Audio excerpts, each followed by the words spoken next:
We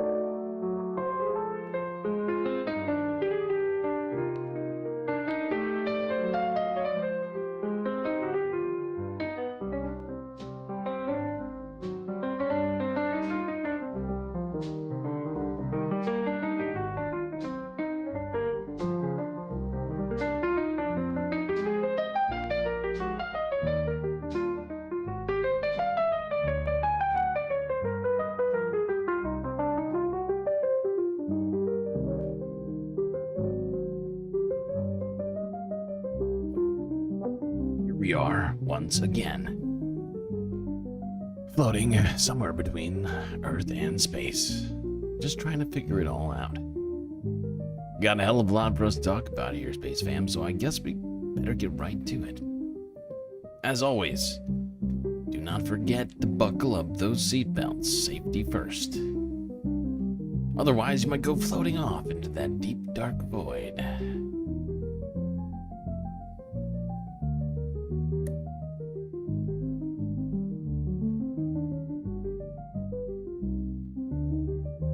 Well, it is wonderful to see you Space Fams here on this Saturday evening.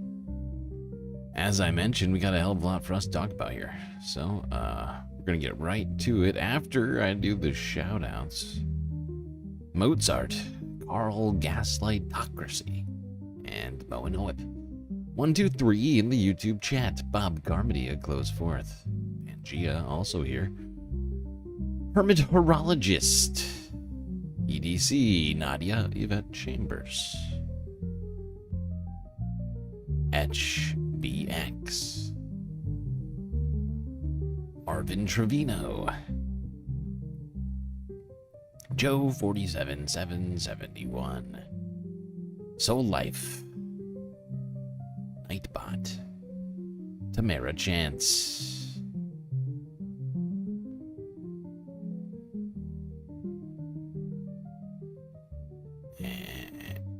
And that might be it. Okay, great. Good to see everybody. Well, as I mentioned, we got a hell of a lot to talk about. Kind of crazy way to start off the weekend. Not gonna lie, these are not these are not normal times, people. Donald Trump ordering troops to Portland. For what reason? No one knows. Well, there's some idea. We'll talk about why actually is. But even more, ICE operations continue to terrorize the U.S. population. Alligator Alcatraz, we talked about that being shut down, but now all of the detainees have disappeared and no one can find out where they've gone. And something we've also been talking about in recent days is, of course, Pete Hegseth's calling generals and admirals, high-ranking military officials, back to the United States from their positions abroad without any reason. Usually this sort of communication would have been done over secure lines and not, requiring all American military officials to come to the same place. We now know why that's happening. It was not to start a war, at least for now. It would seem it is for some sort of loyalty oath, an orange loyalty oath to the Supreme Leader. But first, let's talk about Charlie Kirk.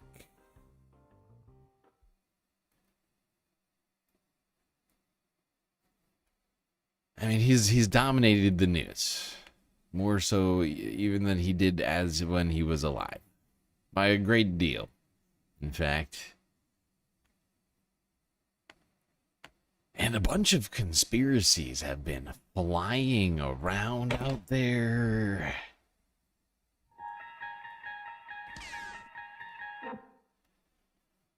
Let's go here to a place of great learned men.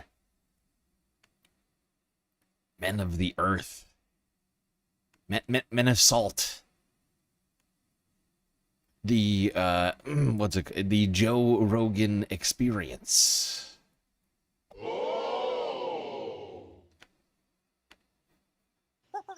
The Joe Rogan experience. He set it up in a way that, like, okay, you're saying something that's actually factually inaccurate, Right. according to the narrative. Oh, now, what is let's be real happening? Clear. I don't necessarily think they know This what's is going unacceptable. on yet. There's a lot of weird shit. Oh, weird shit. First of all, there was that one guy. Oh, who was God. the decoy. All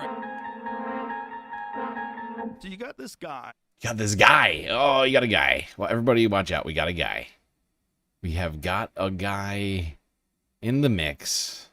Who is that guy? Explain yourself, Joe. Who's an older guy. Oh, he's older. Who starts yelling out, I'm staying in the race. take his pants down. He took pants down. This guy was at 9/11. He was at Oh, wow. Oh, it's at 9/11? Boston bombing. See, All the Oh, wow. He's in a lot of places. he called in a fake bomb at another place. Illegal. And then he did this at this thing. And then he did the thing at the right at the Charlie Kirk thing, where apparently, like you say, he pulled his pants down. Weird. Weird. So somehow or another, this guy has the state of mind that the moment someone gets shot, he yells out and says, I did it, and takes his pants down or something like that. I don't know exactly what. Right. Then, ready for this? I'm He ready. gets arrested for child porn. Right. No. Immediately, if not sooner. Hey. Right after this Oh, happened? right away. He's in jail for child porn. Why is that? Well, now you can't interview Right to jail, right away. him. Oh, I see. It's a conspiracy. They can't interview him now because he's in jail for a thing that he did. The crazy guy who yelled at Charlie Kirk's murder, assassination. He's got, right. Right. And because when the internet people start going, how are you at all these different things? Like, what are the odds? Like, if someone ran it through one of the ChatGPT Oh, thank God. Somebody ran it through ChatGPT. Oh, perfect. different things. Like, what are the odds? Like, if someone ran it through one of the ChatGPT fucking perplexity things. Joe Rogan talking about math. I love this. Like, what are the odds that Odds this of guy? this. Yeah, all you those- know, like odds. Have you heard of that before? I know it's a complex term. Odds, you know what I mean? different events. It's and like be different. involved. Like there's different things that could happen, and then like there's a percentage chance that it's a possibility one or another thing could happen. It's like a calculation. You might call it calculasation. Zero. This is the guy. Yeah. I just like that the pants down part is just insane to me. It's like, why is your dick out, dude? Not Nobody's dick is out in this photo. Why did they bring up a photo of no one with their dick out and a man clearly with pants on? I mean, I see a guy in the background with shorts. I also notice a lot of people in this photo with shorts. I did it. Listen, I'm not saying this guy is an insane. He's clearly insane. Yeah. Or not. Oh. Or he's professionally insane. Right. That's where it I gets almost- squirrely. I almost texted you when It's getting squirrely. Watch out, folks. Charlie Kirk thing happened because my antennas went up about. They showed the photo of that kid or the guy that they have, the 22-year-old, Yeah. whatever. And I was almost gonna be like, dude, I was almost going to be like, dude. You know how often, I'm sure that you chatters have had that happen, where you're minding your own business, and then all of a sudden you're like, dude. Come on. Dude. You know what I'm saying? You're saying like, oh, dude. That's a real thing. It happens all the time, and everybody knows what that means. Yeah. whatever. And I was almost gonna be like, dude, that you think he's got the capability to do that? Yeah. Well, listen, there are people that look like. Okay. Well, so if you're not picking up on what's happening, Yeah, they believe that there is some sort of conspiracy involving Charlie Kirk's murder. That it wasn't Tyler Robinson acting alone, and that there were multiple individuals, or possibly that the man who they're referencing, the one who we initially thought was in fact the shooter, who had been thrown to the ground and put in handcuffs by police right after the shooting.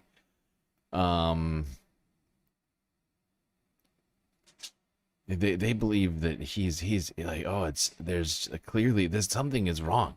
How has this guy been to all these things? How did he do 9/11 and do the Boston bombing and almost do another bombing and all these other things, and then he's here too? How is that possible?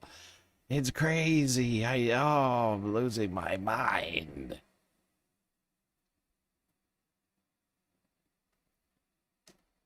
I feel like I'm taking crazy pills!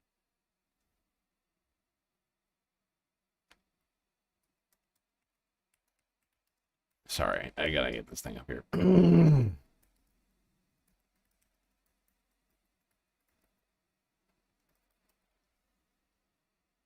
Maybe I'll let this go a little bit longer. Is this the one? I think this is the one. Yeah, this is the story. Okay, yeah. I'll let Joe go. I'll let these guys cook. I'll let these guys cook a little bit longer, and then I might have to spoil their fun. That have the capability to do that. Pretty yes. accurate. Nope. Oh, Not not hard at Not all. hard. Let me just spell that. Oh, Okay, so super easy as it turns out. 200 yards Super easy. from a pro- Barely an inconvenience. with a dead-on rifle. So if you have a dead-on rifle, so you set this rifle, you set your 0 to 200 yards, right? You know how far you're going to shoot. It is not hard at all. He shot a lot. You don't have to shoot a lot. So I could do it tomorrow. If you're a Immediately, if not sooner. I could do it tomorrow, says Joe. He's like, look, if I wanted to do a murder right now, I could do it. Oh, I'm thinking about it right now. Look at Joe's face. He's like, I need you to take me very seriously right now. I could do it tomorrow. Okay. There's almost nothing holding me back from doing it tomorrow, and I have an arsenal of guns. No, but you are experienced. If it's someone that's never shot, could they do it? 100%. Not if they've never shot. They wouldn't know where to look. They'd have a hard time acquiring the like when you look through a scope, like the reticle is weird. Like it takes. Oh, the reticle's it's like weird, dude. It's like it's all weird and stuff. Distance that you have to be from it to really line it up in your sight. But you could get a guy like my friend Andy Stumpf, who was a sniper in the SEALs. You could get him, and he could show you how to do it in an afternoon, and then you could hit steel at 200 yards every time you.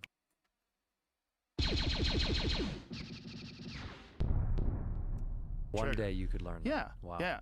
Not that hard. Because it feels insane to me. I'm like, that's. No. That does sound a little insane. Yeah, people are always practicing and stuff, and you're telling me it's completely worthless? It's completely useless, Joe? That people are just practicing for fun? They don't need, there's like no training involved in shooting, says Joe. Literally one afternoon, that's it. Never practice again. If you're practicing, you are a chump. It's tough. It seems tough. We still haven't figured out whether or not the gun that shot Trump had a sight on it, because we weren't sure if it had a sight on it. Ah, right. That's right. We don't know.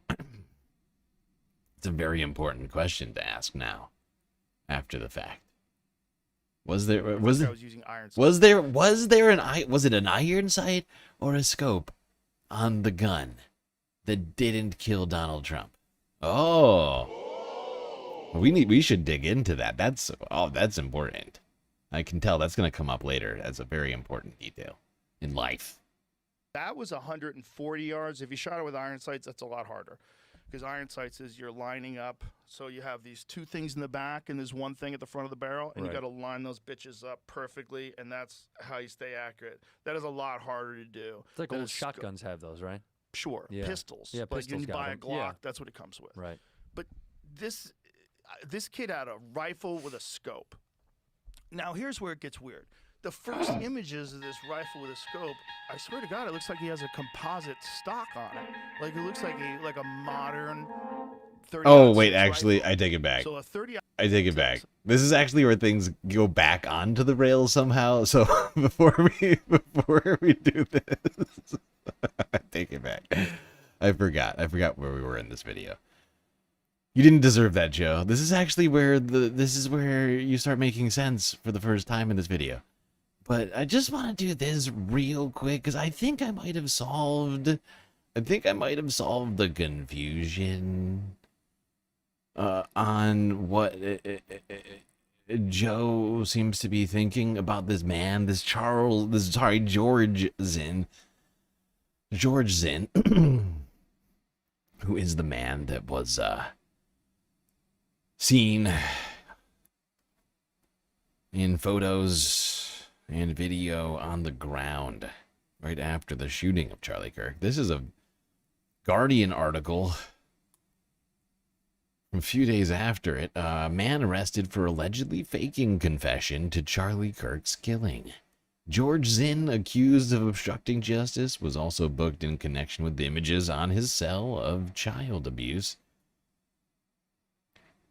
A man who was detained moments after Turning Point's USA executive director Charlie Kirk's killing has been arrested on allegations of trying to thwart authorities by falsely confessing to the fatal shooting.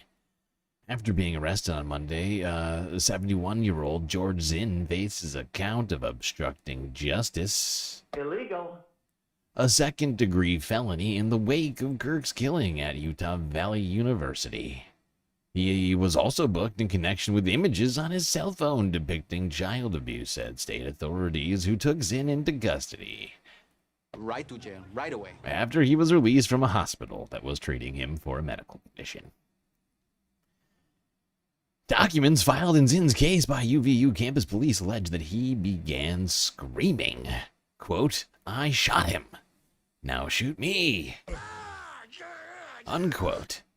In the immediate aftermath of Kirk's killing at Utah Valley University on the 10th of September, video of officers holding Zinn down was widely circulated online, leading some to believe that authorities had quickly arrested a suspect in the killing of the conservative political activist.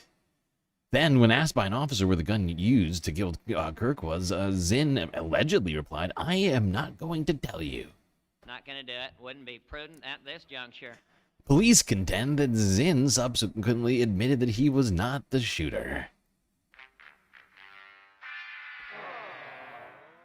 and did not know who was, and he purportedly claimed that he had acted how he did to draw attention away from the real killer in hopes of becoming, quote, a martyr for Kirk. That part of it I found to be incredibly strange. Become a martyr for Kirk? Why would distracting from the real killer make him a martyr for Charlie? It would really be for the killer, wouldn't it? So either they quoted him wrong, he said something wrong, or he's just a fucking idiot. But if I'm to believe how this is stated here, that he actually liked Charlie and thought he was doing something good for him. I mean, not that shocking to hear the Charlie Kirk fan might be delusional. Zinn was brought to a hospital after experiencing an unspecified medical episode and told officers he was, quote, glad. He said he shot the individual so the real suspect could get away. According to police documents, as well as a statement from authorities, he allegedly was reluctant to let investigators look at his phone, saying he used the device to, quote, look at child sexual abuse material. Illegal. Don't be creepy. Local sheriff's deputies wrote in a separate report, as the Utah news outlet KSL noted. A search of Zinn's phone allegedly confirmed that there were more than 20 images, in fact, depicting that very abuse. Ultimately, authorities arrested Zinn on counts of obstruction of justice linked to the aftermath of Kirk's killing and the exploitation of minors for the alleged content on his phone. Police announced that the arrest of Kirk's actual suspect, killer, on Friday after a 2-day manhunt. He has been identified as 22-year-old Tyler Robinson. Hold on. Where's the part that I wanted to read? Here it is. So, Zinn has a history of criminal charges and convictions in Utah over the previous 3 decades, according to KSL and other local media reports. Notably, in 2013, he was arrested on allegations that he asked Salt Lake City, Utah marathon organizers if he could help set up bombs at the finish line. What you talking about? What kind of psychopath calls, like, you have to be, like, this guy should be in some sort of a healthcare facility. Like, who calls up the organizers of the marathon and ask if they can help set up bombs? It's the sort of guy who genuinely just wants attention, right? Like, this guy just wants attention. So yeah, so he wasn't involved in the Boston bombing. He threatened, effectively, the Salt Lake City, Utah marathon in a Boston marathon type style, by referencing the Boston City bombing. It's completely different. It's completely different than what Joe is saying over here. Citing information from a district attorney whose office had previously prosecuted him, the Salt Lake Tribune reported that Zinn was, quote, politically conservative, leaning libertarian. I'll bet you money this guy watches Joe. Like, I don't know how much money I'd be willing to bet on it, but it's almost, it feels almost certain that this guy is a JRE, a Joe Rogan Experience viewer. But this is effectively the only thing that I could find on this. Like, I looked, I tried to find actual articles about this, and this is all I could find. And so I think that somehow, like, the right has conflated this article, it confused it, like, mixed a bunch of details together and sort of misunderstood it. Like, thrown in 9/11, because of course that's going to go far in this sort of circle. And there you have it. Like, that's like, this dude's a libertarian who threatened a Boston Marathon style bombing at in Utah for whatever reason. But that's really, it's really all I can find about him.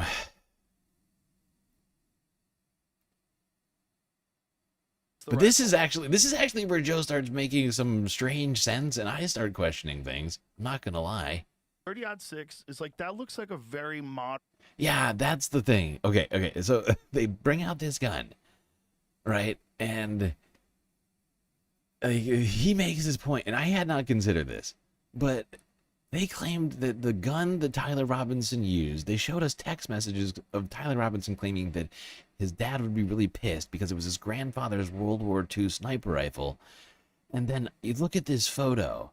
This is a photo of a new sniper rifle in a box.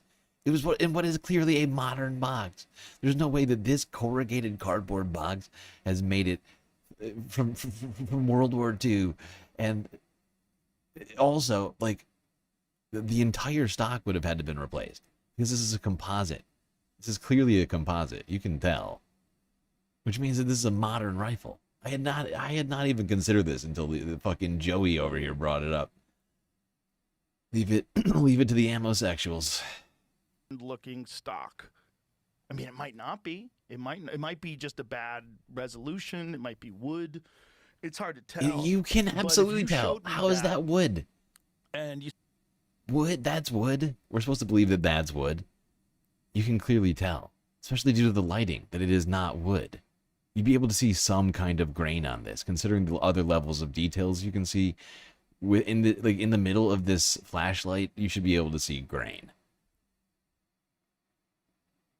But hey, even if it's an incredibly dark stain, Even if it's like a black stain on wood, you should be able to see some grain, but you can't see anything. It's just matte. It's just a matte finish. This is my cousin's rifle. Is this any good? I'd be like, looks like a standard bolt-action rifle with like a sophisticated modern scope on it. Sure. Now, apparently, the narrative is that this is his grandfather's rifle from World War I and doesn't have a serial code. Okay. Interesting. This is ridiculous.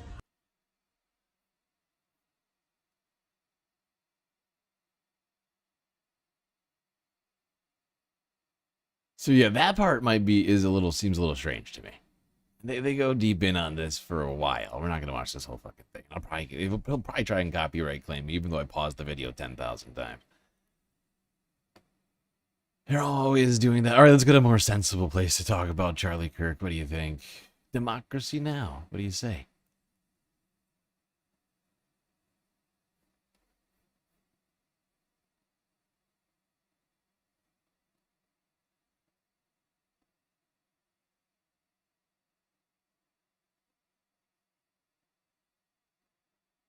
This is Democracy Now!, democracynow.org, The War and Peace Report. I'm Amy Goodman.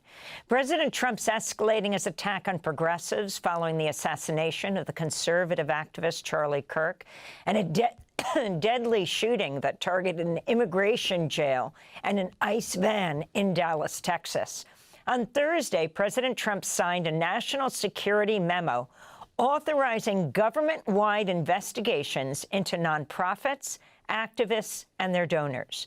The memo calls for the FBI's Joint Terrorism Task Force, quote, to coordinate a, quote, national strategy to investigate, prosecute, and disrupt entities and individuals engaged in political violence, unquote.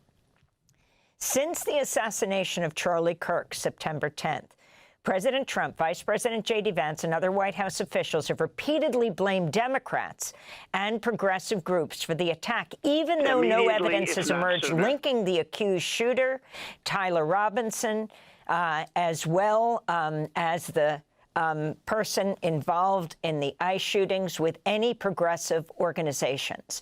On Thursday, federal authorities said they also have not uncovered evidence linking the man who attacked that ICE facility to outside groups.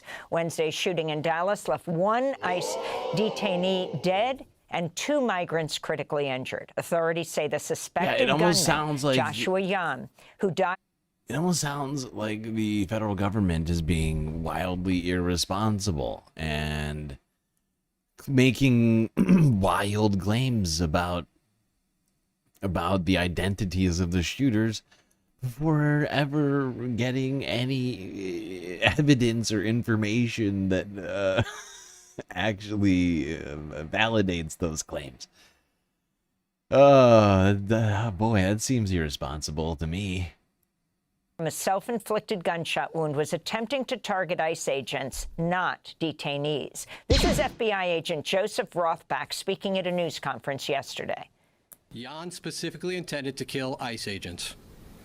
He fired at transport vehicles carrying ICE personnel, federal agents, and detainees. Now, he also fired multiple shots. You can barely say it. You can barely say it because you know that you're a fucking liar. This guy was not targeting ICE agents. I don't care what this guy is saying. It's a fucking lie. He had a sniper rifle. And like Joe Rogan just told us, you could learn how to use a sniper rifle in an afternoon. Had a scope on it. Makes it very easy to know what you're aiming at. And this guy didn't even graze an ICE agent, but murdered 3 immigrants. Or detainees. Who knows what their actual status is? We don't know because of the fact that they are not being afforded due process. But this is bullshit. This is a lie. He didn't blast them with a fucking Uzi from, 100 yards away or something. He had a sniper rifle. And he intentionally killed immigrants. And if you're saying anything else, you're being disingenuous or you just don't know what the hell is going on. I don't want reality. Of the office building where numerous ICE employees do their jobs every day. We now know that Jan engaged in significant high degree of pre-attack planning. He searched for information about the office building and how to track ICE agents' locations. Jan also acknowledged the potential for other casualties. On Thursday, President Trump reiterated his threat against what he called the radical left. Radical left is causing this problem, not the right, the radical left. And it's going to get worse, and ultimately it's going to go back on them. I mean, bad things happen when they play these games. And I'll give you a little clue. The right is a lot tougher than the left. But the right's not doing this. They're not doing it, and they better not get them energized, because it won't be good for the left. We go right now. Did you hear that? Donald Trump is basically making threats on behalf of right-wing militias. That's wild. Madison, Wisconsin, where we're joined by investigative journalist Ken Klippenstein, who's been reporting on the shooting of Charlie Kirk and the attack on the ICE jet. You got a lot of guns, and they love shooting people with them. Rid of the Second Amendment? Dallas. His most recent article, The ICE Shooter's Politics, Joshua Jan's Friends Speak. Ken, welcome back to Democracy Now! Tell us what you found out. Hi, Amy. Good to be back. Well, I tracked down 3 friends of the deceased shooter who had known him since childhood and asked them straightforwardly, what were his politics, what were his views? And their answer was basically that he had libertarian leanings, but he was generally apolitical. And that was something that was corroborated by his own brother, who gave an interview saying, this guy wasn't political. I'd never heard him say anything about ICE prior to this. And one of the most surprising aspects of this investigation for me was talking to his former friends, and I kept running into the same issue, which was that, oh, you know, I'd fallen out of touch with him and didn't have recent insight into what his views were. I kept hearing this, and by the 3rd time I hear it, the person says, oh, you know what happened? Probably no one knew him recently other than maybe his immediate family, because he started spending huge amounts of time on the anonymous chat forum called 4chan, and just playing video games. So apparently he dropped out of school, kind of became a recluse, lost all social contact, immersed himself in this world of, just to describe 4chan, provocation and trolling, and you know, people would describe it as sort of controversial site. And then there ends up being the shooting, and I ask his friends about it. Okay, he has written on, you know, these unused bullets, anti-ICE. Clearly, it's anti-ICE, right? And his friends say, I wouldn't interpret it that way. He was never a sincere guy. Everything he said was laced with irony and sarcasm. He was a very sardonic person. So they were all skeptical of the idea that this was anything but some practical joke.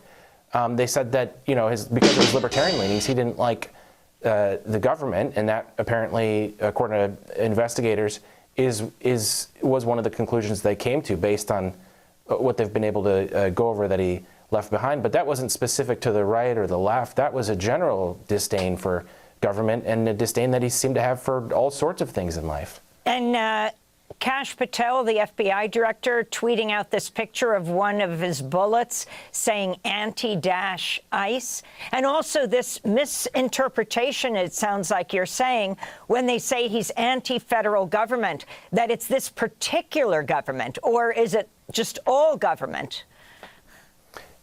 Yeah, as his friends described to me, it was all government. He was someone who was contemptuous, I would say, of authority in general.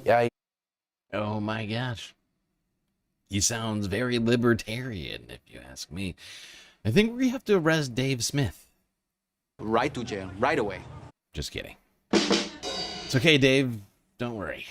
But seriously, what's going on here? Why do we keep being told that these people are far left radicals when it seems like there's like basically no evidence for any of it? I was sent videos of his comedy going back to middle school, and what came across in them was he was always being tongue-in-cheek and making fun of things, which, you know, isn't a problem in itself. But as was described to me, once he started spending all this time on 4chan and gaming, and I want to stress, you know, there are lots of gamers. In his case, though, we're talking over 10,000 hours on just 3 video games, all shooter games, according to his Steam profile, which is like a gaming platform. And Yeah, Yvette Chambers with the super chat. It's called lying, not disingenuity. And Bush did 9/11. There's an old saying in Tennessee, I know it's in Texas, probably in Tennessee, that says, fool me once, shame on. You know, as was described to me, that became his entire community. These chat rooms and the people that he talked to in these video games.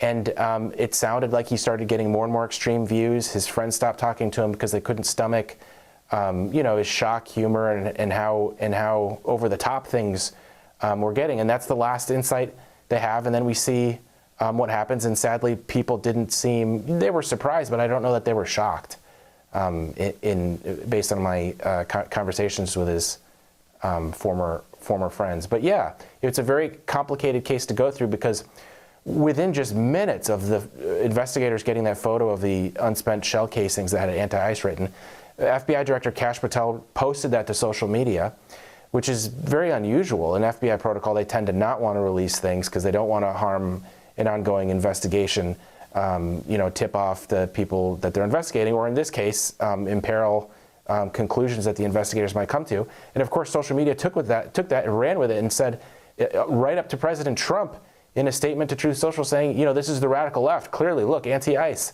That must be the left. And I talked to his friends, and they said, well, that doesn't sound like how the left talks. They say things like abolish ICE or, you know, maybe more fiery language than that. But yeah, there was a lot of skepticism about this very straightforward interpretation of what happened. So do you see similarities between these terminally online nihilistic politics of both Jan and also Tyler Robinson, how he was characterized, the man who assassinated the conservative activist Charlie Kirk? Yes, definitely. At first I thought, you know, gaming has become to young people, it's sort of like the NFL is for lots of folks, including myself. I'm someone that's played video games in the past, plenty. You know, so I don't want to stigmatize it. That being said, the way in which these guys talk is very specific to the subcultural spaces in which they lived. In the case of Tyler Robinson, on Discord, which, you know, in the major press, I think there's confusion about what Discord is. It's basically just WhatsApp for video games. You can make phone calls, video calls, texts, and things. I had sent to me, based on several of these chat rooms that he was in, messages from Robinson, and it was basically the same picture. Not somebody who was overtly political. There was literally one post mentioning Trump and one post mentioning Biden. And in the case of Biden, it was about I think both were about the 2020 election. So of course everyone's paying attention to politics at that time. But it was a very different picture than what you would have gotten certainly from the Trump administration, which took this and ran with it immediately, saying that this is evidence of out of control. Yeah, I mean, that's a complete lack of politics. I mean, that is apolitical. It couldn't be more apolitical. And we've been talking about this since the beginning. And it would seem that everything that Ken Klippenstein's coverage, journalism, has uncovered would, in fact, just sort of reinforce those things. And so we have two attacks that the Trump administration has attempted to politicize in recent days, neither with any evidence for any sort of actual real political motives. Certainly not of any extreme leftist variety, it would seem. Perhaps more of a black pill, if you can call it anything, a black-pilled sort of political bent. But what party is the black pill?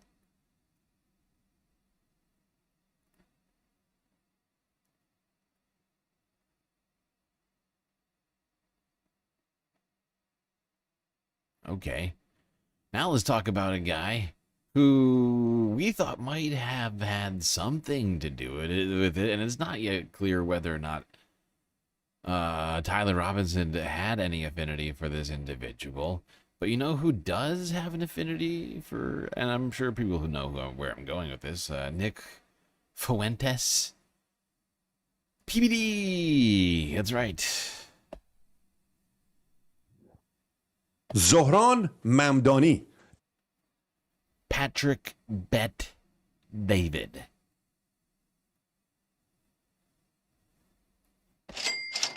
PBD Pod had on Nick Fuentes for some reason. I can't imagine. I mean, aside from clicks, I guess clicks. I'm guessing it's clicks. Because they're like, we hear that Nick Fuentes is he's a guy that knew Charlie. So let's talk about that. Charlie's big. Why not talk to Nick?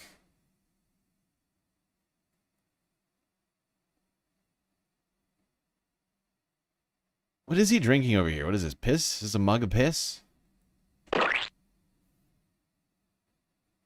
Charlie Kirk, right? And you know what clips are going viral with you. A month ago, you're calling out, what do you call it? Turning Point USA. And I don't know what you said, but you said it. You know what it is.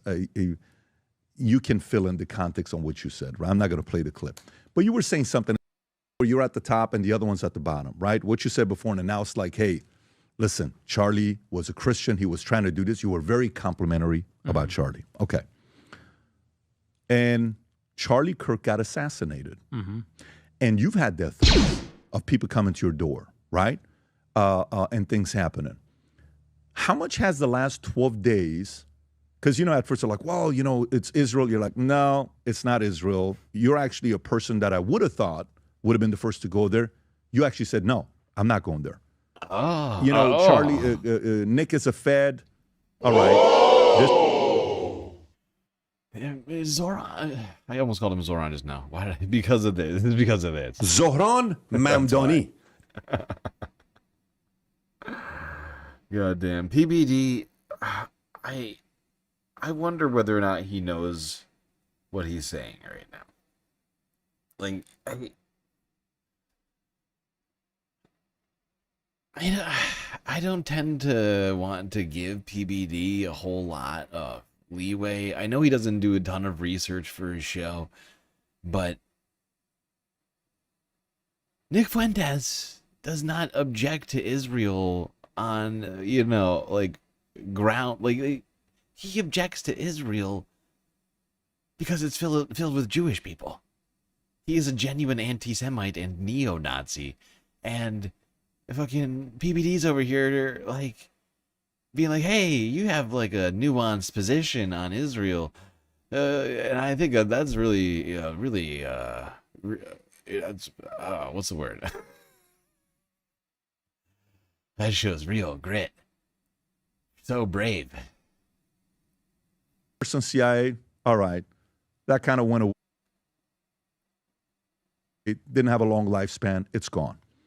Hey, it's the Groypers that did it. It's your creek. It was out of the 13 questions, 11 were Groypers, whatever the number was. I may be wrong. I don't want to, go fact check me on what the numbers, but I read somewhere that. He almost said, don't fact check me on the numbers. Don't fact me on the, don't check me. That's the question with Groypers. Groypers asked me a question when I was at Amphis, when the guy got up and said, how come you've never had Nicholas J. Fuentes on? And I said, he's got to stop saying the N-word. And this is when you kind of came back and reacted to the video. How are you processing this? So he does know who Nick is. I've seen the tweets. I've seen the video. So he does know who Nick is. Well, did Nick stop saying the N-word? Like, what in the actual fuck? So there you go. There's PBD essentially admitting that he knows just how horrible of a person Nick Fuentes is, that he is a literal white supremacist sitting in front of him. And they're just going to have a nice little conversation. They're going to shoot the shit. Couple of guys. Just platform this dude. I mean, let's be real. This is when we talk about platforming, this is what we're talking about, okay? I mean, granted, Nick is big. But PBD's got a massive audience too, and who knows just how much of a Venn diagram there is between the audience. Or at least was before this fucking video.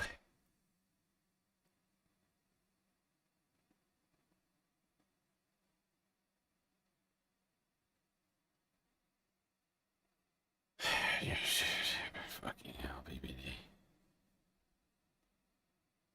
It's wild. I'm sorry, we're not going to watch the whole thing. Okay, we don't have to listen to everything Nick Fuentes is going to say. I just found it fascinating that PPD decided to get Nick in there, even though he knew perfectly well who this guy is. He is a white supremacist, anti-Semite, neo-Nazi, little fucking twerp, internet personality, leader of the Groypers. I mean, he seems to have plenty, he has all the information. And he was still like, this is the right guy to bring on. This is who we should just hang out with. Just have a good, like a normal conversation.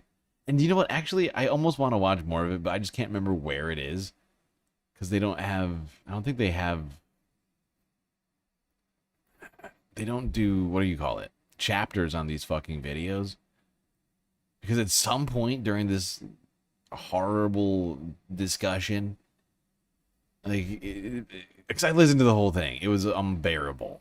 It was unbearable. But like at some point, like maybe like halfway through it, Nick just starts talking about how similar actually he and Charlie were, right? Like he goes in on it. He's like, yeah, you know, like I had a lot of problems with Charlie, but you know, I said he was not funny. I said he was fat. I said he was a joke. You are fat. You are a joke. You are stupid. You are not funny. And that was harsh. You know, we actually agreed on like 99% of things. And basically PPD's like, yeah, come on, Nick, stop being so extreme. Just, you know, just accept that you're basic. Like there's this weird sort of like laundering of Nick Fuentes' personality that PPD actually like genuinely engages in during this discussion, which I found rather disturbing.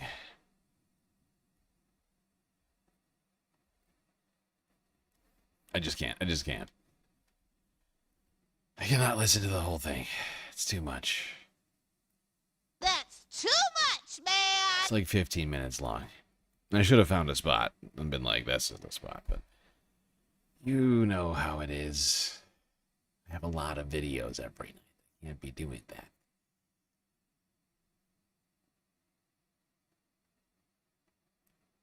All right, I'm going to start a goal because we are at an hour in. Give you 3 hours. 3 half over. 3 hour over, I guess, really.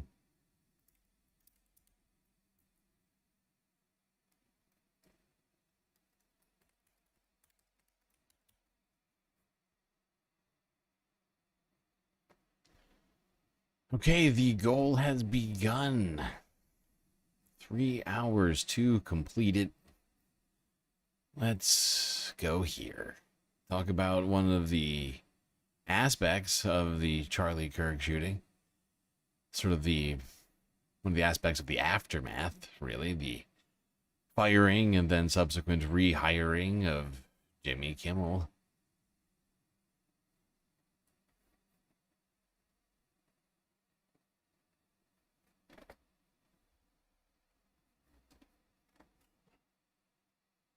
It is quite clear that many, many people canceled their Disney Hulu package.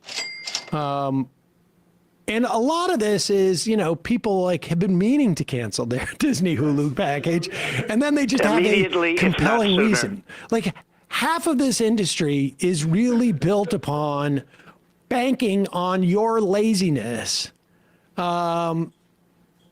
And yeah, a month goes by, and you're like, oh, I meant to quit it. And then another month goes by, I meant to quit it. Another month goes by, I meant to quit it. Shout out Literary Hangover patrons. I will say, the Majority Report is one of the only renewing subscriptions that I am aware of that actually sends you a payment reminder that your payment's coming up, which is absolutely not best practices to maintain a subscription business, I can assure you. But that is the case. And coincidentally, Disney had planned to send out an announcement that they were raising their rates as of yesterday, or maybe it was Monday.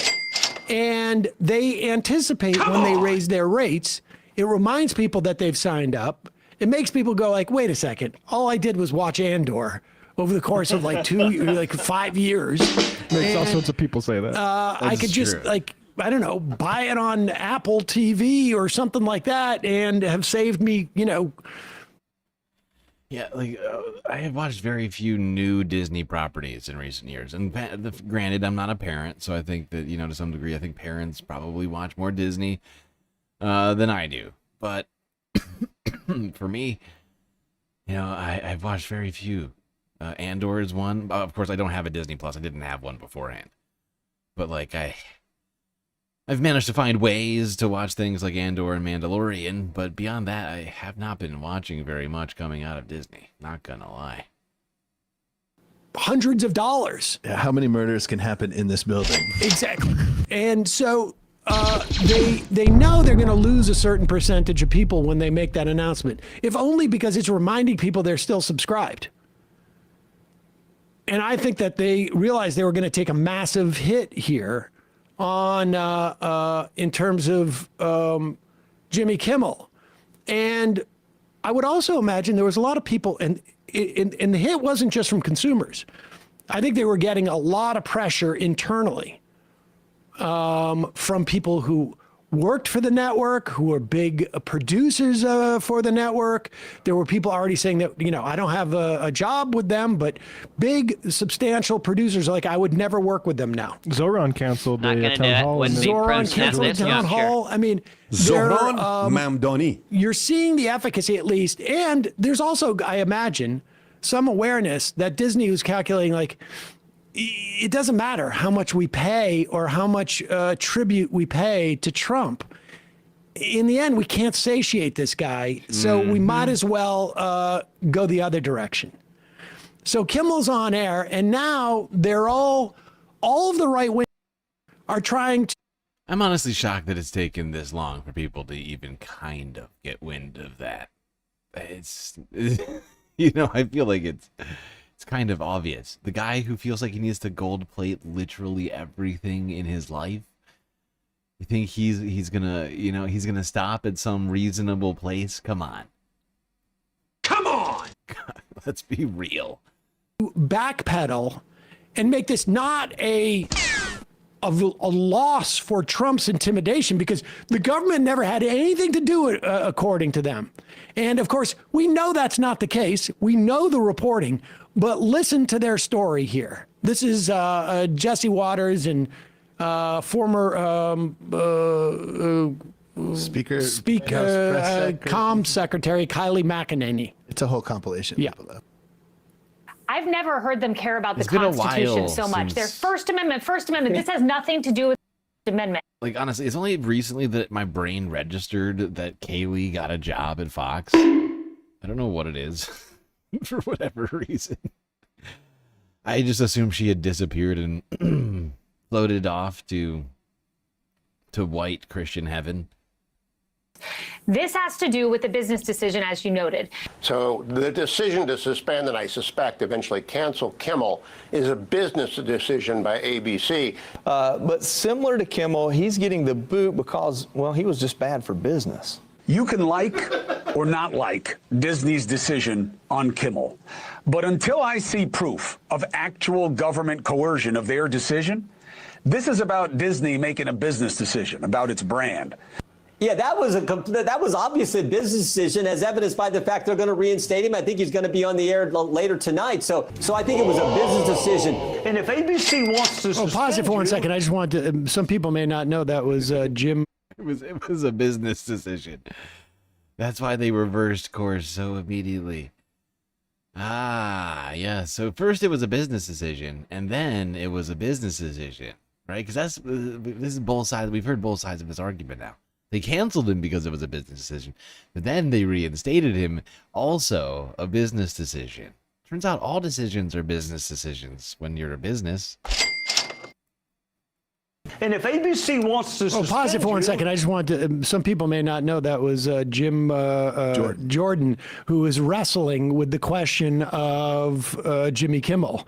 I say wrestling only because he was a former wrestling coach, and he actually was, I think, mentioned in a lawsuit because he didn't protect the wrestling students who came to him and said, we're being preyed upon by a pedophile. Yeah, I wonder if he canceled his Netflix subscription after they put out a documentary that heavily features him in that story. That's a business decision. All right, I'm sorry, continue. Good point. That is business. ABC wants to suspend you because you got wrong the assassin of Charlie Kirk. More power to them. That's got nothing to do with the First Amendment. That's a business decision. Now, I will agree that absent the pressure from the FCC and absent the pressure of from the White House, a business decision is a business decision. But how could we possibly, like Chris Cuomo said, until I see evidence? Well, we've seen the reporting. We've seen the statements by Trump 4 months ago saying Kimmel is next. We saw the FCC step in and his response to people saying you can't do that. And here is more evidence. Like, I don't know what other evidence you need other than a cable from the FCC saying, we're not going to allow for your mergers or your licenses or your your O&O deals unless you take off Kimmel, which highly unlikely someone's going to write that. But here's Donald Trump basically making a laughingstock of all those people who say it was not the White House and government involvement in censoring.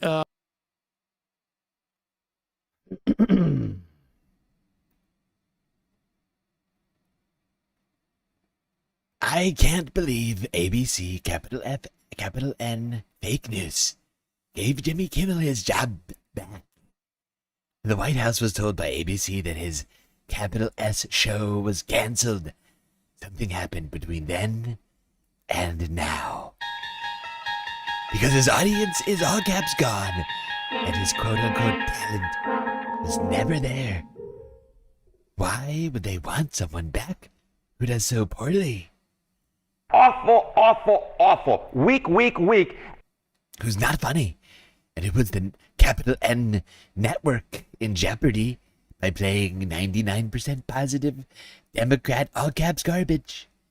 He is yet another arm of the DNC, and to the best of my knowledge, that would be a major illegal, capital I illegal,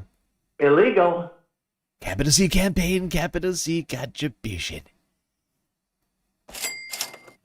Saying nice things about Democrats or conversely mean things about me is actually very much a crime. Right to jail, right away. All right, that's an ad-lib. I think we're going to test ABC out on this. Let's see how they do. The last time I went after them, they gave me $16 million. This one sounds even more lucrative. A true bunch of losers.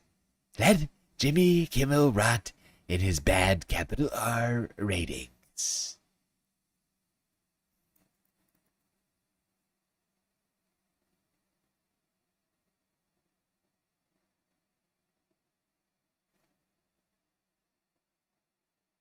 Or, we're going to have to take off Housewives of New Jersey. Like, is this common practice where TV networks report to the White House their scheduling decisions? Unlikely. And when he says, we're going to test, I think we're going to test ABC out on this. What does that mean? What does that mean? That's a great question. And if it was a business decision to get rid of him, why did... I as a non-lawyer, what it sounds like is Donald Trump is threatening ABC with another lawsuit. I can't find another way to interpret it.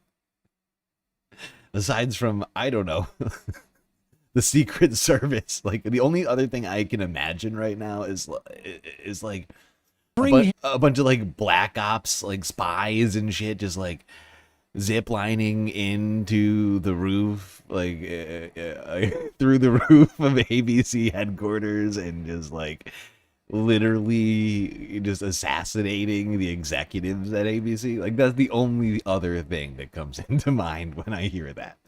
Back when it became clearly a political issue. I mean, I think anybody who went on air and claimed that this is absolutely, I mean, of course, I understand why the right wingers do it, because they're just trying to pretend. But save those clips, because we're going to need them, you know, next time Cracker Barrel decides they want to change their logo. Ah, yes, good point. Which, incidentally, I should just say, just as an Dylan aside, if you look at all of those fast food restaurants, they have all genericized.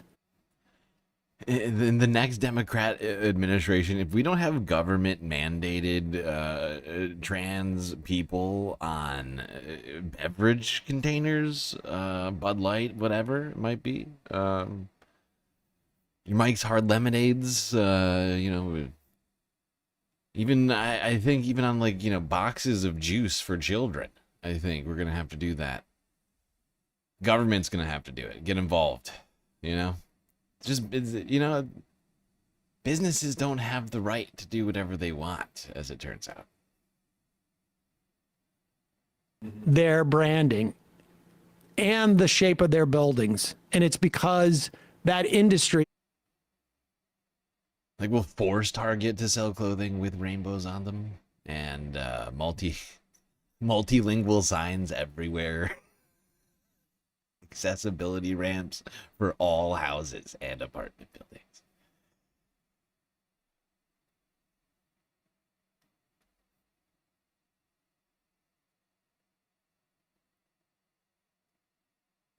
Sorry, states' rights don't exist.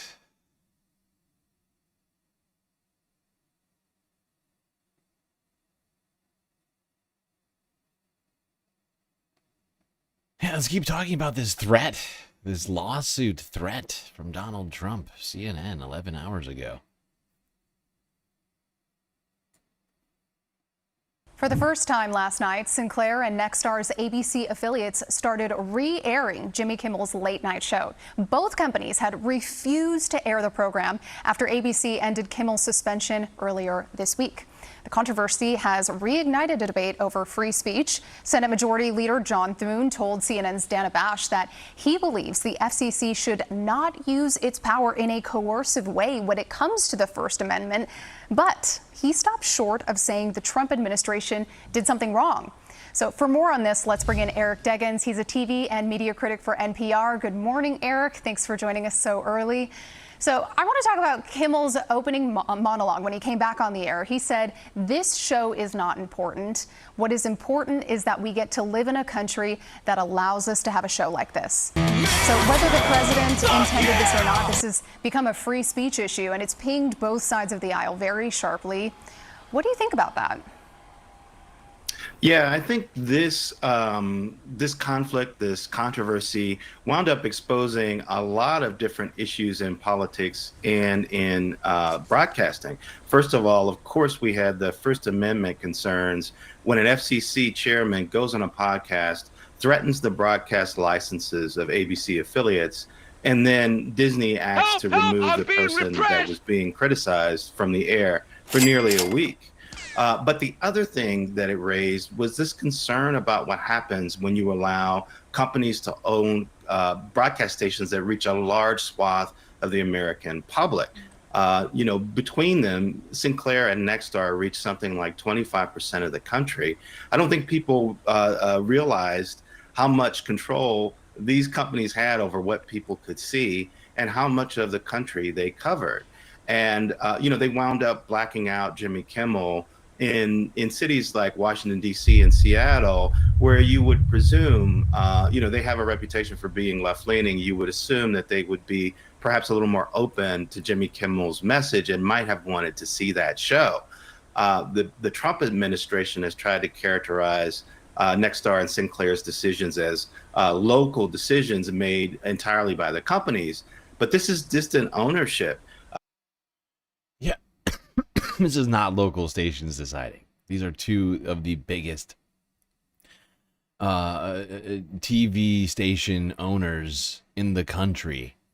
Nexstar and Sinclair, these guys, I mean, everybody knows about Sinclair, right? Like everybody's seen that that Sinclair broadcast fucking montage, right? Like this is who we're talking about, right? These guys are I mean, do they own the local stations? Yeah. But it's not just like singular stations making this decision independently.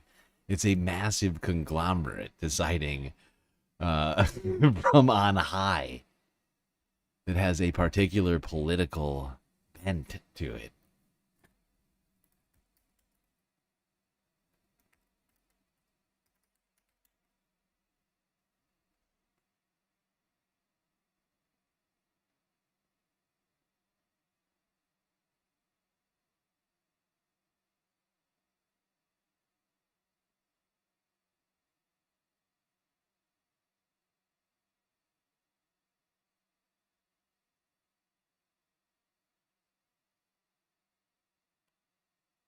Is it?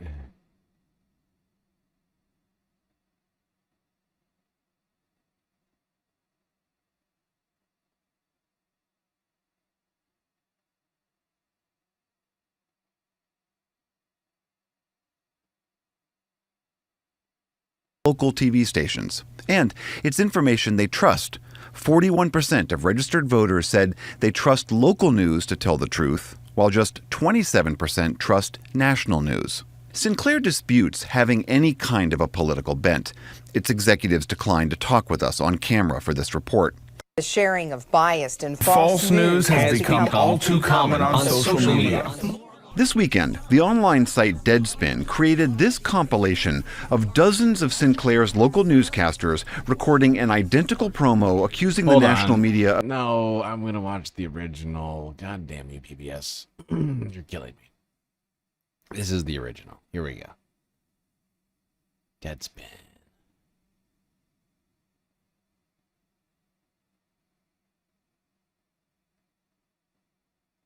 Hi, I'm Headley.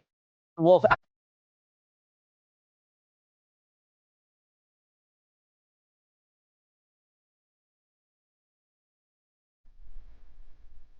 Bounced.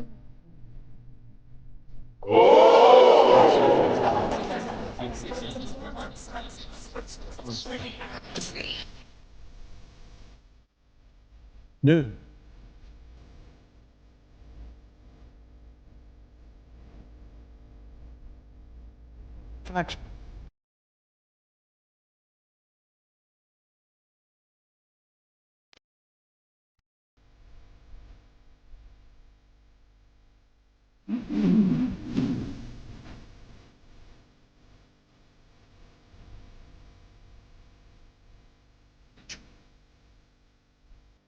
This is Dane. Oh! Help! Help! I'm being repressed! It's extremely dangerous to our democracy. Oh! It's extremely dangerous. This is extremely dangerous to our democracy. This is extremely dangerous to our democracy. This is extremely dangerous to our democracy. Could you jump up? This is extremely dangerous to our democracy. This is extremely dangerous to our democracy. This is extremely dangerous to our democracy. This is extremely dangerous to our democracy. This is extremely dangerous to our democracy. This video seems dangerous to our democracy. Those are the guys. Those are the local stations that decided not to air Kimmel. The very independent local stations. Those ones. So independent. Local. Locally independent and independently local. Making decisions for TV stations that are hundreds of miles away from their corporate headquarters and may have local standards very different than these corporate leaders have imposed on their entire system. Yeah, we have a map right now showing all of the different markets where these TV stations are. You know, Bob Iger, the CEO of Disney, which owns ABC, as we know, has been criticized throughout this entire process. After Kimmel was taken off the air, high-profile actors came out in support of Kimmel, and then ABC viewers from across the country, a lot of them unsubscribed from Hulu and Disney Plus en masse. Do you think that making the decision to bring Kimmel back was because ABC execs were taking a stand for free speech, or do you think it was because of the money? Well, you work in television, so you know. Usually it's about the money. Actually, I think in this case, it wasn't just money. It was the reputations of the top executives. And it was the pressure from the Trump administration and the threats of not being able to do, you know, what they want to do. Mergers are supposedly being thrown out there all over the place right now. And they don't know. Nobody wants to get, run afoul of the authoritarian orange regime.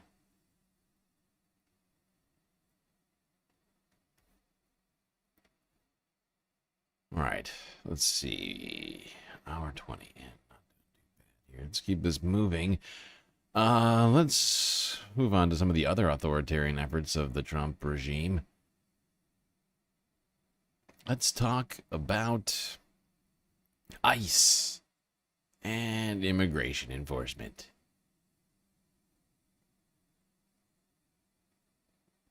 I think the first place to start today is with the mystery itself. Where are the detainees?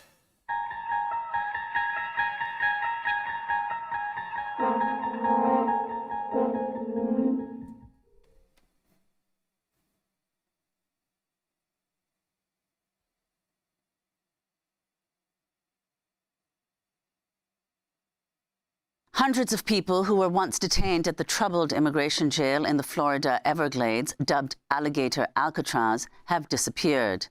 The Miami Herald reports about 2/3 of the 1,800 immigrants who were held there in July have gone missing from ICE's online database, with their families unable to locate them.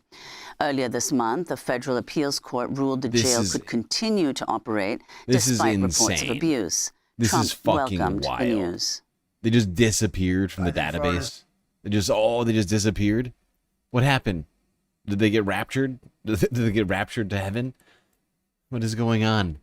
How do 1,000 people disappear? How? Come on. This is terrifying.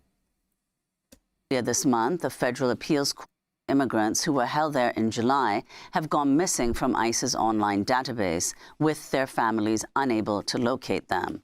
Earlier this month, the federal appeals court ruled the jail could continue to operate despite reports of abuse. Trump welcomed the news.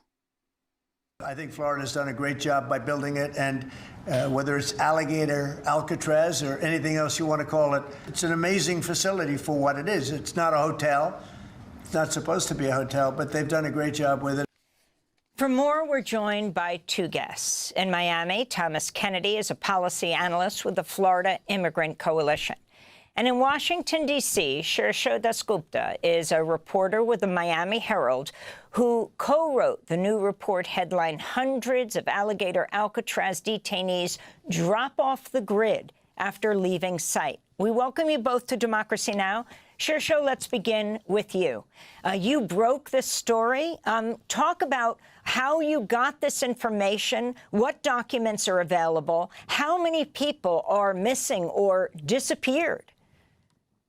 So my former colleague, Ana Ceballos, obtained 2 rosters of Alligator Alcatraz detainees in July. And those rosters accounted for a total of a little more than 1,800 men who were held at the facility. After a month, around end August, when the facility was winding down its operations, we matched the detainees in the rosters to ICE's online locator system, and we found that around 800 of them had no records, and roughly 450 of them had a result called "Call ICE for Details," which is a pretty vague notation. We spoke to attorneys who said that that notation can mean anything. No, what was that he said? No details? A result called Call ICE for Details. ICE for Details? What does that mean? Which is a pretty vague notation. It sounds incredibly vague. What does that fucking mean? We spoke to attorneys who said that that notation can mean anything. It could mean that someone is being processed for intake into a facility. It could mean that someone is being transferred from one site to another, or it could also mean that that a person is about to be deported. And Shirsho, can you tell us whether anyone has indeed contacted ICE to find out what's happening with these detainees? Yes, we spoke to the attorney and family members of one person who was held at Alligator Alcatraz. He's a Cuban national named Michael Borrego Fernandez. He was at the site for around a month, and in early August, he was shifted to Chrome Detention Center in Miami, which is a federal detention center, unlike Alligator Alcatraz. Then around Labor Day, his family realized that he has been sent to a federal detention facility in San Diego County in California, and they got this. So just a prison. So now they're using civilian prisons for detainees, but they're not But they're so wait. So they are just disappearing them into what, like empty cell blocks, and not telling anybody about them, and just holding them, not telling anybody where they are. This is so fucking criminal. This is wild. Call ICE for details. Is that what he said? Call ICE for details? That's the vaguest fucking thing possible. Call ICE for bring us up. Ring us up and give it a shot. Maybe we'll tell you a detail. It sounds horrifying. Yeah, just call Christine home. See what she has to say. Information through the online locator system. This is terrifying.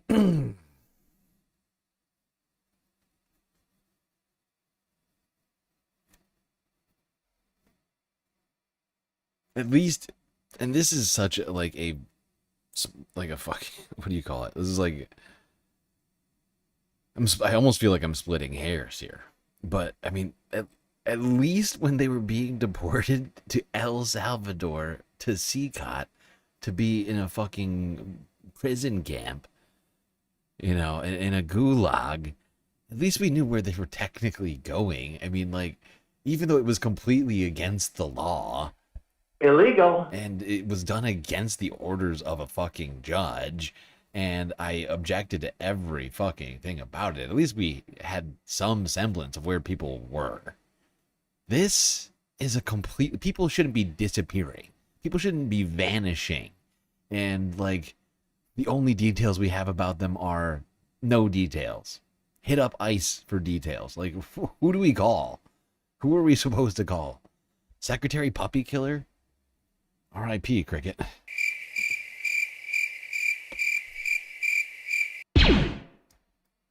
But he stopped calling them, and when his lawyer tried to contact him in the California facility, the staffers there kept telling him that we don't have anyone by that name, you should call ICE. And then the lawyer went to ICE, and ICE would just refer him back to the California site. And this went on for around a week until they finally heard. It's like I think all human beings intrinsically hate calling customer service.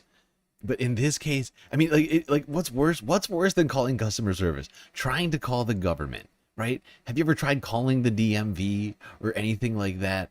Like nobody, that is the worst call to make. But they're basically so they're giving people the runaround, and continuing to say, "Oh, call a different place where there's nobody at to talk to." It's fucking wild. This is fucking insane. Nadia Yvette Chambers with another super chat, getting us to 1. That's an official ice breaking because you gave us half a chat earlier. I'll count that as a full one. U.S. prisons making Abu Ghraib look like child's play. Aww. This is terrifying. From him, but by that point, he had already been deported to Mexico. And Shishok, talk about the significance of this. I mean, what is the distinction in practical terms? In other words, in the ways in which detainees are kept track of and processed through the immigration system in a federal agency versus a state-run facility?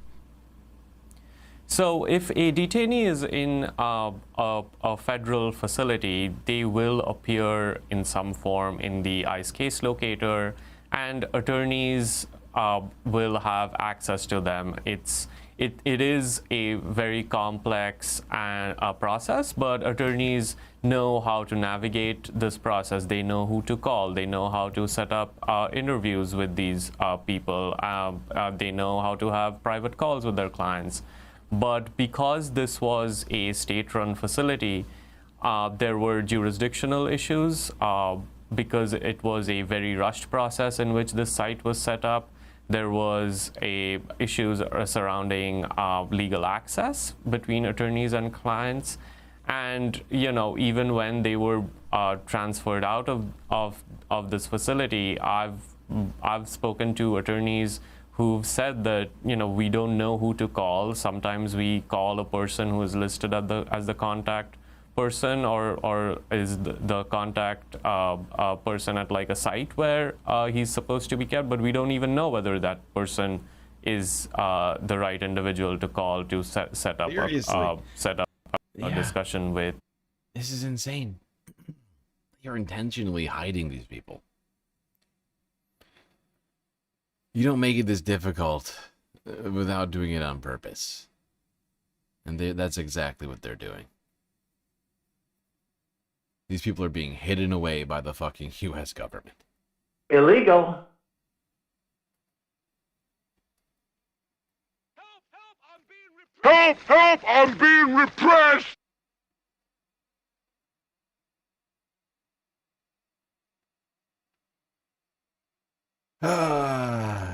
With my client. And what is the state saying to you, Shershow? What is Florida explaining that difference between federal and state, and what DeSantis, the governor of Florida, the deals he has made, the contracts with the money flowing in, ICE getting more money now than they ever had? So Florida, per our last estimate, Florida has spent more than $200 million setting up Alligator Alcatraz. And obviously, it was ordered to be, operations to be winded down, which they did. But then an appeals court issued a stay on that order. So it's a bit unclear about what's happening at the site now. In general, the DeSantis administration has taken a very hard stance on immigration, and he has made Florida among a leader in the states which are cracking down on violators of immigration laws. But in terms of our story about people sort of falling off the grid after being moved out of Alligator Alcatraz, his office did not comment. They referred us to ICE, and ICE did not issue any comment either, despite multiple requests. Thomas Kennedy, you work with the Florida Immigrant Coalition. Over and over and over again, people are just passing the buck. Ron DeSantis is like, oh, talk to ICE. ICE is like, talk to literally anybody else. ICE says, oh, call us for details on these missing immigrants. Oh, sorry, talk to the people that don't have them.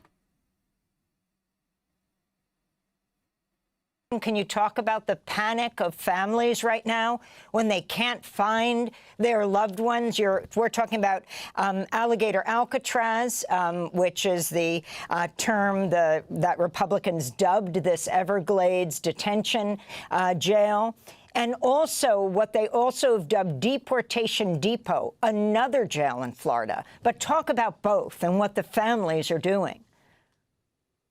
Sure. So we actually connected and worked with the family of Michelle Borrego, who was just mentioned, and basically this is what I call administrative disappearances, because Alligator Alcatraz is a completely state-run facility, and the state of Florida is trying to avoid a NEPA process, National Environmental Protection Act.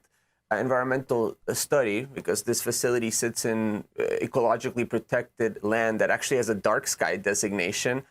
They neglected to sign federal legal agreements that give the state the authority to detain immigrants. And because of that, it's one of the reasons why the people detained there don't show up in public databases, as previously mentioned. And that creates a host of problems for the family members and those detained there, right?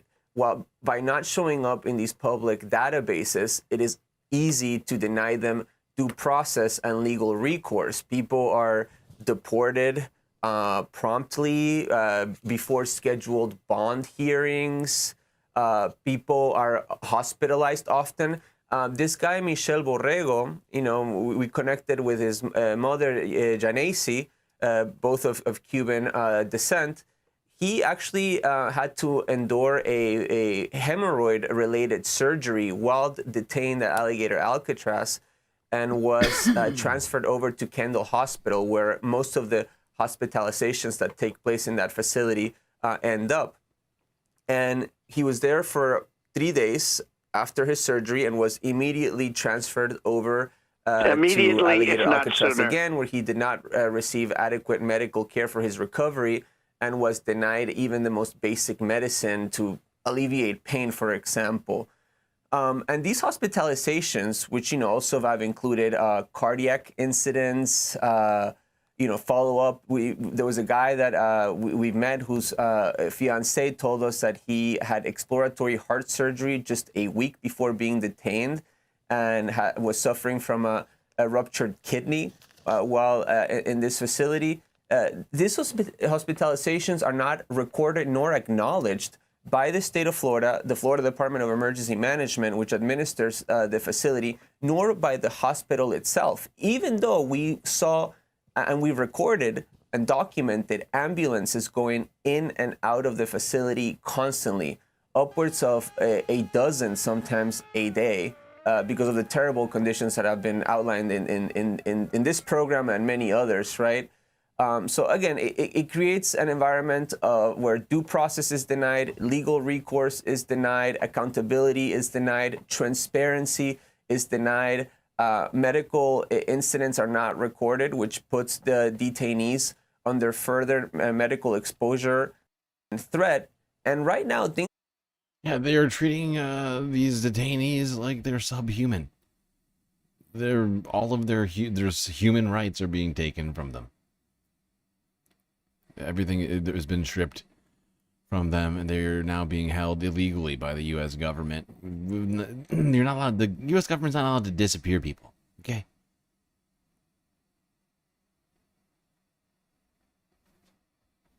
And sure, we could get into discussions about abroad, but let's just talk. Let's keep it internally,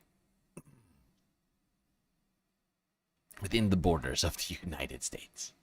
Not supposed to be disappearing people.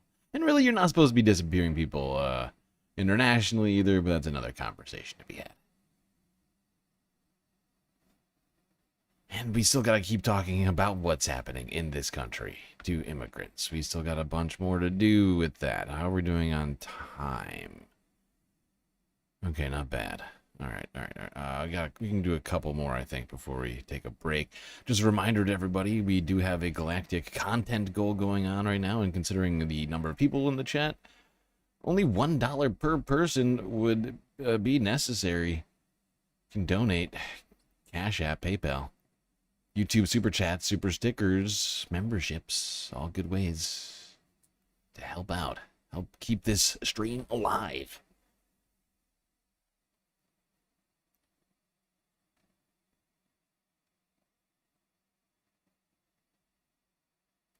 Immigration authorities say an ICE officer has been relieved of his current duties after he was caught on video shoving a woman into a wall, then pushing her to the ground.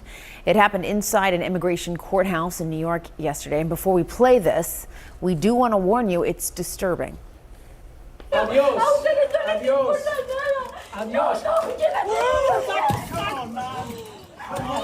Oh my God. Illegal.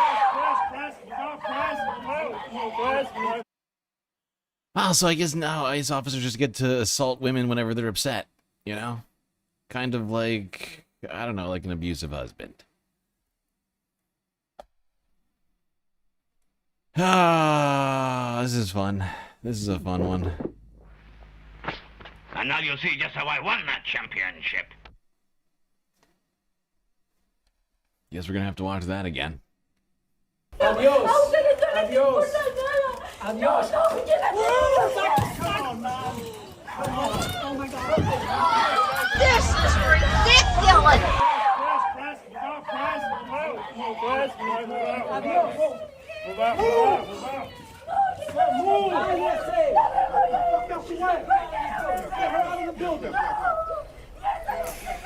CNN's Gloria Pazmino is joining us now with more on this. That video is indeed quite hard to watch. Gloria, there's also children standing very close to her and behind her. What more can you tell us about what's happened since this happened? Yeah, they're the children of this family, the children of this woman who in this video can be seen essentially pleading with this immigration officer. When you listen and you watch that very disturbing video, you can hear that she is asking the officer to take her instead. And she's trying to explain to him that if her husband, who's just been taken into custody by immigration officers, is deported back to Ecuador, their home country, he risks being killed. That's exactly what unfolded in immigration court here in New York City yesterday. And I think it's important to just mention that we are seeing incidents like this one almost on the daily basis here in New York City. People who are showing up to court to go to their legally mandated court appearances, and often... This is fucking disgusting. I mean, it's good that he's been fired. Great. What about all the other assaults that ICE officers have been doing? That's my question, because this is really just illustrative of a larger abusive campaign that ICE is you know, waging on people in the United States without any fucking justification for it. Just a bunch of sadistic fucks who we've given weapons and body armor and big bonuses to do their jobs. Then they're taking that money and they're taking that gear and then they're beating the shit out of Americans. People in this country, and it is wrong. I didn't realize Republicans loved Gestapo so much, but you know what? I mean, they have really been leaning into the Nazi stuff somewhat, you know, flagrantly, sort of brazenly lately, outwardly. So, you know, it shouldn't be surprising to me, but I just remember it wasn't that long ago, you know, a little over 10 years ago. People like Alex Jones hyperventilating over the idea of masked police forces roaming the streets, military coming to take away our guns, martial law, Obama. Rid of the Second Amendment.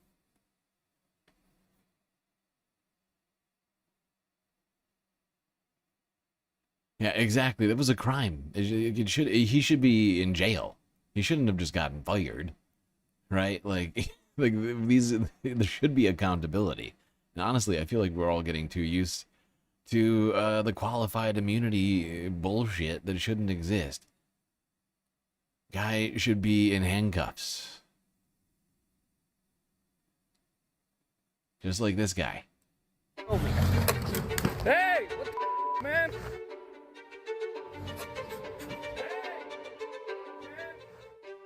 Tanya, the head of U.S. Border Patrol, just landed in Chicago, where a protester near the Immigration Processing Center made contact with a vehicle. So this is in Chicago. Whenever you're ready, talk about your experience. This is Status Coup News. Hold on, I'm gonna go ahead a little bit.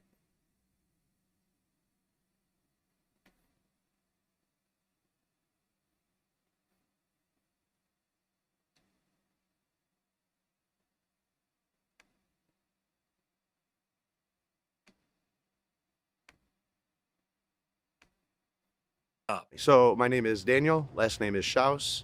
I've been out here Monday, I wasn't here Tuesday, and then I've been here for the last 2 days.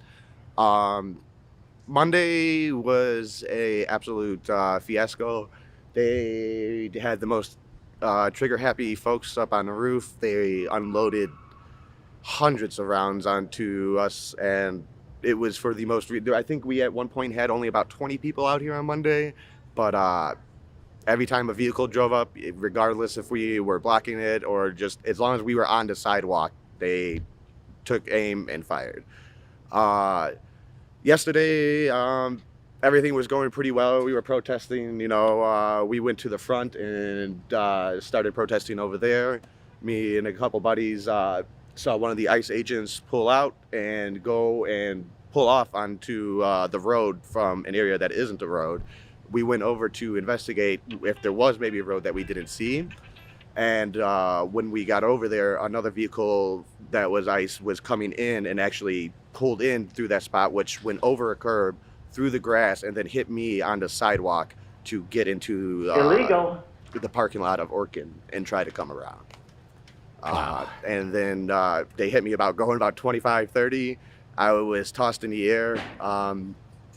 Called the police, and as the police were showing up, before the police showed up, ICE had already started pulling around. They had 3 cars that were rushing to where we were, almost looked like they were trying to come to arrest us for me being hit by a vehicle.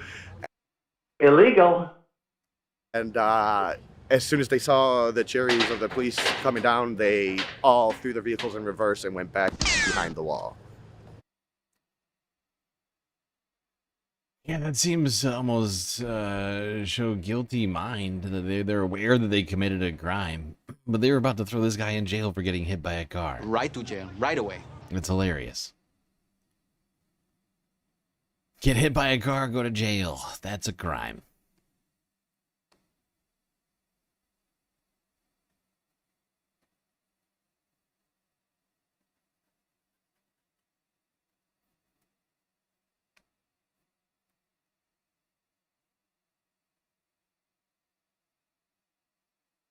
Let's see what else these supposed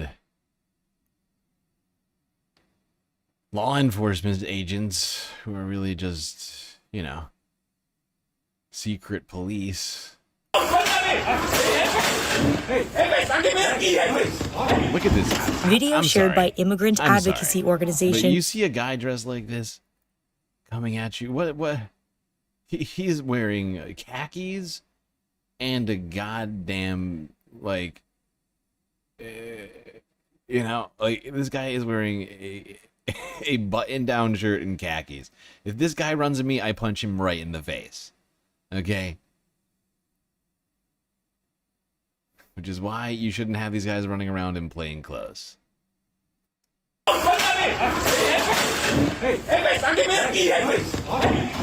Video shared by immigrant advocacy organization Escucha Mi Voz shows a grocery store worker in Iowa. How are you supposed to know that this guy has any authority to do anything and he's not just some psychopath? Immigrant advocacy organization Escucha Mi Voz shows a grocery store worker in Iowa being arrested by ICE agents in plain clothes. Are you then where's his cop? The worker, identified as Jorge Gonzalez Ochoa, can be seen pinned to the ground. Neither of these two are wearing any distinguishing,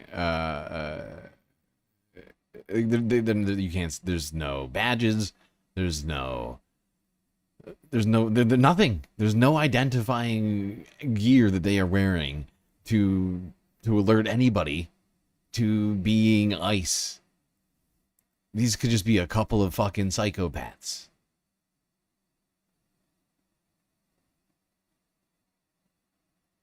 And honestly, if I'm a worker there and I see these guys, chokehold's coming. Okay? You're gonna lay down like this. You're not. You don't have a badge. You're just a couple of fucking psychos that just ran into my store and attacked some guy. About to put you in a sleeper hold, pal. Immediately, if not sooner. You know, none of them said anything. None of them said we are law enforcement agents. Nobody had a badge in their hand. Nothing.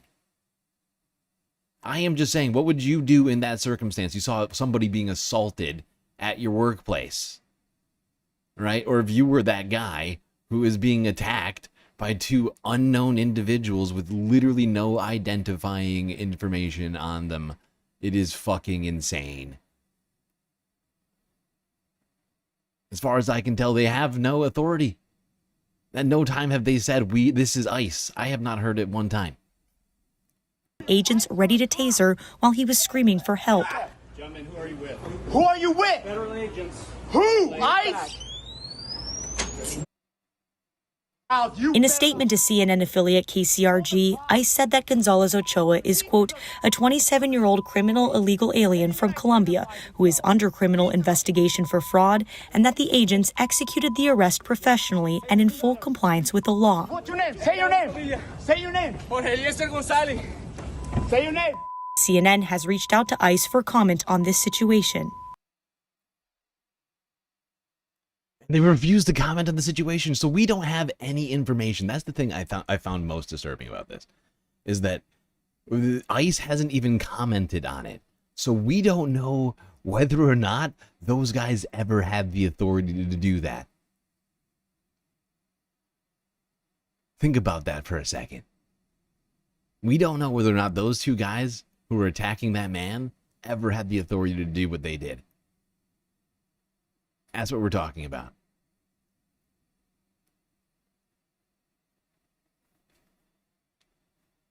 But they're not just attacking people in stores, they're attacking them in the streets.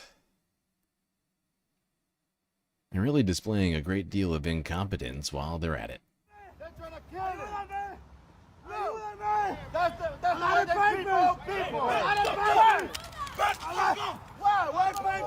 This video shows an ICE officer dropping his handgun during an arrest.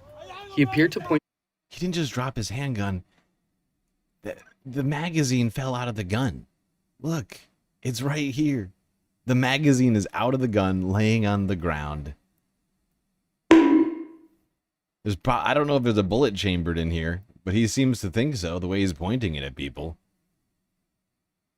Gun in the direction of the bystanders after picking it up. Illegal. Gun down. Rafael Talisman, who recorded the incident... A police officer pointing a gun at innocent bystanders is fucking insane. This is the exact opposite of what you're supposed to be trained to do. And who knows how much training anybody's getting, whether or not these guys are ICE agents or if they're just a couple of psychopaths as well. No way to be sure. But you're certainly not just supposed to point guns at people. Unless you feel, you know what I mean? Like, you're just not. Genuinely, you're just not supposed to. This it goes against everything you're supposed to do with a gun. In terms of safety. In public. Like, was anybody threatening him? Was anybody pointing weapons at him? No, just cameras. Just cameras. And he points a gun at them.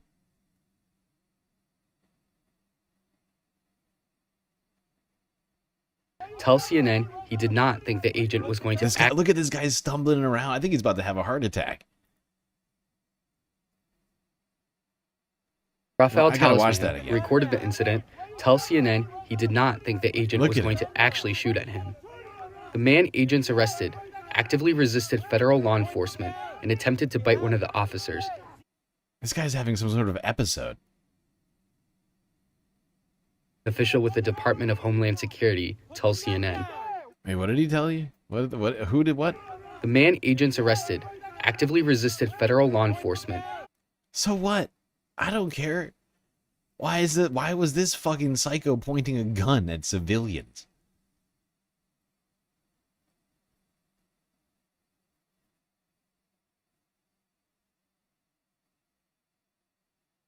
This is I mean, incredible incompetence. Just on so many levels. You got the clip lying on the ground. You got the officer pointing what could be still a loaded gun. There could still at least be one bullet in the chamber, pointed at civilians, just bystanders. They're in the middle of a public street. Is not like, I mean, there's probably people, these are probably people who were in their cars trying to just get to work or whatever the fuck, get to the subway or something. And they're like, we can't move until you stop doing what you're doing. And this psycho just points a gun at them. This guy should lose his job. The other guy should be in jail. I mean, what are we doing? Actually, multiple people should be in jail, right? It should be the guy who literally assaulted that woman, and then the dude who ran over a fucking protester. It's fucking insane. We're living in a lawless state.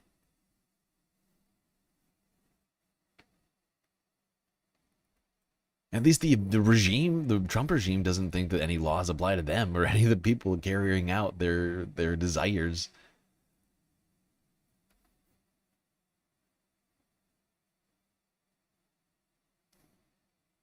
All right, we got more stuff to talk about with ICE, but we got to take a break. Quick galactic intermission, everybody. Quick reminder that we still have a galactic goal. We are at 1 of 10 right now. And we got about 2 hours to complete it.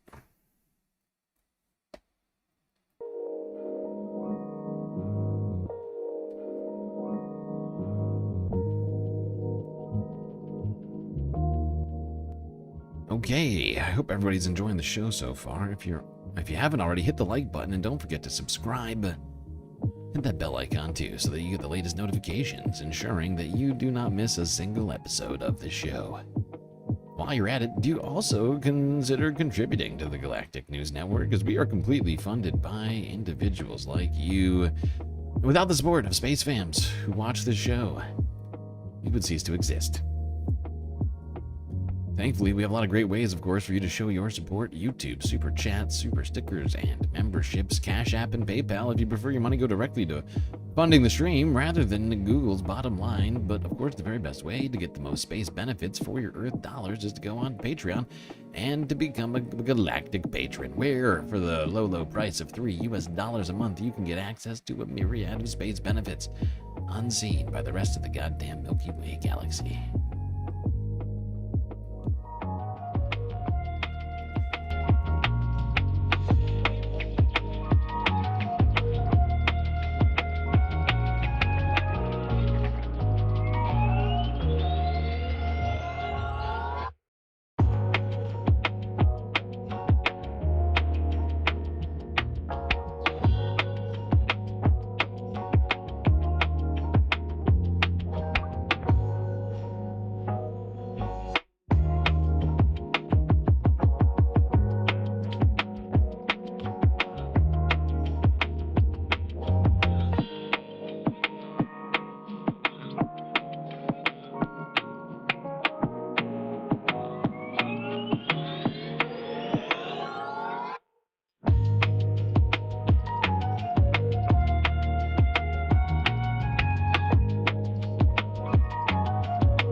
All right, everybody, you know what that sound means. It means it's time for us to get back to the stream.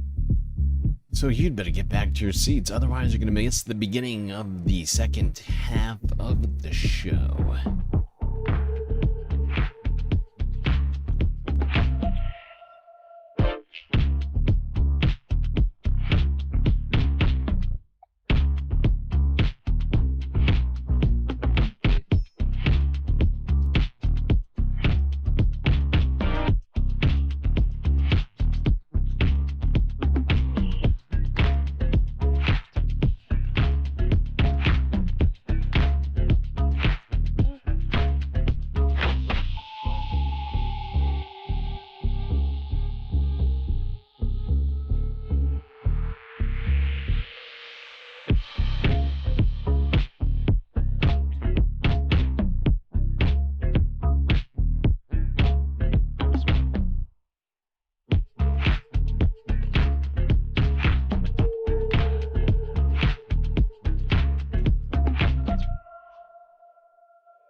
Okay, sorry about the delay. I was just finishing making myself a snack.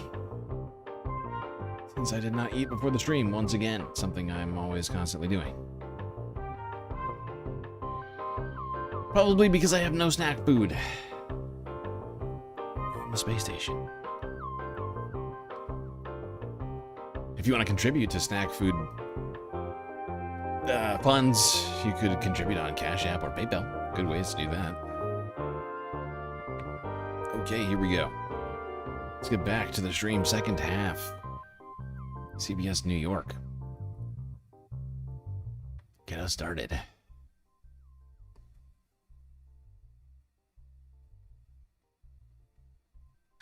Today, New Yorkers across the city took part in demonstrations against ICE's immigration enforcement. It follows several incidents from the past few days fueling outrage over the agency's practices. Christy Kalishian heard from demonstrators and has reaction from the Department of Homeland Security.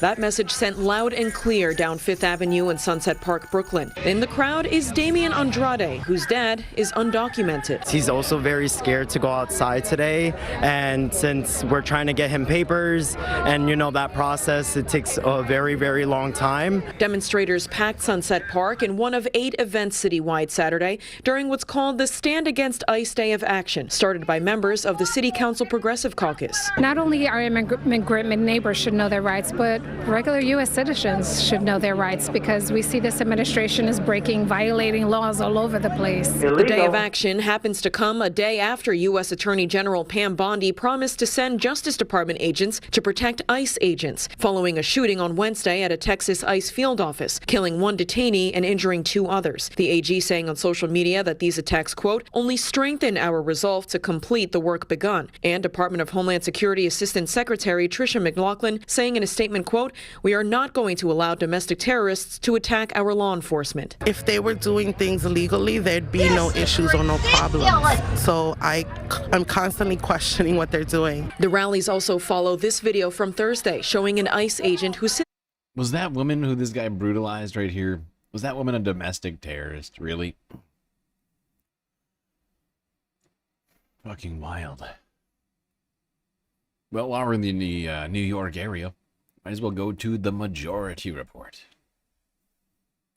Steps from the industrially ravaged Gowanus Canal. Downtown Brooklyn, USA.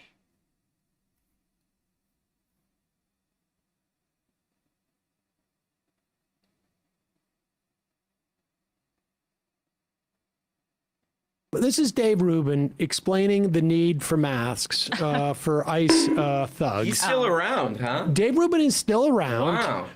He's a bit of an emeritus. In a way, good for him. He's a bit of an emeritus YouTuber. He only does like sort of the intro and outro segments, and then just pay somebody else's content. Then he just tacks on Chucky getting hugged by Jesus, or Ben Shapiro, on Bill Maher. He's got twins. I do have some sympathies. The twins. He's got can we wrap this up in 15 minutes? Is what he's saying, and then he does it.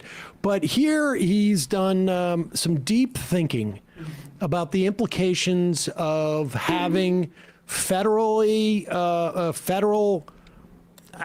sort of quasi. They're not really police, right? Because they're really federal bounty hunters, essentially, and sort of a militia. Because they're not, and here he is explaining why they need to wear masks.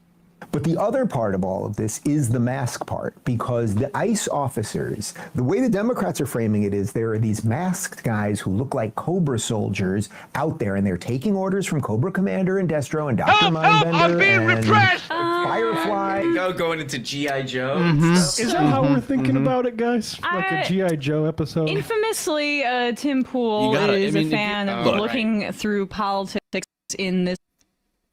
Look, okay, these communists might hate G.I. Joe, but if you're a real American, fuck yeah! The G.I. Joe is the only acceptable hetero reference to make.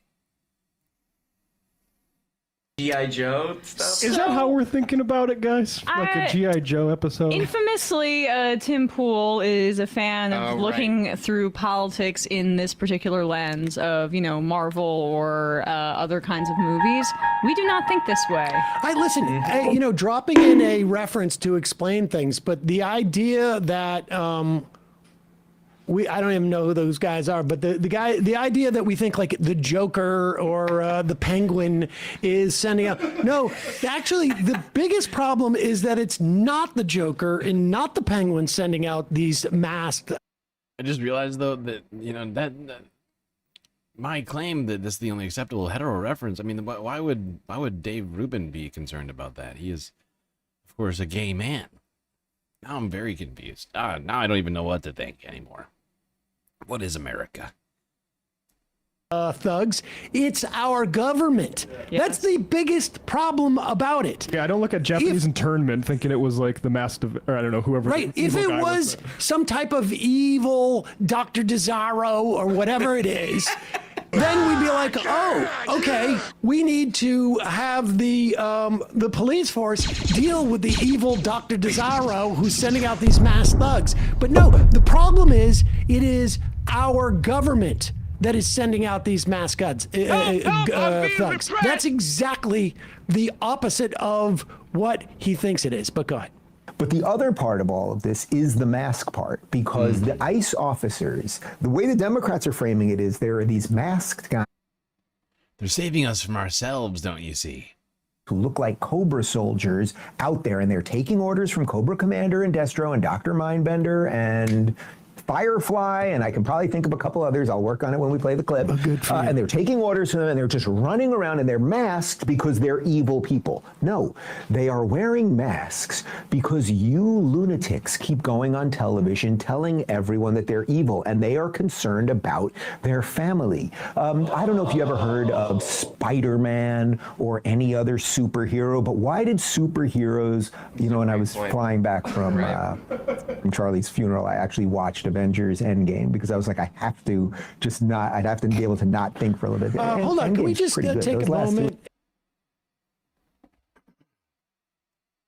My God. What an incredible theory from Dave. Oh, his literary knowledge is truly vast. I'm sorry, I mean his confusion about how to make metaphors is quite unbounded.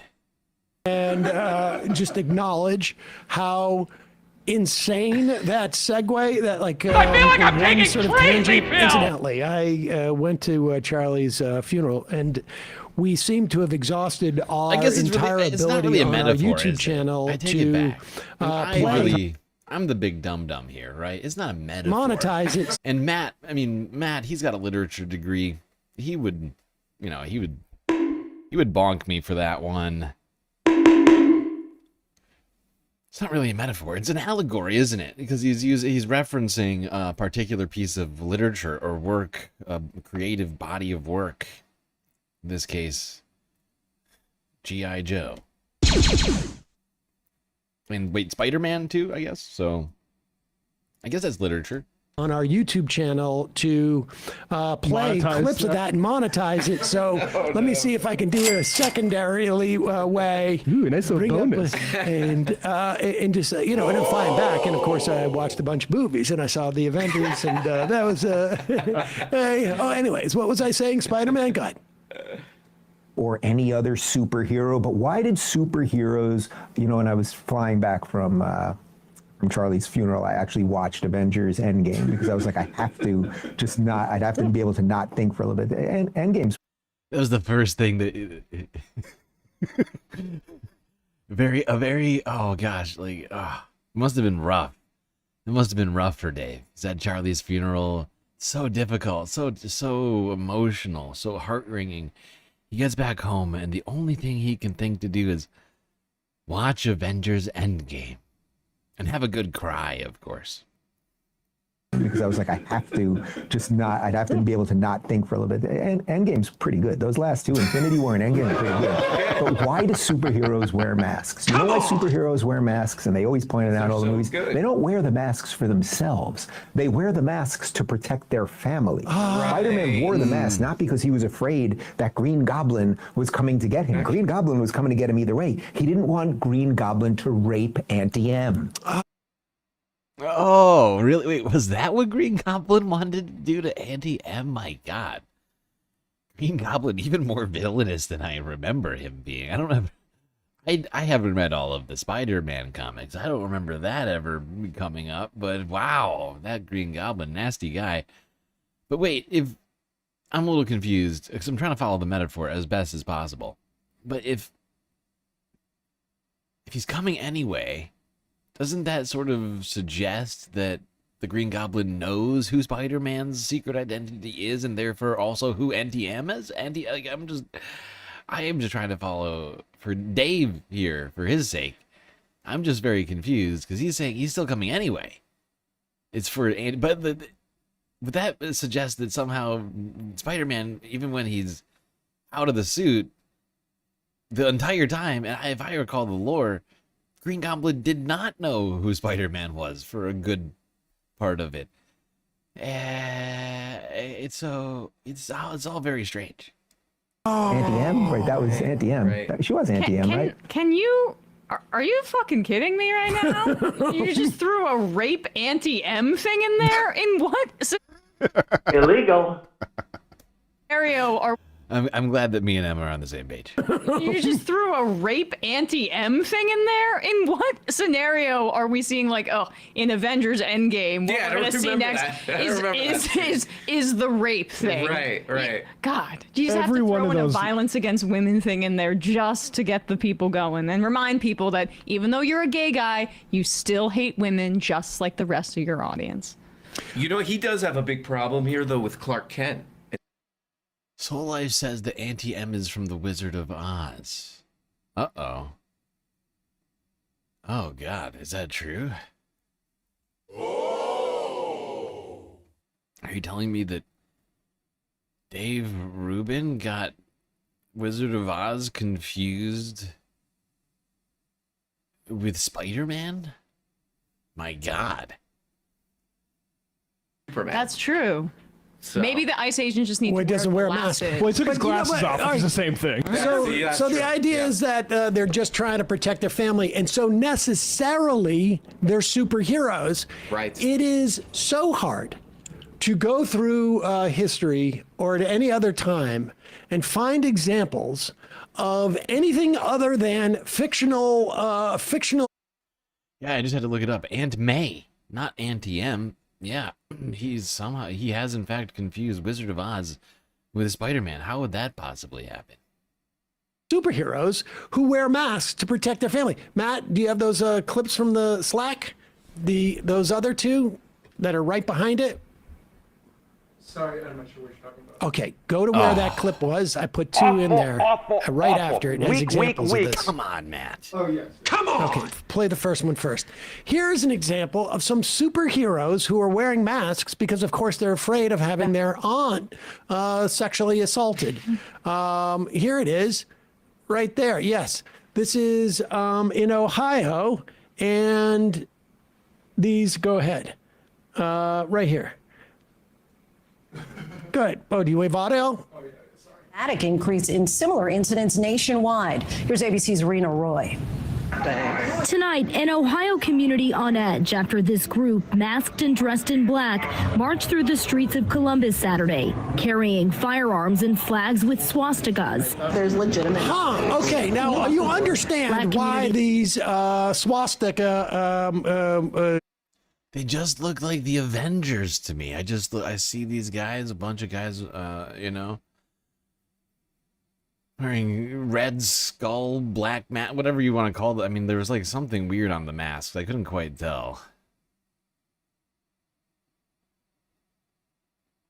Right? There's like some sort of like red drawing on those masks that I can't quite make out. It looks kind of like a skull, I think. It's like a Punisher symbol or something. Community on edge after this group, masked and dressed in black, marched through the streets of Columbus Saturday, carrying firearms and flags with swastikas. There's legitimate. Okay, now you understand why these swastika carrying gentlemen, because they're all family men. And they're very afraid about their family, and of course, they're superheroes. I think also they're so proud of what they're doing that they want to be a little humble. Yeah, you know, like, right. It's not about me. It's sort of it's not about me kind of thing. Not gonna do it. Wouldn't be yeah, prudent exactly. at this Now, juncture. listen, of course, many of these movies, the Avengers and Spider-Man, this all takes place. I wonder how RM feels without his soundboard.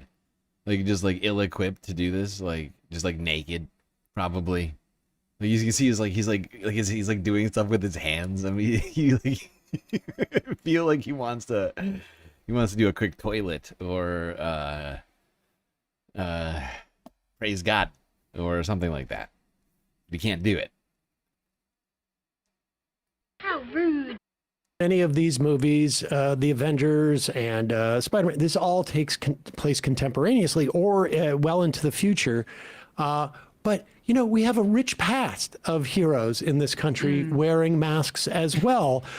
These guys are not fictional characters. They're actually real. Let's play this. Oh, see that? He is, he's masked. He is directing traffic. Oh, and look there's the family. There's a little kid with a mask. They're all there. Oh, there's some handbags. They don't want to be sexually assaulted. And so that is why all of them there are masked. Just another example of heroes wearing masks. How he's not really, I would say, he's probably a pretty good big superhero fan, because there's a lot of villains that wear masks. Like, just looking at Doctor Doom, famous mask. They're also worried about their family being raped. But would have been forgiven by Jesus. Scarecrow was really worried about the women in his life being raped. And one wonders why other police officers or why aren't firemen wearing? Yeah, why don't we have masked firemen? We must protect the heroes.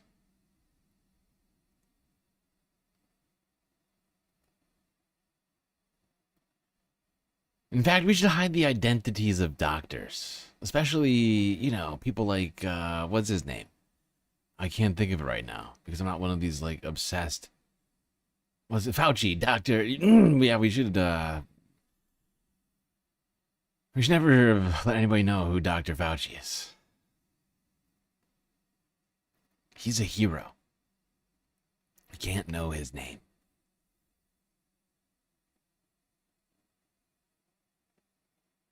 In fact, why have the president?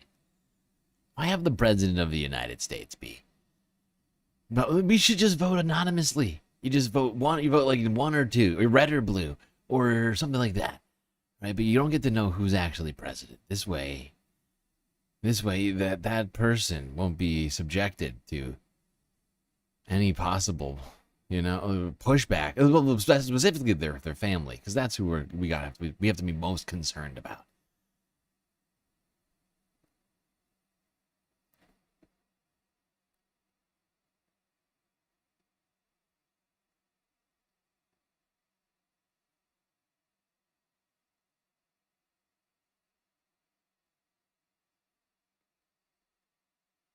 Why is your surgeon wearing a mask? Because they're a hero. It's a good point. It's due to heroicism. And not the potential of infection.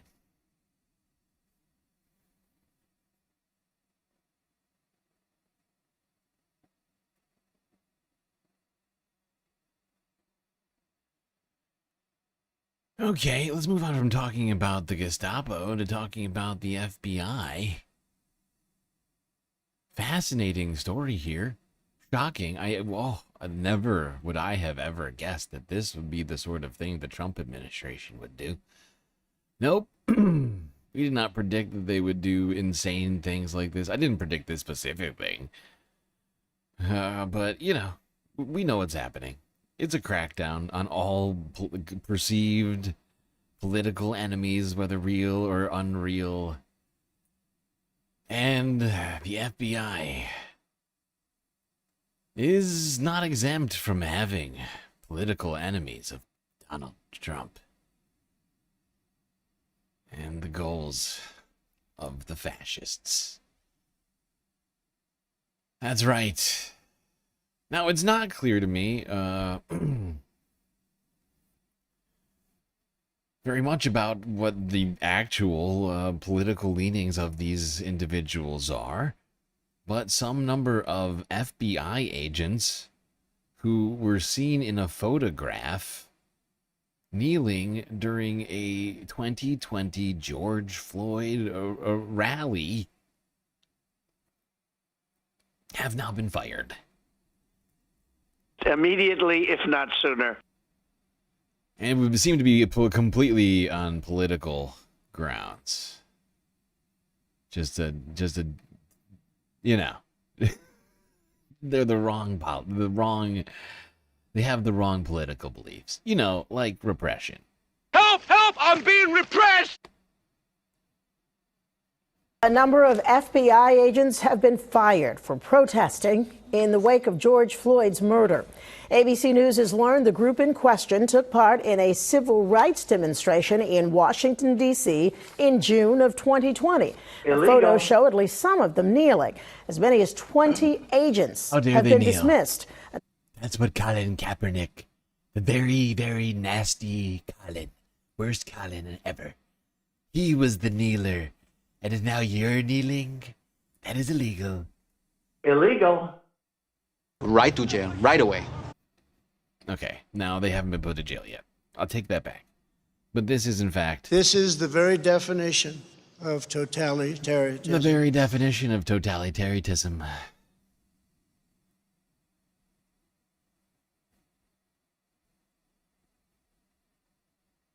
How dare you have any political beliefs that aren't the ones that we like? It's fine if you're shit posting Nazi memes. You know, you can keep your job. You can keep your job at Doge. You know, it's fine if you're, you know, on Zitter talking about how we need to normalize hatred again. You know, like, that's fine. You can keep your job. But if you kneeled in any proximity to a Black Lives Matter protest, jail. Right to jail, right away. How dare you? Oh, God. It's very Kaepernickian of you. No more job. Sorry. Sorry, no jobs for the Kaepernickians. All right, that's too many syllables for Donald Trump. It's less believable when you use too many syllables. What are we calling it again? Aceta. Commonly known as Tylenol. Is that a what? What is that word?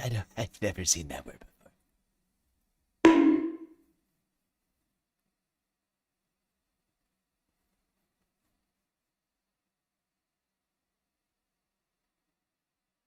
Okay, now let's move on to the next terrible story. Wow, what a fun weekend so far, huh? Don't worry, Sunday Fun Day, it's coming at someday soon. Some say immediately. Immediately, if not sooner.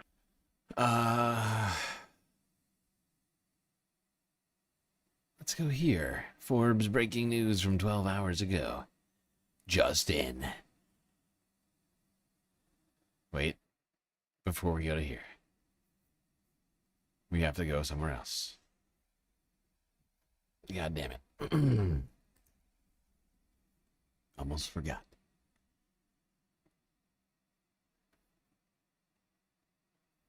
Do not play. Don't even play. This site is so laggy. This is the worst. This is the worst website. 10 pocket tactical hoodie. Oh God, I need that. I need me a 10 pocket tactical hoodie.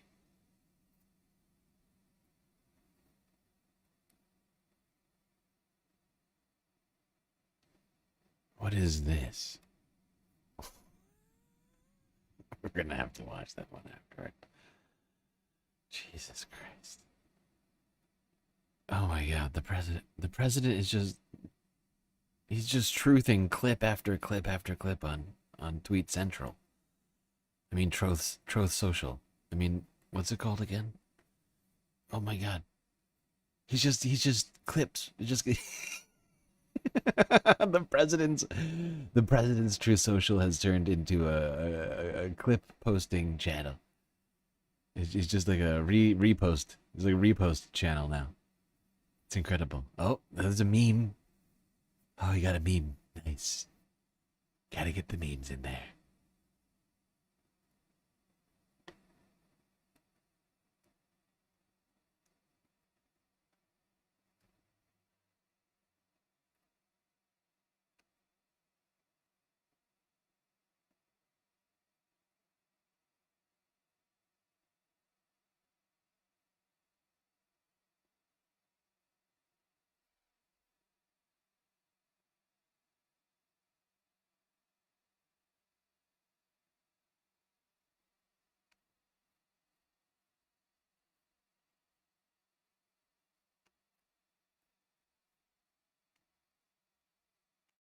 Okay, big news, everyone.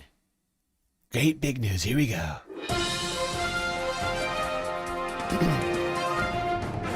I have a important tweet on Truth Social for everybody.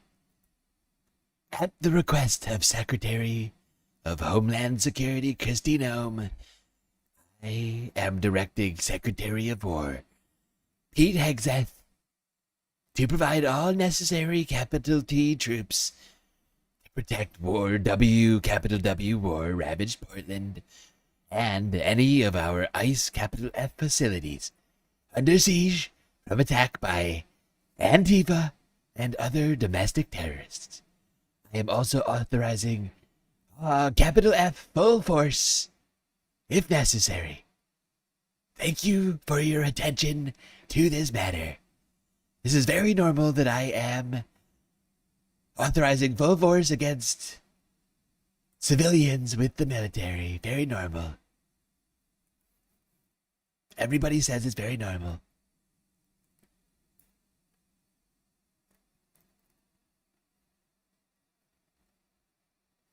Yeah, I just, everybody hear, we hear the same thing just now. The president just said that he's authorized full force against Americans.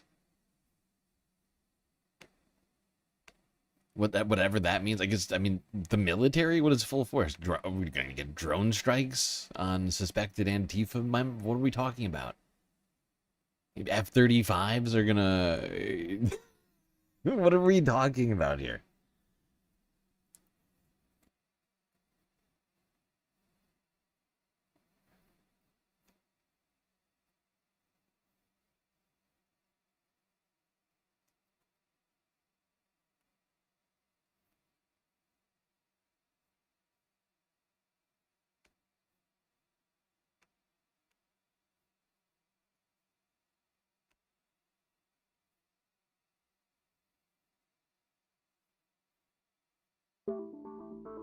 Trump orders troops to Portland, authorizes, quote, full force.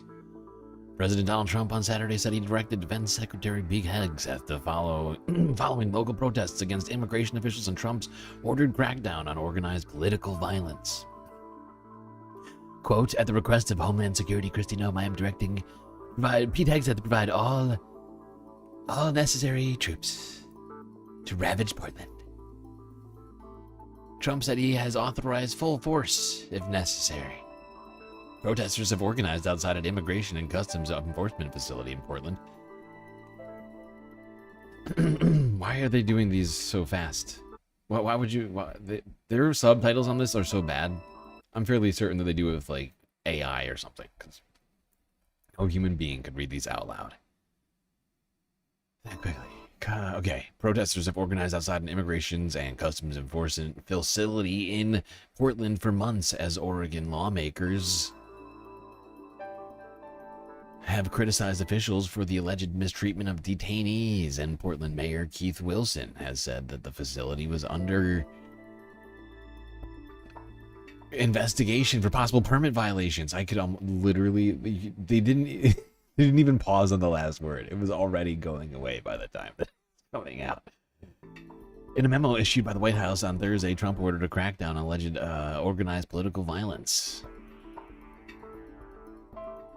and claimed riots across Portland and Los Angeles resulted in more than 1,000% increase in attacks on ICE officers since January.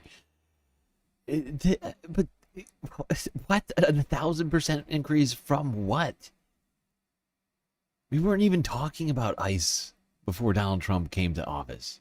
Like, literally, and is probably not, because it's not like ICE wasn't doing anything before Trump was around, before his second term.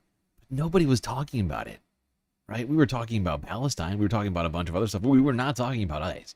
There was not a lot of ICE protests going on before Donald Trump became president.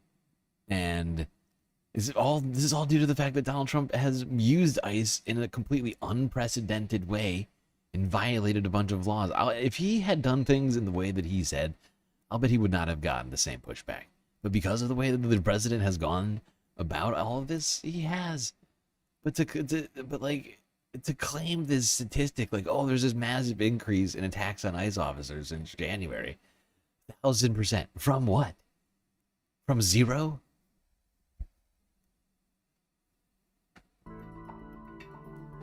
Protesters have portrayed foundational American principles, right? Because, like, just to be clear, in case people aren't even understanding what's happening here, 1,000% just means 10 times as many. You can say it the same way. It's the same thing. 1,000% as much, 10 times as many. It's the exact same thing. So, like, 10 times, like, what are we talking about? There was what? Zero, maybe, oh, there's 0 attacks in 2024, and now there's 0? Oh, wow, 1,000% increase. One might say that increase is infinite.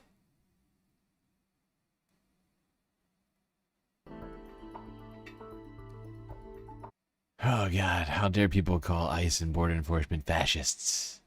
Terrible.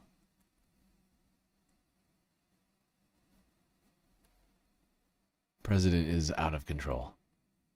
Let's see how Fox News took this.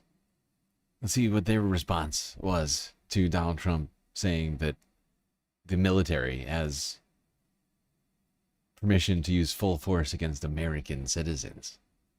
I'm sure they were alarmed.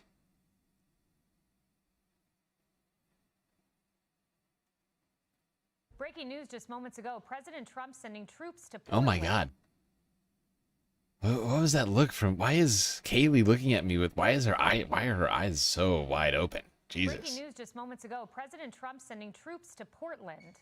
He made the announcement on Truth Social, and it read in part at the request of Secretary of Homeland Security Kristi Noem. I am directing Secretary of War Pete Hegseth to provide all necessary troops to protect war-ravaged Portland. Now, I remember this well. Wow. Oh, what happened? They skipped over. They didn't even put it up. Look at this. Fox News edited the tweet of the president. Illegal. Donald Trump sued ABC for doing this sort of thing. Remember that? Oh, right. He's been bragging about it all year. They shortened the tweet of the president. You do not believe me? Well,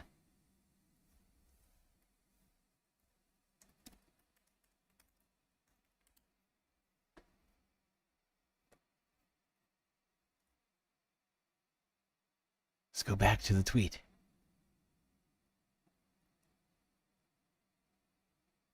Oh, this is super weird. Why would Fox News edit the words of the president? He typed them out very specifically. I assume he chose every letter, every word. I'm sure he used great care in his choice of words. Why would Fox News do such a thing? It's almost like they don't want to bring attention to a particular aspect of the quote. I'm very, very just so incredibly confused. Oh, the audio's low. Here, I'll let Kaylee talk again.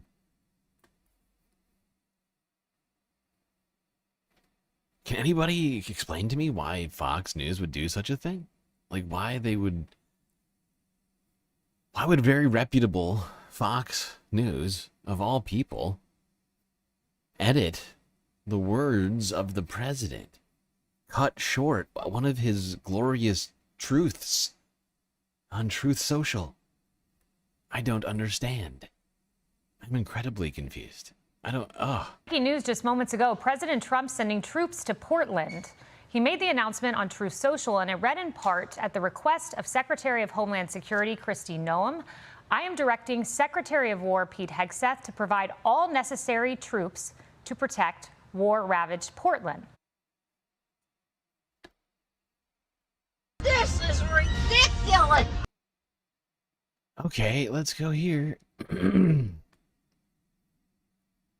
Because here is the original, right? You can see the original there. As you can see, they cut it off right here at domestic terrorists, right?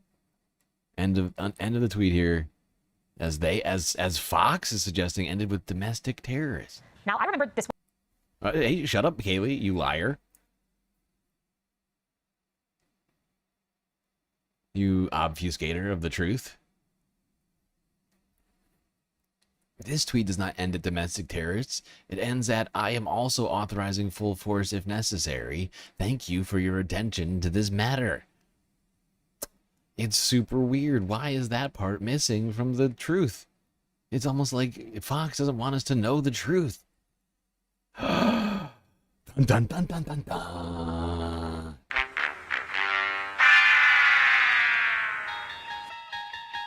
What kind of horrible nightmare world are we living in that Fox News doesn't want us to know the truth? Donald Trump made his platform truth.social. This is where we go to for the truth. And Fox would dare have the audacity to amend the truth of the supreme dictator in this way? This is incredibly disturbing to me. You know why it's most disturbing to me? Because it's fucking disingenuous to their goddamn deluded audiences who they've been deluding for years and not making it clear exactly what the president has said. Taking out what is effectively the most terrifying part of it. The most damning part of it.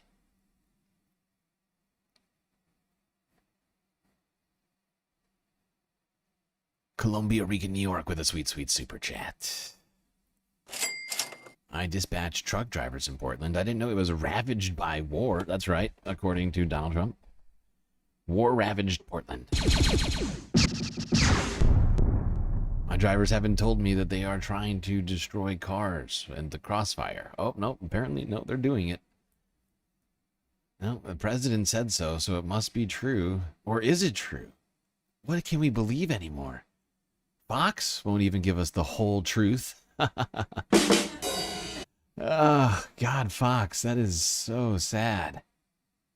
Get it together. Awful, awful, awful. Weak, weak, weak. Why do you refuse to give us the whole truth? Now, I remember this well. I remember 2020. There's a lot of violence in Portland. There was a courthouse that folks tried to set on fire, and President Trump deployed federal law enforcement there. I was his press secretary at the time. Here's what I said. By any objective standard, the violence, chaos, and anarchy in Portland is unacceptable. Here's the throwback. Wow. Press secretaries for Donald Trump have been incredibly diverse. So many blonde women. Democrats continue to put politics above peace while this president seeks to restore law and order. Now, someone who was there with me in the White House at that time was Katie Miller. She's the host of the Katie Miller podcast. She has a long track record in the Trump administration. Katie, you and I were there in the summer of 2020. We remember how dangerous Portland got, and they still have crime problems today. What do you make of the president's action? It's crime-ridden. You know, the greatest difference between President Trump's first term and a second term is that we're not waiting for there to be set fires in Portland. As President Trump said in 2020, it's an anarchist jurisdiction. So what do you do with an anarchist jurisdiction? Oh, my God. Oh, God. Okay, I'm so glad, because I was thinking, people were in chat asking, where's the war in Portland? Okay, no, so people don't go, chat, you're very stupid. Okay, you just don't understand how this works. Okay, this is it's a preemptive strike. Okay, no, of course there's not an actual war. We're starting a war in Portland. Okay, it's a preemptive because there's a subversive element in Portland. Okay, and you gotta get ahead of it before they start lighting fires. You have to nip it in the bud. Get it? Does that not make sense? Does that not make sense to you? I mean, come on. Totally justifiable in geopolitics, like when Donald Trump authorized the strike of Iran that everybody condemned. Oh wait, no, that was an illegal strike. Illegal. Let me think. There's a good example of this, I'm sure, somewhere. Oh right, it was like the weapons of mass destruction when we had to go in there, right? There's an old saying in Tennessee, I know it's in Texas, probably in Tennessee, that says, fool me once, shame on you. Of course, I am kidding. Preemptive strikes are, generally speaking, not that justified. But it's really, I mean, it's not even a preemptive. It's a preventative strike, right? Because it's not like Antifa was amassing power in Portland, creating some sort of rogue state, preparing to do an invasion of the United States, amassing troops at the border of Utah or something, or Idaho, I guess, whatever. Nevada? I'm trying to think. Yeah, I guess both. No.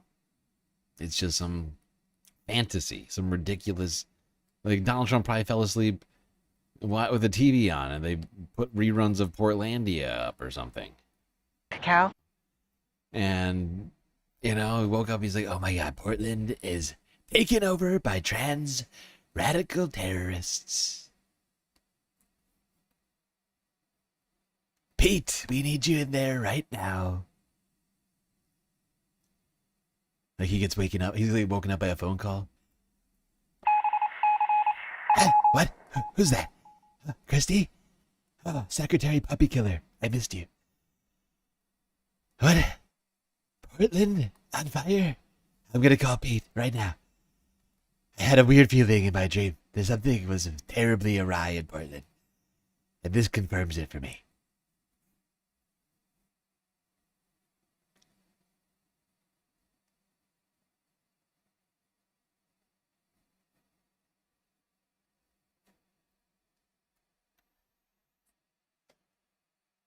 Let's go to CNN from 9 hours ago.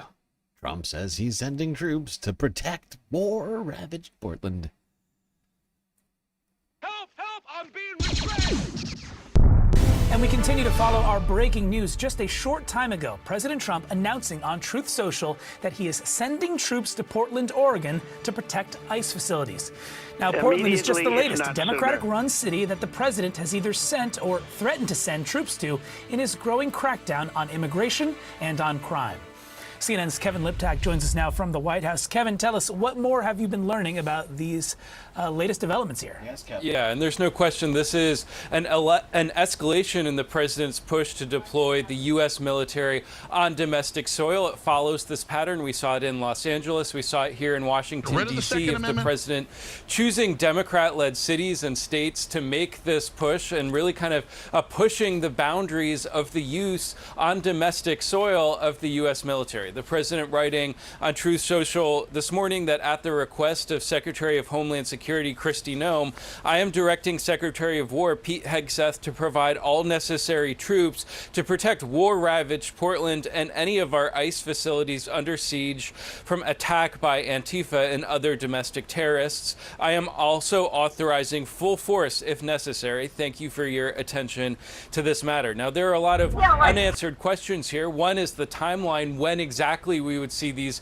troops arrive into Oregon. We also don't know what types of troops the president is talking about here, whether it's National Guard, whether it's active duty military, and we don't know exactly what legal authorities the president will be relying on, because remember, under law, it sharply limits the use of U.S. troops for domestic law enforcement purposes, and this is really kind of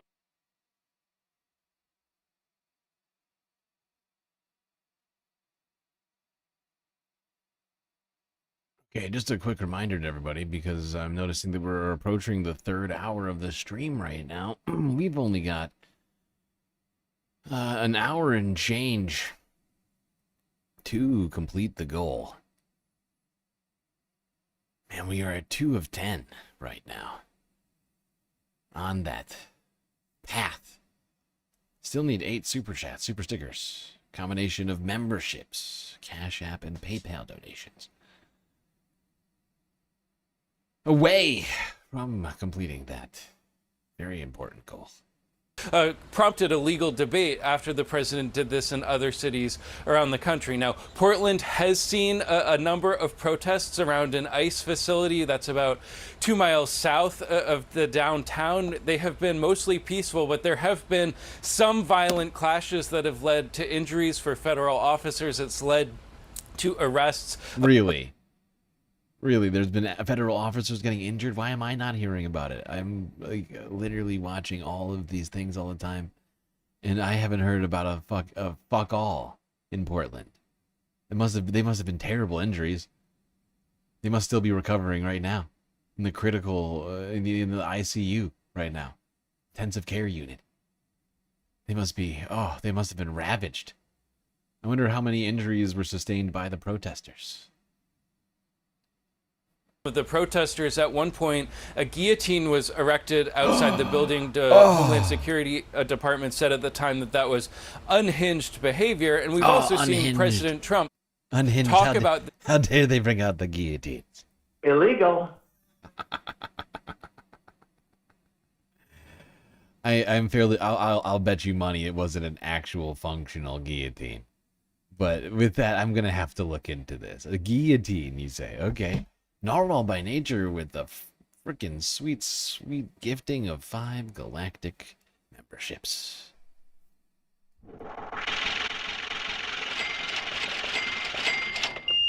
Who got them?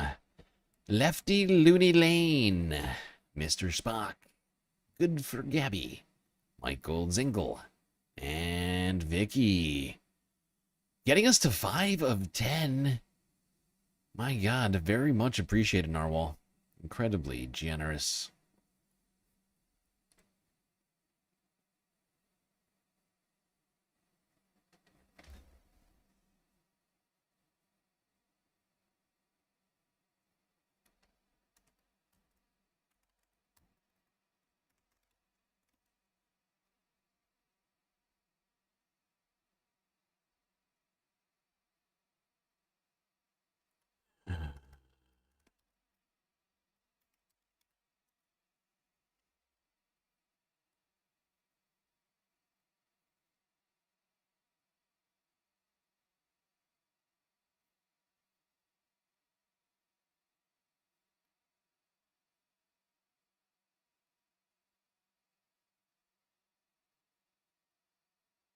Okay, there's like almost no photos of this thing online.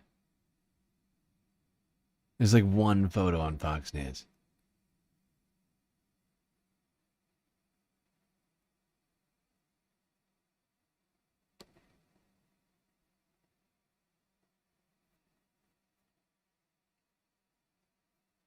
ICE slams unhinged behavior of Portland protesters who rolled out a guillotine in front of field office.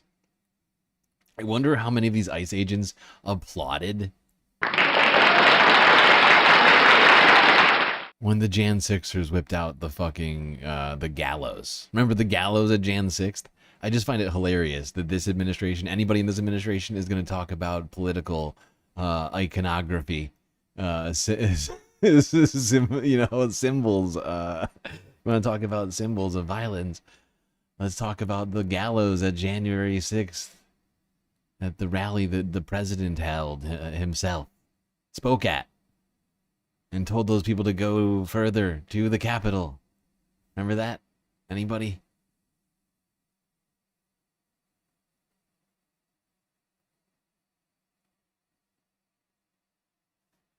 All right, show me the gallows, pal.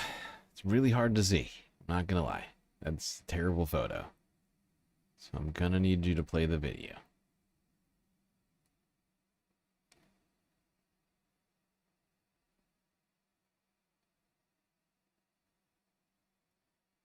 Jesus Christ.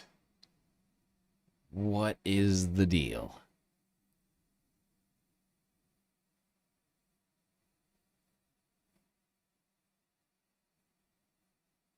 Oh my God, the Fox site is so trash.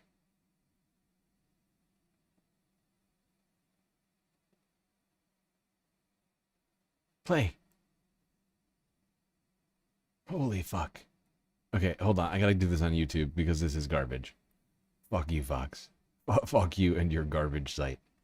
Oh my God, that is bad.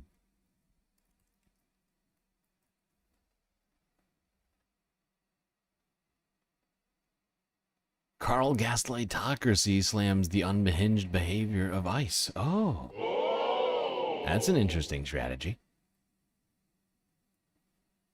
Oh, it never occurred to me. Interesting. It's just I see what crazy you're enough to saying. work. Yeah.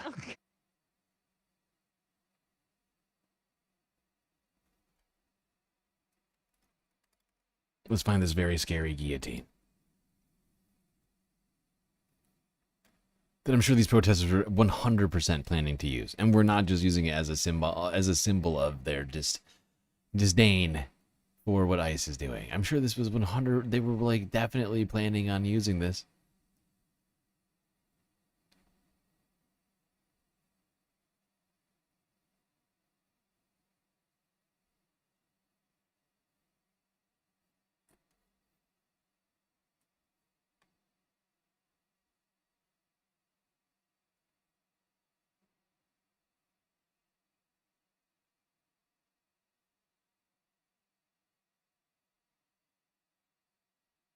Oh, for the love of God.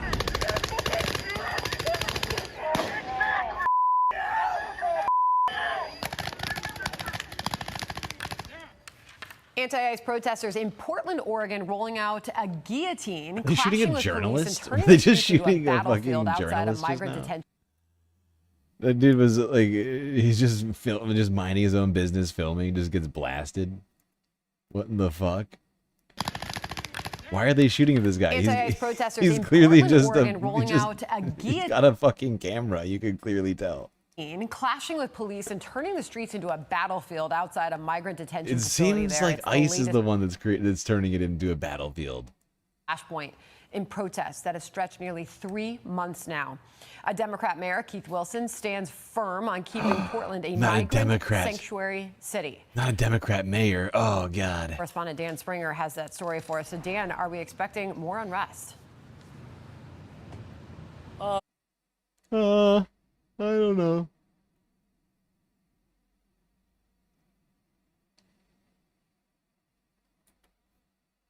Anyway,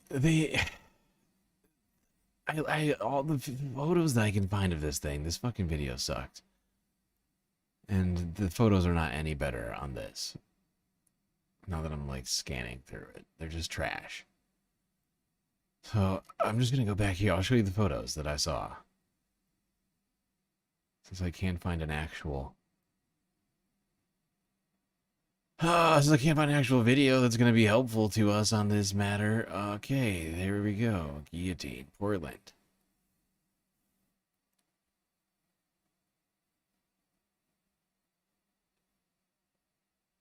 It's like a photo here. You can't... It is really dark. Really hard to see. But it's pretty clear that they weren't planning on actually using the thing. You know, it's quite clearly just built for show. Like, you look at the thing, and I mean, maybe if you get lucky, it'll hurt somebody, but it doesn't appear to be constructed to actually be a guillotine. It's just you know, I mean, sure, you can say, oh, does that send a bad message? Oh, yeah. Okay, let's talk about bad messaging. This administration. They're the ones who want to talk to us about messaging, the guys who are literally at every moment, every turn, at every opportunity, claiming, like, that the other side, that their political enemies and rivals are either committing crimes or destroying the country or whatever else. Like, it's insane. And by the way, CNN is actually slated to get worse because it's possible that they're going to get bought out. I can't wait for that. I can't wait to see how CNN gets worse. City over the last week. He said on Thursday in the Oval Office that we're going to get out there. He said, quote, we're going to do a pretty big number on those people in Portland. He called them professional agitators and anarchists. And you saw in his Truth Social post today referencing Antifa, the president has taken steps this week to label that group a terrorist organization. Now, leaders in Portland have made pretty clear that they are not welcoming federal intervention. The mayor said this week that, like mayors across the country, I have not asked for and do not need federal intervention. That's the mayor, Keith Wilson. There you go, Mayor of Portland saying, we do not want, nor are we asking for, the help of federal officers.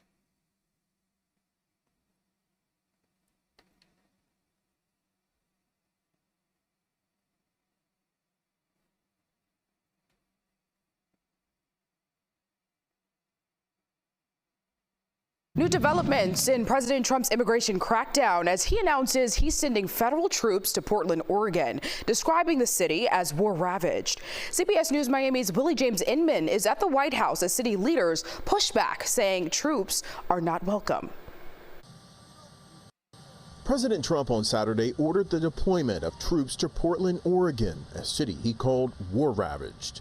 In a post on Truth Social, the president said he's directed Secretary of War Pete Hegseth to provide all necessary troops to protect Portland and its ICE facilities. The president's post comes 3 days after a gunman opened fire on an ICE facility in Dallas, killing one and critically injuring 2 others, and after a series of anti-ICE protests in Portland. The governor of Oregon, along with local leaders, including Portland's mayor, held a news conference responding to the president's announcement. In my conversations directly with President Trump and Secretary Noem, I have been abundantly clear with them that Portland and the state of Oregon believe in the rule of law, and we can manage our own local public safety needs. The number of necessary troops is 0 in Portland and any other American city. The president's plan for Portland comes as Memphis, Tennessee prepares for a National Guard troop deployment on Monday as part of the president's crackdown on crime. For weeks, the Trump administration has been threatening to mobilize federal law enforcement agents to sanctuary cities or cities it deems crime-ridden. So we're going to send the boots on the ground to the places that we know there's a problem. We're going to send the troops to the place where nobody wants them, because that's what our dear leader wants. Okay, thank you very much. Where did he go, George? Where did he go?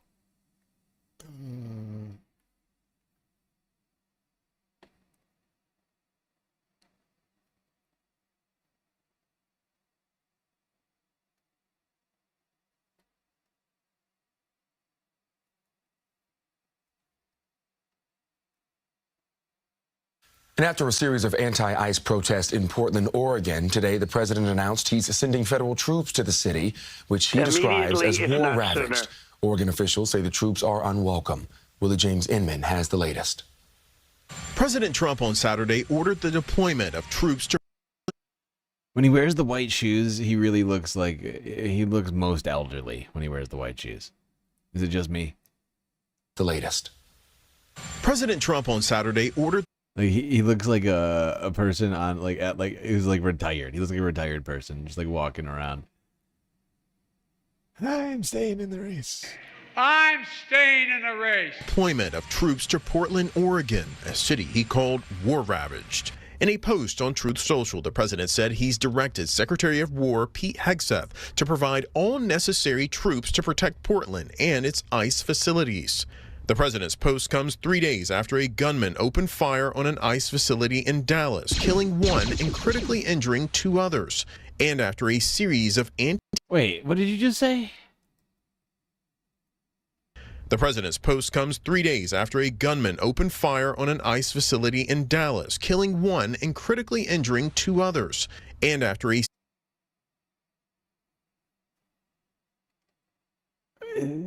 Somebody yesterday? Did I miss something?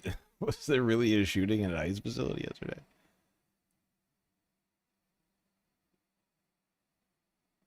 Wait, isn't he? Is he? There. He's talking about the one. They're talking about the fucking shooting that killed no ICE officers. What are they talking about? They are talking about the fucking shooting we've been talking about all week. Right? That's what we're talking about here. This is the worst journalism I've ever heard. They just claimed that a bunch of ICE officers got shot. Not a single ICE officer was shot. Are we kidding me? I gotta hear that one more time. Am I just losing my fucking mind? All necessary troops to protect Portland and its ICE facilities. The president's post comes 3 days after a gunman opened fire on an ICE facility in Dallas, killing one and critically injuring 2 others. Yeah, well, okay, no, it's an omission. It's an omission. They omitted details, important details, and especially after what they just got done talking about, it sounds like they're like this was like, oh my god. Oh my god, this is the worst journalism I've ever fucking heard. Precision of language. Please. It is their fucking job to get the language precise on that. And that totally implies that there was 3 ICE officers who were shot, not immigrants. What shoddy fucking journalism. That is pathetic. That is, wow. Unbelievable. I'm more precise than that. I'm a fucking spaceman. I'm a goddamn spaceman doing a live stream without a team of journalists working on this. And if I were like, oh my fucking, just wow. All right, let's go to Portland. A governor of Oregon, Portland mayor, held a press conference. This was live streamed 6 hours ago, shortly after the announcement from Trump on Truth Social. Well, good afternoon, everyone. Thank you for being here. Thank you for joining me and the group of elected leaders and community leaders behind me. We are in the central city of Portland, Oregon, and it is a beautiful day. And we are very happy to be here speaking with you today.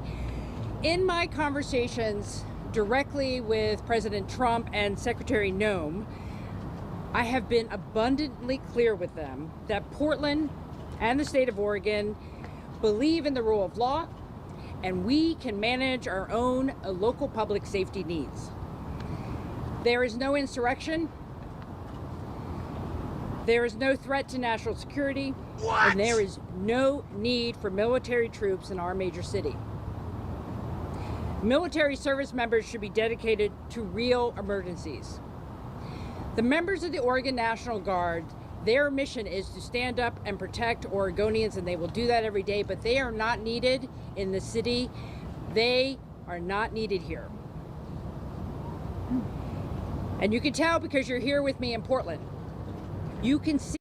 I'm not gonna lie. If I were this woman right here, if I were the governor, I'm sorry. Wait, is she the mayor? I think she's actually the mayor of Portland. Sorry. All right. Wait.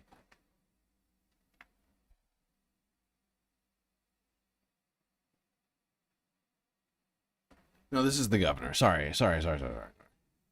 I'm not. We don't talk about Oregonian politics enough. Okay, so no, I believe this woman is the governor. Let me just double check this.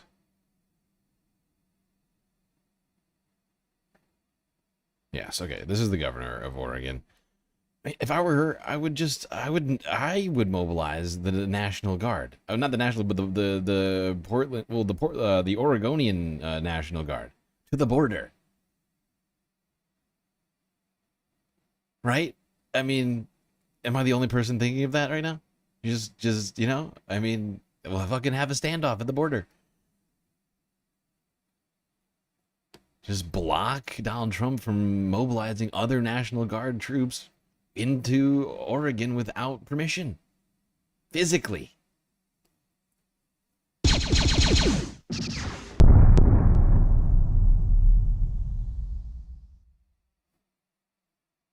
That this city is safe and calm. It is a beautiful day to be here.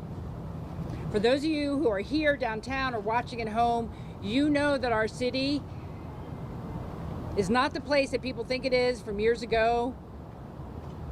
There's business thriving. People are coming downtown. They are enjoying this community. We have students who are ready to go see the Lion King tonight at the Keller Auditorium. People are going to the Timbers match. People are downtown shopping.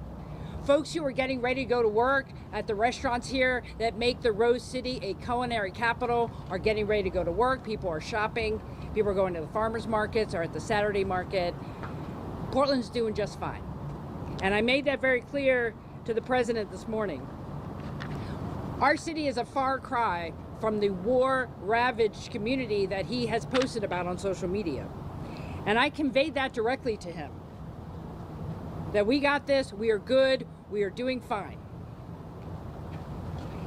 And I also said to him, we have to be careful not to respond to outdated media coverage or misinformation that's out there. We know what's happening in our own city, and we are doing just fine. That being said, we do face real challenges in Portland, as does the rest of the country. We're worried about the cost of living. We want our schools to do what is necessary for our students. Okay. I think that's enough from her. She made it pretty clear. She does not think that troops should be in Portland. Now, this guy is the mayor. To Mayor Keith Wilson. Thank you.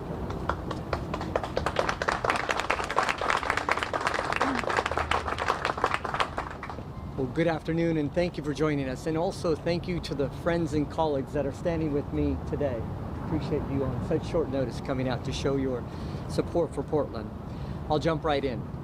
President Trump has directed all necessary troops to Portland, Oregon. The number of necessary troops is 0 in Portland and any other American city. And let me repeat that. This is an American city. We do not need any intervention. This is not a military target. The president will not find lawlessness or violence here.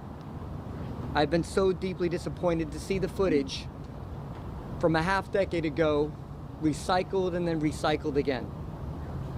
If President Trump came to Portland today, what he would find is people riding their bikes, playing sports, enjoying the sunshine, buying groceries or produce from a farmer's market, as the governor had noted. We've had hard conversations and we've done important work in the years since that footage was taken. We reformed our public safety system. We've refocused our community and on our economy. And we've redoubled our efforts to help our most vulnerable. In fact, we could use federal help for all those things I just listed. Imagine if the federal government sent hundreds of engineers or teachers or outreach workers to Portland instead of a short, expensive, and fruitless show of force. On Monday, I will gather with a dozen regional mayors to sign a joint statement modeled after that of Mayor Brandon Johnson of Chicago, who received the same ugly threat of military deployment as Portland now has. Like Mayor Johnson's executive order, our statement will be one of values, of caring for our community and caring for each other. And that's what we need right now, not occupying troops. It will also cover the standards that... Okay. It's a good place to stop that video. You know what this whole thing feels like to me? A witch hunt. You know, they're just coming up with these sort of amorphous, almost undefinable enemies out there, trying to group them all together, whether or not they have any affiliation with one another, and then go after them. You know, anybody can be the enemy, but they've figured out a particular set of traits that makes you the enemy, and apparently the whole enemy is working together. Oh, everyone's being funded by George Soros in China. China! And it's a witch hunt. They're looking for the radical trans-Marxist feminist Antifas.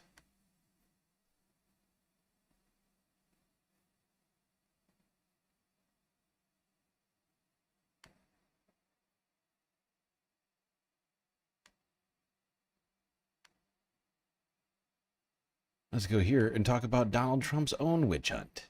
That him and Pam Bondi at the DOJ are carrying out. Donald Trump has made no secret of his dislike for his political foes.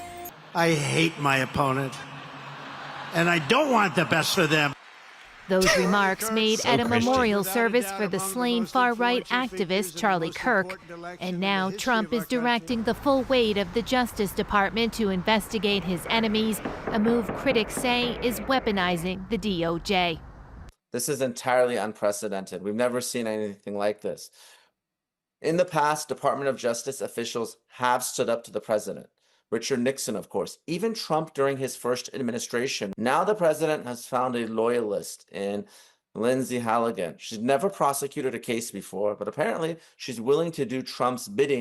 Trump has been raging on social media about investigations into Democratic Senator Adam Schiff and New York. Well, let's be real. Just be really quick with this, but this rage was not intended to be social, or not on social media. I know that much because Donald Trump immediately deleted it. Immediately, if not sooner. Because he realized that he had posted it to his own platform rather than to the AG. By the way, what do you think would have happened? And just think back to Biden. I know it's so long ago. But think back to Biden's presidency before the actual trials had happened, but they were in sort of the preliminary phases. And Donald Trump, every single day, remember, he was out there, he was saying lawfare, witch hunt, the Democrats, Merrick Garland, he's coming after me, he's listening to Biden is whispering in his ear like Emperor Palpatine. What you must do, Merrick Garland, is go after my political rival, Donald Trump. I'm staying in the race. And then this comes out, right? The president was trying to direct Pam Bondi, the current attorney general. And the only reason we know about it is because he tweeted it blunderously on Truth Social. At least we got the truth on Truth Social. Media about investigations into Democratic Senator Adam Schiff and New York Attorney General Letitia James. He's accused them both of committing mortgage fraud. Trump loathes both Schiff and James. Schiff because he led the impeachment proceedings against Trump during his first term in office, while James prosecuted and won a case that Trump committed fraud by exaggerating his net worth on financial records to obtain more favorable loan terms. Trump also has it out for his former national security advisor, John Bolton. Bolton broke with the president, publishing a memoir that portrayed Trump as reckless and unfit to lead, a move seen as the ultimate betrayal from someone inside Trump's inner circle. Last month, FBI agents raided Bolton's home as part of an investigation that officials said was linked to classified documents. The raid came a day after Bolton criticized Trump's tariffs on India. You know what? Fear the I was actually unaware of that timing until now. Oh my God. He raided John Bolton's house because he criticized him on Twitter or something over India, over the tariffs. It's insane. It's insane. We have a demented, unintelligent person running the United States of America. You mean the before times? In the long, long ago? Yes, that's correct. That is the correct... It's the correct answer. Good job. Points for you.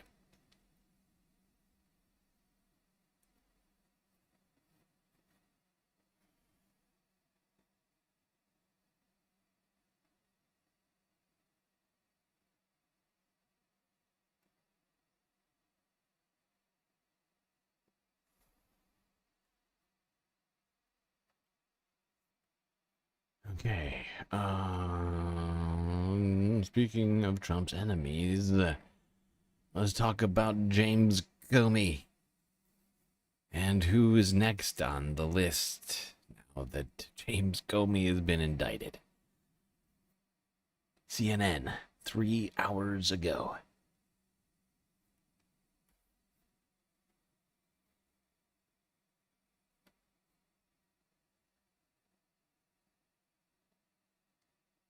President Trump opening new fronts in his attack on political adversaries. Just days after the controversial indictment of former FBI Director James Comey, the president has now turned his attention to two new targets. The first, Lisa Monaco, who served as Deputy Attorney General under President Biden, where she oversaw investigations into Trump and his associates. She is now Microsoft's President of Global Affairs, and President Trump is demanding she be fired from a private company.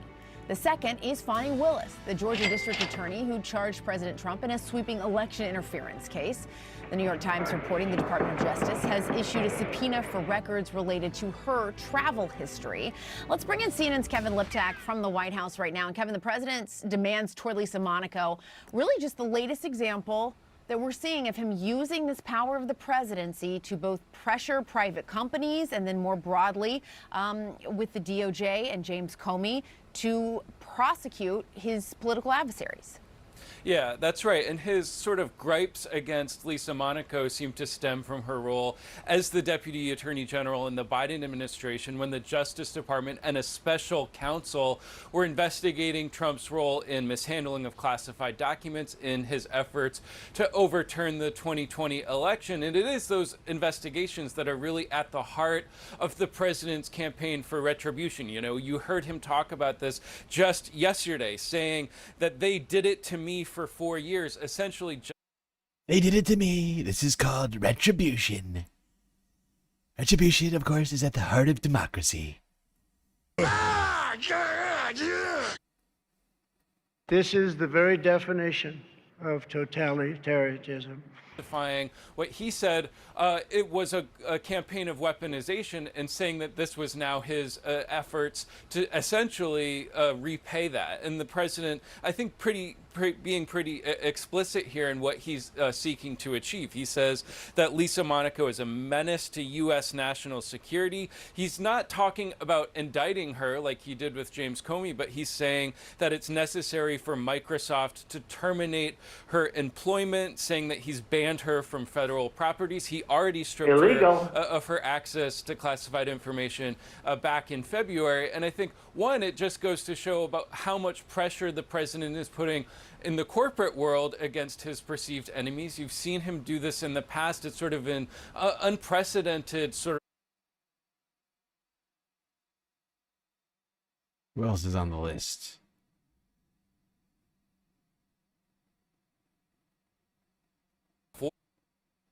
He's also the author of a new book out this month, When You Come at the King, Inside DOJ's Pursuit of the President from Nixon to Trump. I love how these guys are always fucking making a book. Gotta get a book. Jake Tapper making a... Oh, Ellie's got a new book. You want that book? Ellie, I do want to talk about your book in just a moment. But let's start first with this latest news. Person 3. What does this tell you about the strength of the government's case here and how they're working through this? Well, Jess, this new reporting gives us and the public some specificity that's not actually contained in the indictment itself. So it is really important to know that person 3 is this person, Daniel Richman, and the allegation is that Jim Comey authorized him to leak, but then lied to Congress about that. The number one problem I see is if you look at the clip where Jim Comey's being questioned by Senator Ted Cruz back in 2020, the question that Ted Cruz poses to Jim Comey is not at all clear. In fact, there are 3 or 4 subparts to that question. And then Jim Comey's response is simply, I stand by my prior testimony. If you're going to bring a perjury prosecution and get a conviction as a prosecutor, you need to have a clean, clear question and a clean, clear, false answer. I don't see that at all with respect to that exchange. There's no mention of Daniel Richman whatsoever. So I think prosecutors have picked themselves a tough fight here. Well, it sounds like they have a very awful week. One might say an awfully weak case.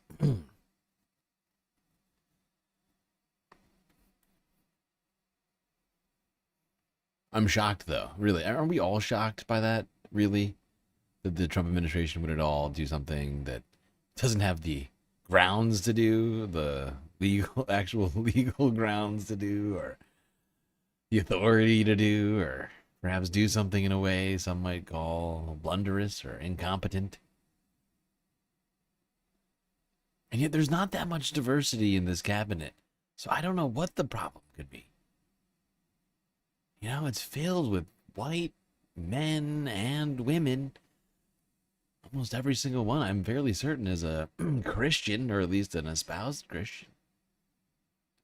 Whether or not they live according to what the Bible says, I don't have time for that. But it's all very strange. Like, as just a regular guy, I find myself just sort of puzzled. Because I remember being promised that we were going to have levels of competence never before seen. Remember that? Just not that long ago, just months ago now. It was earlier this year we were told that we were going to get rid of the DEI. No more equity, no more inclusion, no more diversity. And that was going to solve competence or problems in government. And yet they just seem to keep piling up, or like somehow a gross incompetence continues to happen. It's very strange. I am puzzled. Like I said before. Truly perplexed. Befuddled.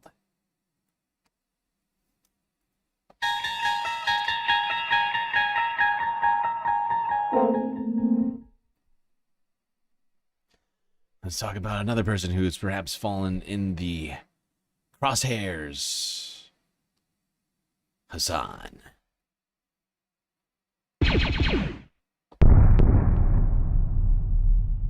This is something that I said under Trump 1, and it only took for Trump 2 for it to fully come to fruition. I don't like it. Immediately, I don't if like not it because, sooner. like, there's nowhere I can really go. You know what I mean?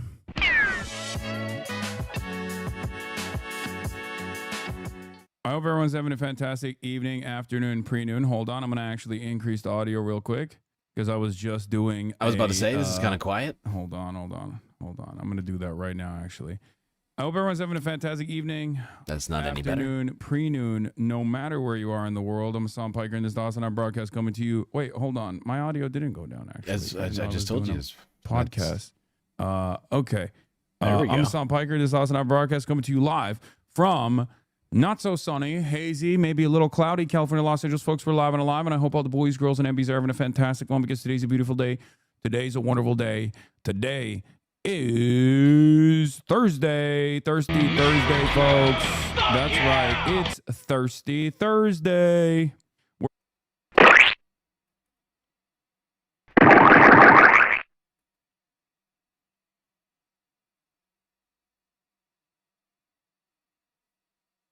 We're live, and I hope everyone's having a fantastic one. It's Thursday, September 25th, 2025, and I am right on time, as a matter of fact, right on time. 70 degrees and sunny here in California, maybe hazy in California, but there is so much that is taking place in the world. What is this? Donald Trump, it's me, sir, patriot, I come before you, tired of the libtards, to ask you for one thing. I want you to deport Hassan Piker. Well, except he's not the only one who's saying that. Here's Laura Loomer this morning, only a couple hours ago, saying, hopefully today President Trump can negotiate permanent deportation of Hassan Piker. I can't imagine. I can't really imagine just like waking up and being like, oh, look, incredibly famous person who knows the president personally just tweeted out first thing in their day, 8:50 in the morning, that they hope that the president can negotiate the permanent deportation of me. Yay. That's a great way to start the day. Oh, 44,000 views. Huh. Wow. Immediately, if not sooner. The turkey, it's time for him to go home. Born here. Do I even want the Laura Loomer smoke? I feel like she's gonna actually get me deported, dude. You know what I mean? Don't tap the glass. I mean, she's literally tapping my glass. Why does she look so weird? That's what I did. I tapped it. You threw your body at the glass? Maybe. She said Hassan. By the way, I don't know if everybody heard him mumble, but he very much under his breath was like, I'm born here. But yeah, apparently, and I had to double check just to be sure, because I know that Hassan is Turkish.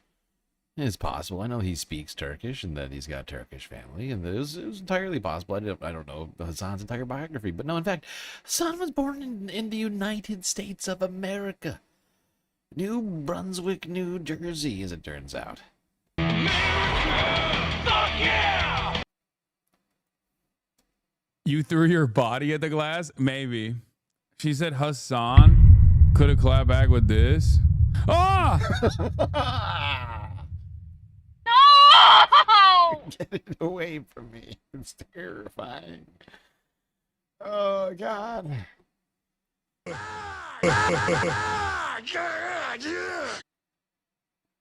That's what I've been meaning to do. It's like so low on my list, but I've been wanting to like Photoshop Laura Loomer's face with what's his name? The guy from the Saw movies guy.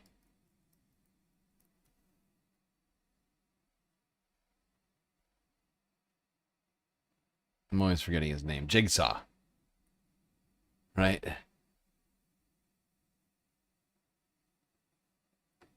Because they have similar vibes, don't they? Like, I really do. Somebody pointed this out to me one day, and I've never been able to unsee it since. But they really do. I mean, certainly the high cheekbones, very pronounced. You know, and I've been meaning to Photoshop Laura Loomer and Jigsaw's face together, but it's sort of low on my list of things to do. Maybe I'll do it for Halloween this year.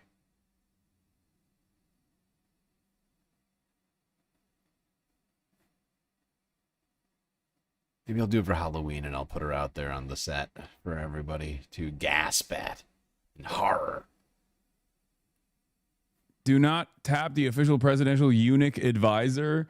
We don't know if she's a eunuch. We know she's a free spirit. Laura Loomer, she's a free spirit. She's a free spirit. That's right. A real firebrand. A real firebrand. Laura Loomer. She's a free spirit. She said, you sure don't act like it? What a silly response. That sucks. That's cool, though. That means that I think I'm gonna keep it real. I mean, she's been following me for many, many years. I think like she low-key doesn't want me deported. I hope. Fight with her in real time now that we know she just sits on Twitter. No. That was the weakest clapback. Bro, she on your ass. I don't think she wants me actually deported. You know what I mean? So that's good. That's good. That's fantastic. Anyway. A few moments later. There was an investigation into that, which did not conclude wrongdoing on the part of the former FBI director, Comey. Oh my In God! that Did you context, see Hassan when you look at the fact that seen there this was yet. an investigation. I haven't seen the whole thing, but I just saw the very beginning of it when I saw her tweet. Oh my God! But Hassan's looking at Jigsaw photos too. We all know it. It's across the internet. We all know. Laura Loomer is Jigsaw in her spare time. Context, when you look at the fact that there was an investigation, I'm that gonna it get reached a conclusion, deported, and now man. we have charges. This ratio is far too significant for Laura Loomer not to do something. Right to jail, right away. Oh, it was good knowing Hassan while it lasted. I guess he can still stream from another country. Nadia Yvette Chambers with the sweet, sweet super chat. Thank you, Nadia. Quote, Dem Mayor. Unquote. Tone equals illegitimate by dint of Dem.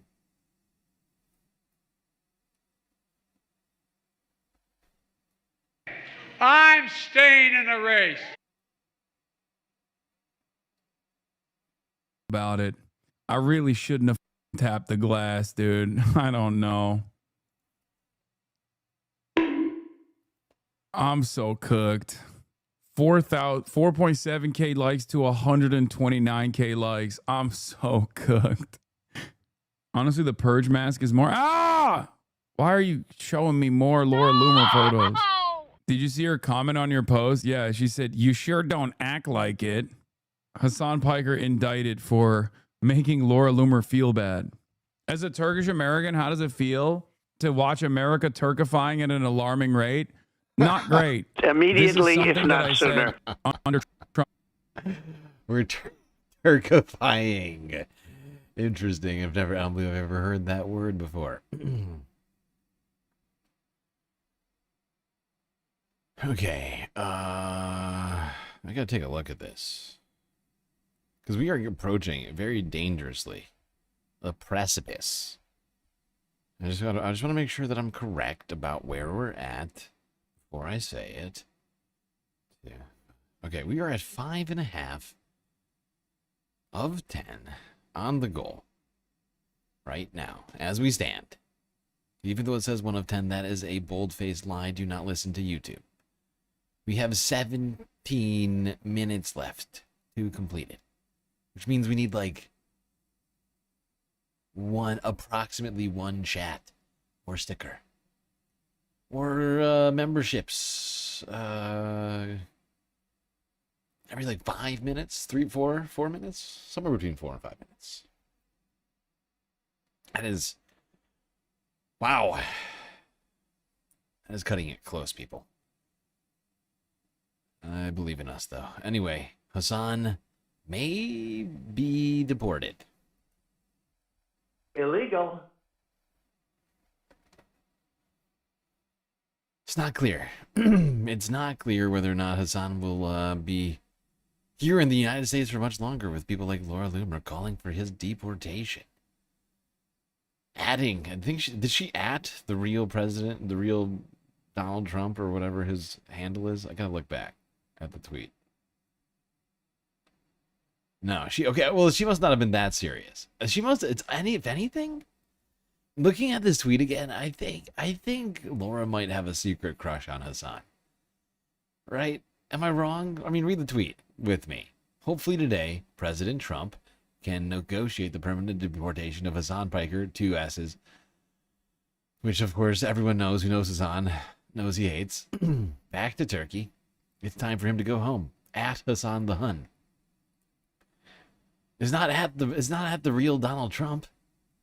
She could have easily, or whatever POTUS, I don't know what his handle is right now on Twitter. But let's be real, she could have easily added the president. Intended him to get that notification that he was mentioned. Instead, the only person she added was Hassan. I think that Laura has a secret crush and she just wants his attention because she thinks he's cute. Aww. It's kind of sweet when you think about it.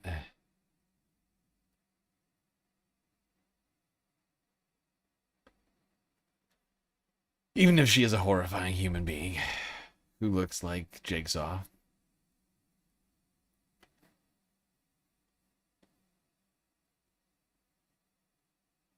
Okay, let's see. Oh my god, I almost forgot. And I was tempted to put this up on the thumbnail. That's coming up really soon. But prepare yourselves, people. I don't know who here is a I Have It podcast fan, but if we make it to the third half, you may not have heard, but Jennifer Welch of the I've Had It pod visited Hassan and they talked. I haven't even watched it. We're going to watch it for the first time together because I figured why do that? Why waste my time watching by myself? I mean, clearly it's going to be a great video. Let's go here though first. First story we must discuss. That story being the Epstein files and the latest release. If you haven't heard, CBS Evening News from yesterday. Democrats on the House Oversight Committee today released more files turned over by the estate of Jeffrey Epstein, the convicted sex offender. President Trump is not mentioned in the documents, but as Nicole Killian reports, a number of other prominent men are. From Elon Musk to Bill Gates, the latest batch of Epstein-related documents reads like a who's who. Take this entry from Jeffrey Epstein's itinerary dated December 6, 2014. Reminder, Elon Musk to island. Is this still happening?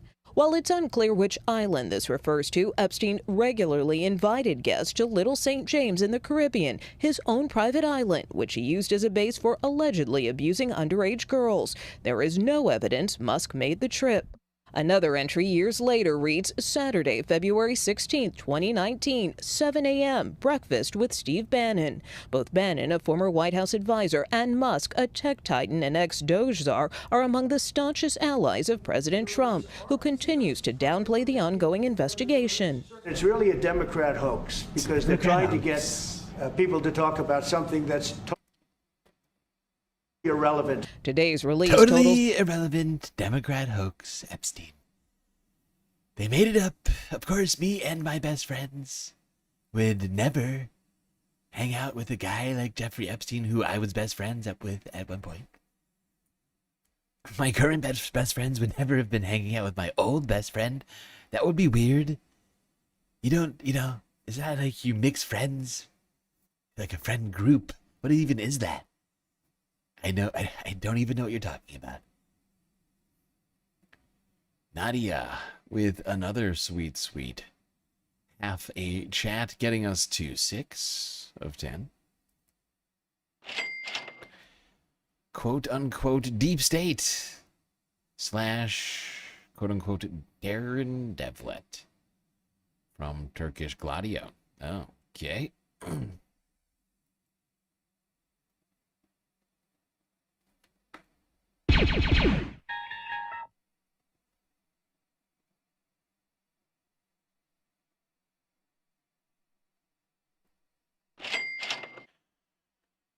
Okay,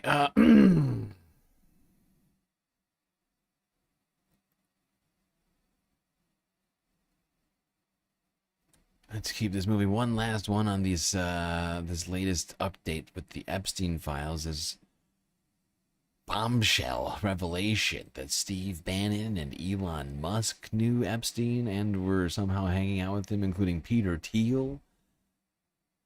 Of course, we all knew about the association with Prince Andrew. That one I didn't even feel to be a revelation. It's like, yeah, we knew that Prince Andrew was a bad guy. Allegedly.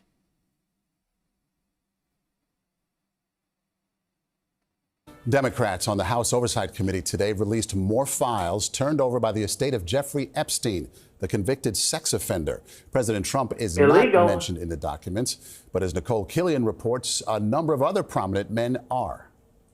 From Elon Musk to Bill Gates, the latest batch of Epstein-related documents reads like a who's who. Take this entry from Jeffrey Epstein's itinerary dated December 6, 2014. Reminder, Elon Musk to island. Is this still happening? While it's unclear which island this refers to, Epstein regularly invited guests to Little St. James in the Caribbean, his own private island, which he used as a base for allegedly abusing underage girls. There is no evidence Musk made the trip.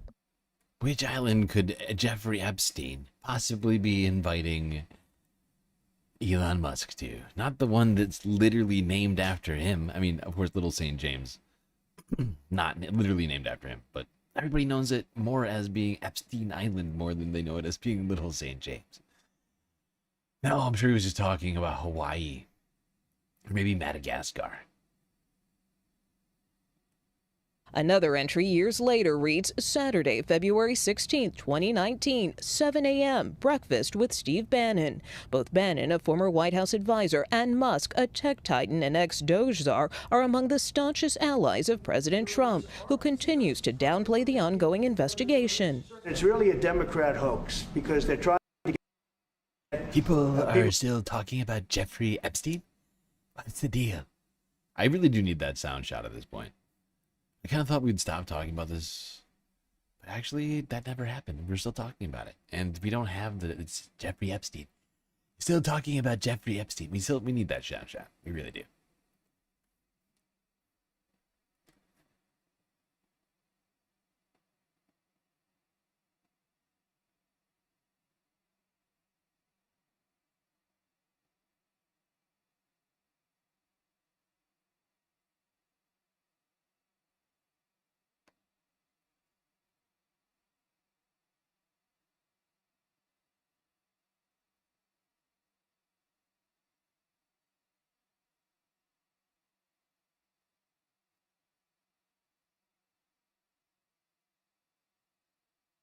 Okay.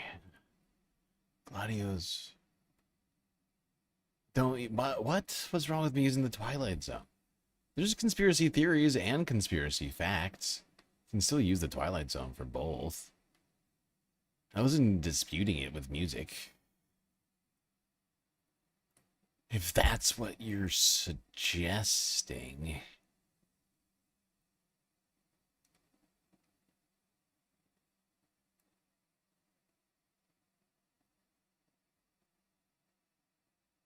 All right, let's go here.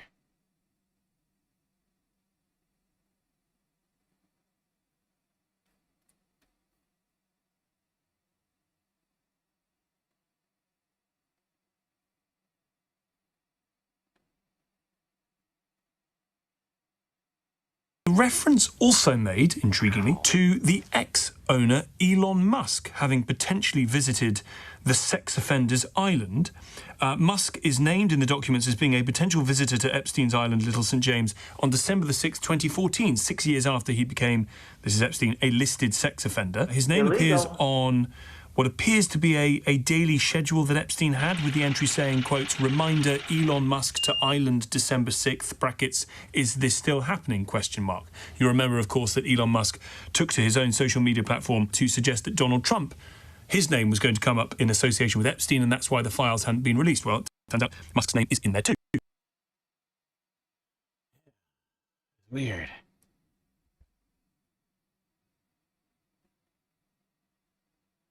But I mean, he wasn't wrong about Donald Trump's name being in the files either. And at the time, when I heard that, I thought it could have been two things. That somehow Elon had information personally, right? Or that the Doge had taken the information. But clearly it was the former. And then I guess Elon must have just known because Donald Trump and he shared a beautiful friend. Although who knows how close he was with Epstein. I know that Donald Trump was #1 in Jeffrey's heart.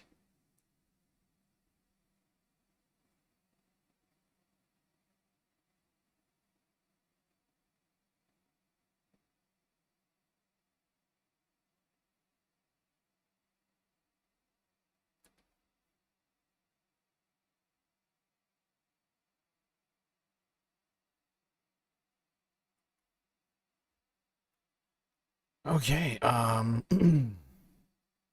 guess we will watch this video. How are we doing on time? We have 5 minutes left on the goal. I will start us on the Jennifer Welch. But before we go to the Hassan interview with Jennifer, let's go to the Majority Report and see how Jennifer has been doing it over there at the iHip Pod. See some of her interviewing tactics of late. Our new friend, Jennifer Welch, who was on Tuesday, just... Oh, I've seen her. She's awesome. Is it just me, or is Emma, like, really excited that Jennifer is moving to New York? Like, I don't know. I'm just picking up on, like, little hints that somehow they've already exchanged numbers, and Emma's, like, been talking about all the great things they're gonna do.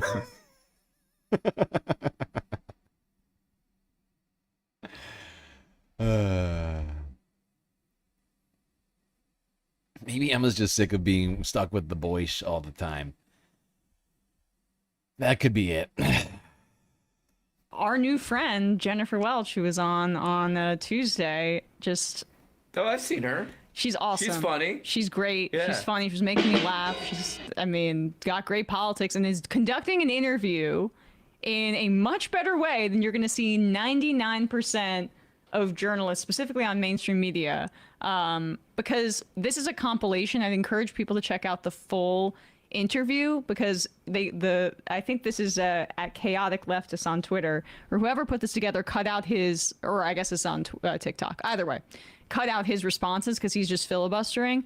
But listen to how many times. Wait, and this is the lieutenant governor of where? Of Georgia. He's running for governor in Georgia. He's a Republican. and I guess he went on their show, interestingly. And she just completely hammers him, or won't let up on a will you take AIPAC money. Will you take AIPAC money, or have you taken AIPAC money? I'm not certain if I've taken it or not. I've been in office 10 years. It doesn't jump out at me as I'm taking it. But I think the most important part will is... you for this? I just, the one thing I noticed about this interview immediately, which I don't think anybody else seemed to pick up on, but maybe because of my love of precision of language. Precision of language, please. But I noticed that in his denial, he's literally saying that he's taking the money, or maybe he's just saying, generally speaking, like he's just taking money. Just maybe that's what he's saying. Maybe I'm misinterpreting what he's saying, but from what I can tell, he's either saying one of two things. One, that he is in fact taking that money, but he just doesn't look at it when he takes it, or just generally speaking, with all money, the political donations that he takes, he doesn't look at it, and he's just like, ah, great, thanks for the money. I don't care who you are. Who's that? Hamas? Send it. ISIS? Hell yeah. Like, I mean, I just, that's me being generous and claiming that he's not actually responding directly to the question. I'm not certain if I've taken it or not. I've been in office 10 years. It doesn't jump out at me as I'm taking it, but I think... Doesn't jump out on, see, like, as I'm taking it, it sounds like he's referring to specific money that he knows that he like has some like knowledge of, that he's received clearly from something like an AIPAC. And it feels like he's intentionally obfuscating, in my opinion. Most important part will you for this race? I have no idea. I haven't even thought about it. Okay, come on, Jeff. This I'm is sorry, actually, like can you there's a pause it? genocide going. He was a Republican until like very, very recently, this year. So I'm sorry for getting that wrong. And but he's running for a Democratic. He's running for the Democratic nominee and as governor in. yes, I stand corrected. That's why he's going on their show. I've been in office 10 years. It doesn't jump out at me as I'm taking it, but I think the most important part will you for this race?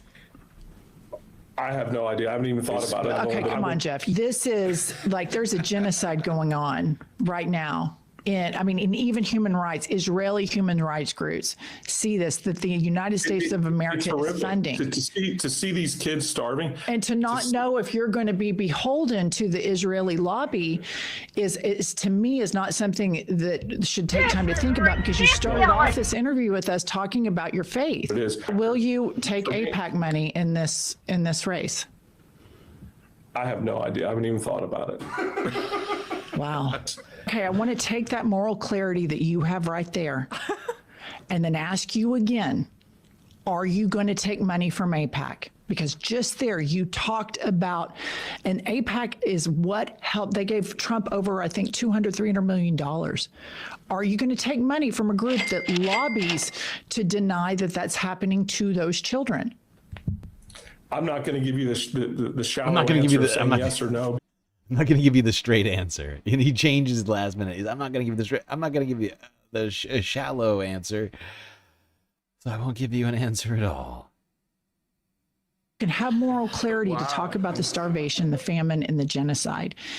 Then it's a very easy jump to then just say across the board, you wouldn't believe how popular you'd be, Jeff. You just wouldn't believe how popular it'd be if you said, I am not taking money from AIPAC. Yeah, and let's be real, though. This guy is clearly lying, right? He knows who he's taking money from.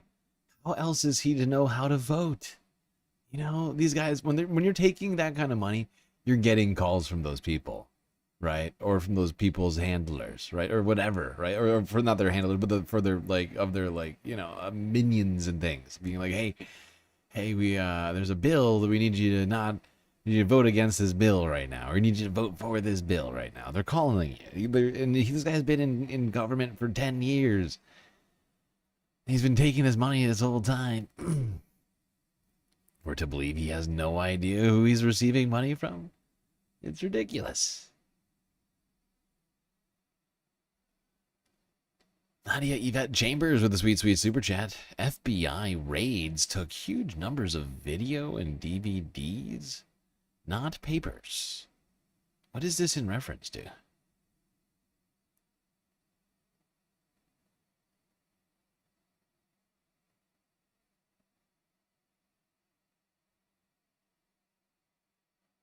I'm trying to think of what this is. This about Gladio? What the FBI raided the CIA?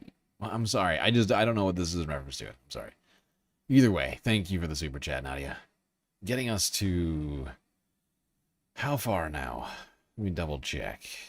So I keep losing track. All the half chats are throwing me off. Let's see.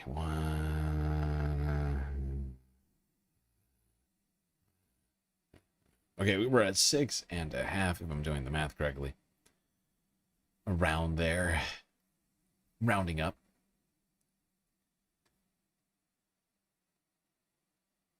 3.5 needed. And we are running out of time. Actually, no. Oh my gosh.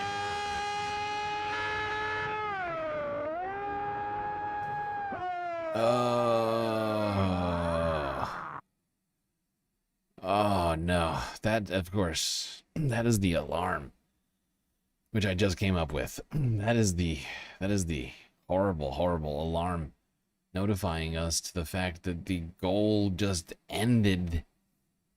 No! It's terrible.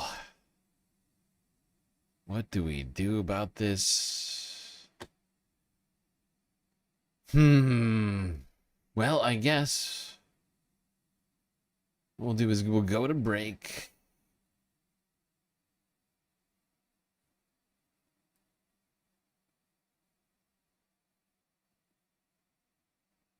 Oh, Epstein. Jesus Christ. I think part of the problem is that we're like slightly behind, like you're all behind me slightly. I don't know how far behind you are right now. I think that's partly what's throwing me off. Nadia has the files.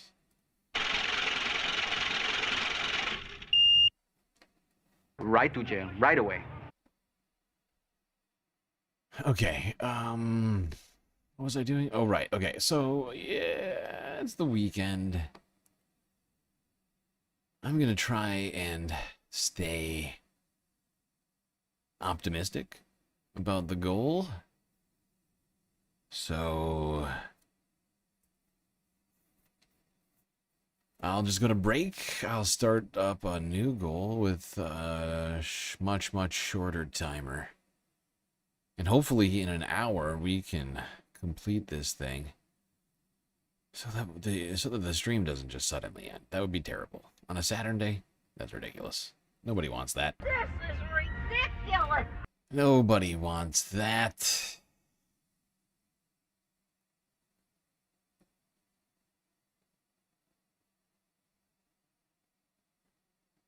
Shit, I gotta refresh my browser.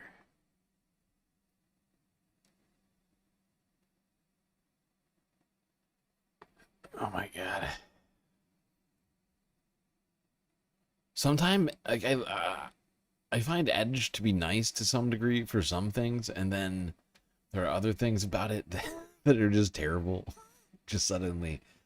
Although I guess there's no browser that I don't have, like, and like that I have zero problems with. So I guess maybe I'm just complaining to complain.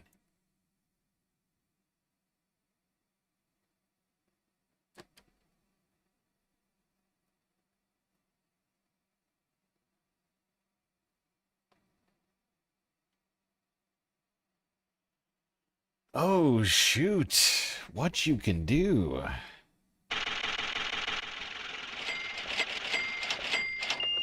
What you can doing what he can do, could do, doing what he did, greatly doing things in a very great way, doing all the things possible that could be done, gifting sweet, sweet galactic memberships to the community. Who got them? What the hell? Felix Cologne. Cheetah Man. Rich P 1K. And Simric. Greatly appreciated what you can do. WYCD. Spreading the galactic love in an incredible and generous move. Unprecedented. think you're the first content creator to gift galactic memberships out to our community here. And it's really, it is touching. It is really, can't say it enough. You know what is also awesome about it? It's close enough that I'm going to call it.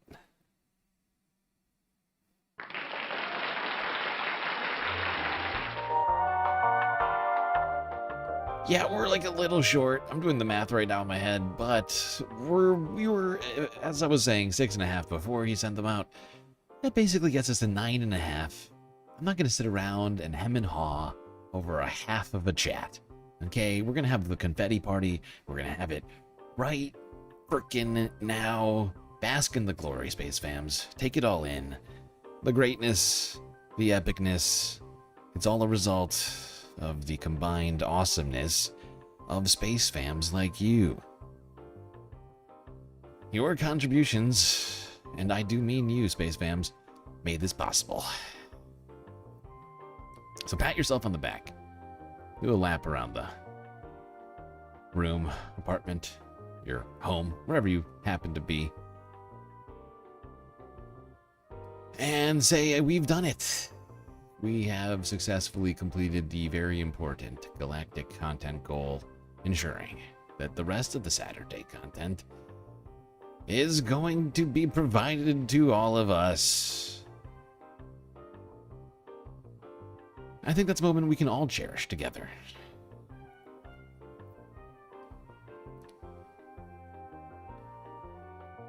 All right, Space Fams.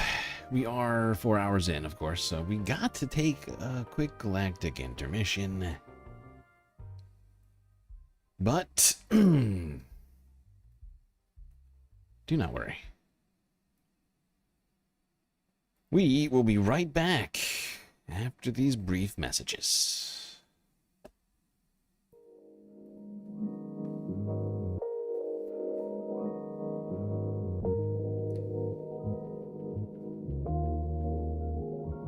Okay, hope everybody's been enjoying the show so far. If you haven't already, hit the like button and don't forget to subscribe. Hit that bell icon too so that you can get the latest notifications, ensuring that you do not miss a single episode of this stream. And while you're at it, do also consider contributing to the Galactic News Network, as we are completely funded by individuals like you. A lot of great ways, of course, for you to show your support: YouTube, Super Chats, Super Stickers, memberships, Cash App, and PayPal. If you prefer all of your money go directly to supporting the stream rather than a part of it going to support the bottom line of Google's profit margins or whatever. Of course, though, the very best way to get the most space benefits for your Earth dollars is to go on to Patreon and become a galactic patron, where for the low price of $3 a month, you can get access to a myriad of space benefits unseen by the rest of the goddamn Milky Way galaxy. That's right, 10 cents a day will get you an avatar, shout out, secret Discord channel inside of the Discord server, and much, much more. Anyway, everyone, enjoy the break. Grab yourselves a drink, maybe a snack. I will be right back.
right, everybody.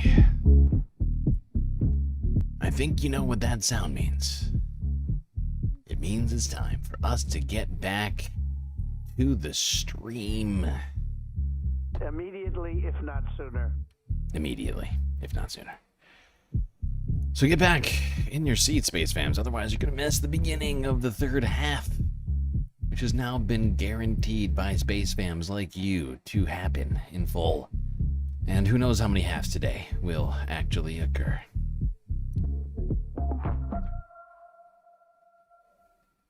Any Halloween plans? Oh, we do have Halloween plans. Oh, we do. Don't you worry. I still have all the sets from last year. I'm going to put them up once October starts. And then I'm going to start taking new costume requests from new patrons specifically. And then we'll figure out old patrons' potential new costumes. We talked about this last stream, but I guess I'm going to have to put a Discord message out about this. I could have sworn I answered this question now. This is the second time.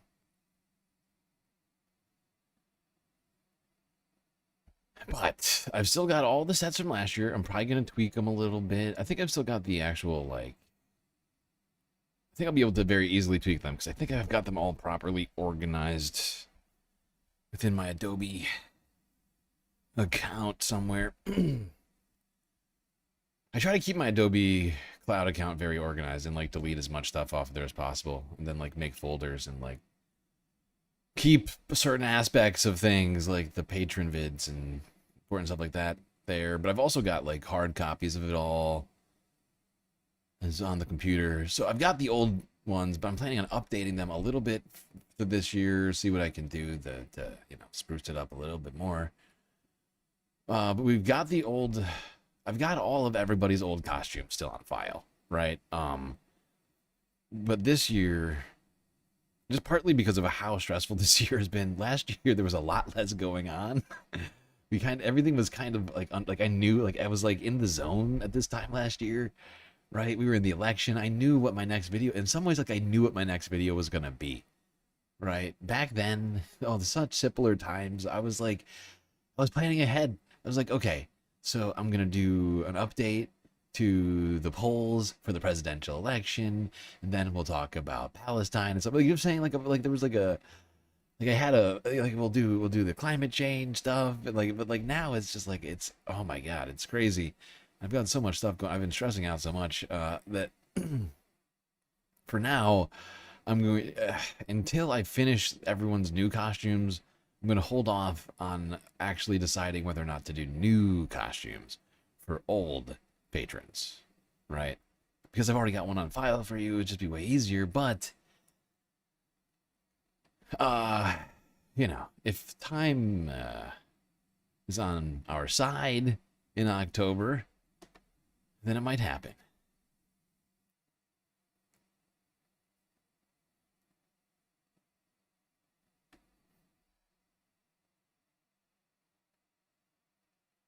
All right, let's keep this going. Let's go straight to the Hassan, the Piker compound.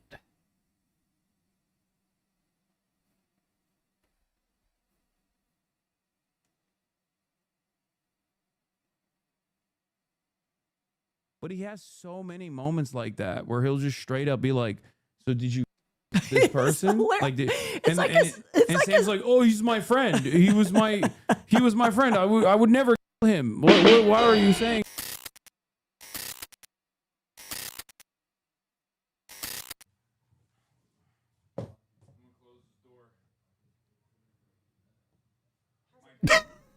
Okay. Oh, great. Make sure you don't show your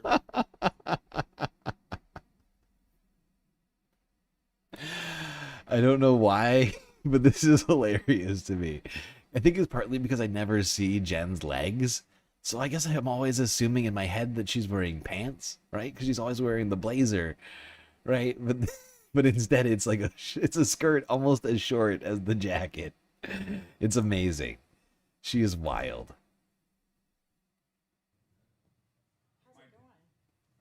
Oh, great. Make sure you don't show your phone to. Oh, yeah. Okay. All right, ladies She's and just gentlemen, chilling. we have a very special guest in the building. Whoops. Everyone's favorite. The one half of the I've Had It ladies from the I've Had It podcast, Jennifer Wells, in the building. I mean, this we're woman having is her on as a very dangerous, special ladies and guest for the gentlemen. Fear Am podcast today. And I told her that it would be nice if she came earlier so we can have her on the stream. We're currently watching a Charlie Kirk and the Surge in Christian Nationalism. It's one of my favorite things is to watch like British people basically treat Americans like animals in the Serengeti.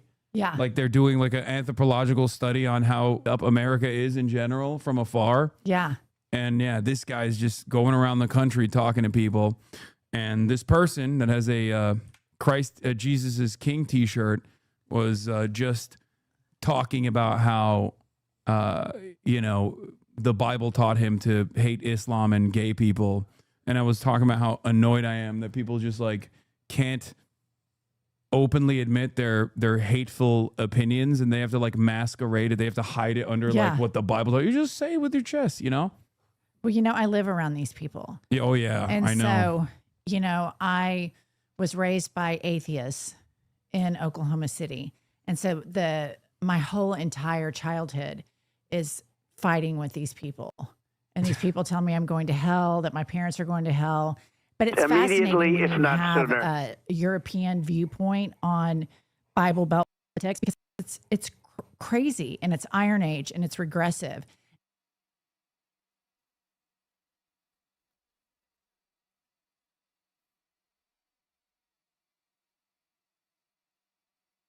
Should check on memberships after Wicked gifted memberships.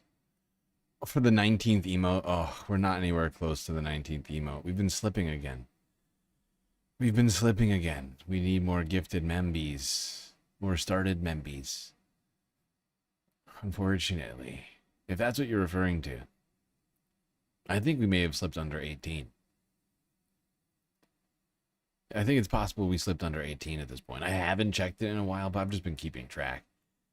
We've had a very woefully low number of membies gifted this month.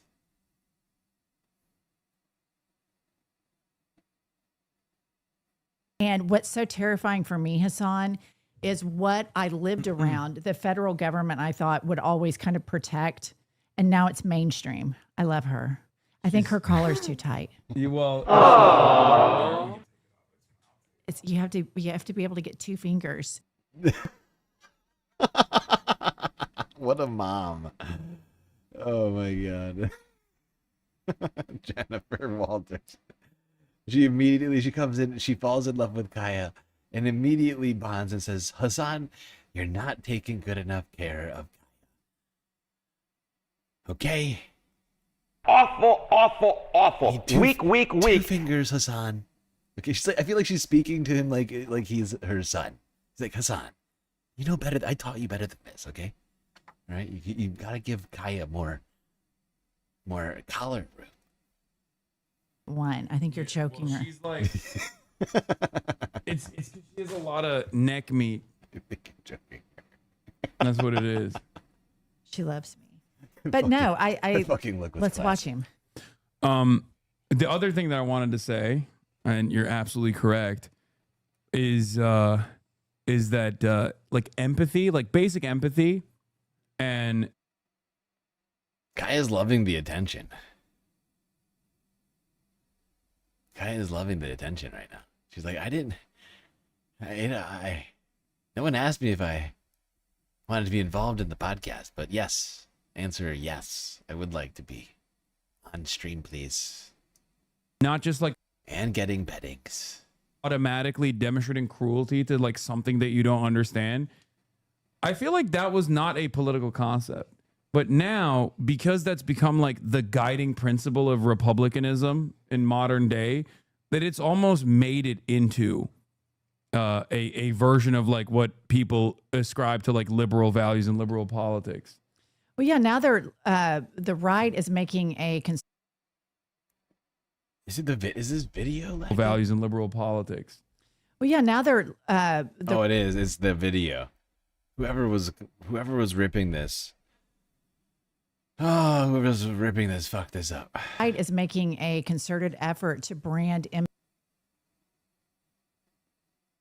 empathy as a toxic Jesus trait. Christ. Yeah. Because they Well, have Charlie Kirk did it too. Yeah, they have a big problem because we just had on the podcast, it'll come out next week, John Fugelsang. Do you know him? He's like a comedian. He wrote He's the TYT guy, isn't he? Am I thinking of the right guy? Didn't he used to be with TIT, or is he still with TYT? Right? He's the dude with the sort of long-ish, dark brown hair, kind of older, probably like in his 50s or something like that. a book called Separation of Church and Hate. And he's religious, I'm not, but he talks about how Jesus, the central character of the Bible, was just this radical empath, you know, to every extent. And the people that I live around that are evangelicals in Oklahoma City, they do not have empathy only until it affects them personally. They're completely void of empathy. Which and that's not even. I guess that's not even empathy in that situation, right? It's just like self-preservation. The only thing that they care about is like they're just selfish. It's a very selfish way to operate. She's gonna try and get on your lap, even though she's a monster. So. She's a good girl. I think Kaya might be bigger than Jennifer. I mean, You're gonna get hair all over your jacket. That's all right. Is ideology that's antithetical to morality. I think that the left embraces evil. I would agree if someone wanted to say that this is going to be amplified because Charlie Kirk was best friends with Donald Trump.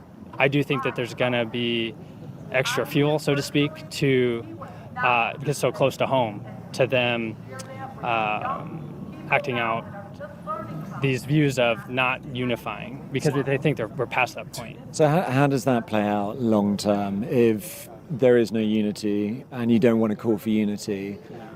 You keep fighting the fight Pause it until real quick. These people are primed to fight spiritual warfare from a very young age. Like they're primed and they think, I remember when I was in junior high school, these girls that I was on a cheerleading squad with literally thought that there were demons in the room with them and angels in the room with them, and they believed it. They were terrified all the time. So when you get to this and you've been primed to believe in this spiritual warfare, and then you get to this, they're so primed to think left versus right, a very black and white worldview. Did you watch Left Behind? The Yes. Kirk Cameron movie? Yes. We watched it. It's awesome.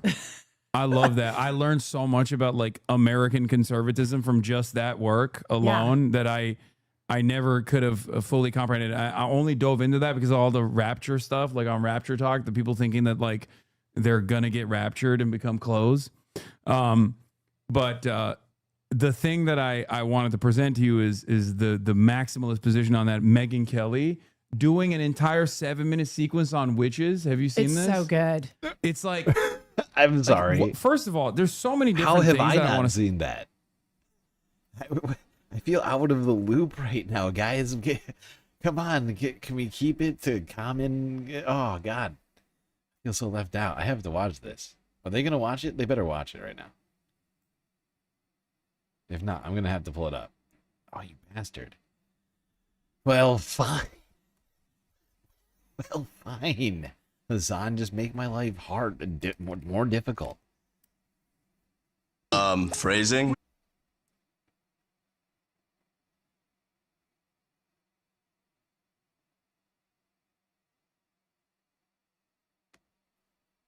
Did you say Christy Nome?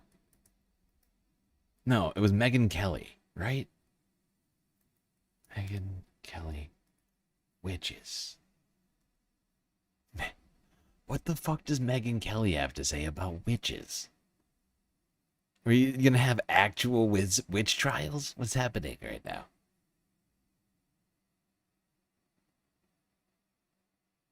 Megyn Kelly reveals Erica Kirk was shaken by Jezebel's article about placing a curse.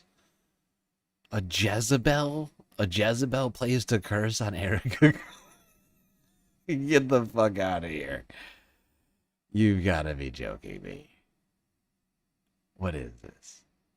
What is this?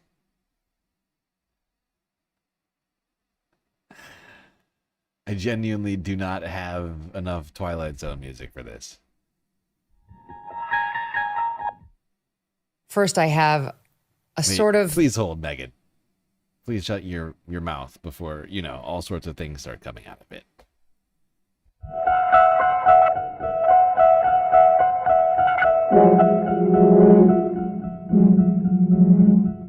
a field story to bring to you. Oh, God. And then I want to start with it. I've been wrestling with whether to bring you this story for a few days now. I've been wrestling because I find it so vile and off and odd. I wasn't even sure where to go with it. But I decided that I had to do it because the groups who did this deserve public censure. Oh, God. I learned when I was out in Arizona Jesus, I say that. last week that 2 weeks before Charlie Kirk was assassinated, the far-left website Jezebel declared that it had a mission to cast bad luck or a curse on Charlie. They wanted to hurt him in some way. I'm sorry, everybody. I haven't watched this, like I said before. I did not watch the Hassan Jennifer interview. I figured it would just be more fun to watch it together, but this is insanity. How did we get down this rabbit hole? You're telling me that... So Megan is telling us that she actually believes that a website of apparently witches cast a curse on Charlie Kirk and that it was effective.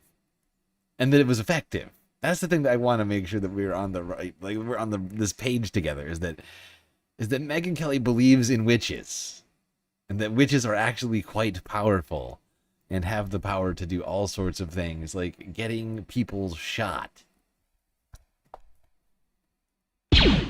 That's where we're at right now. Okay. Or rumor with a sweet super chat. 1% tithe from tonight. Thank you. Thank you very much.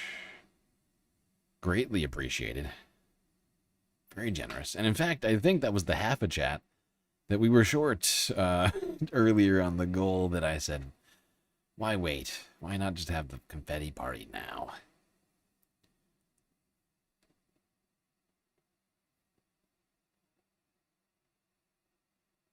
Jezebel declared that it had a mission to cast bad luck or a curse on Charlie.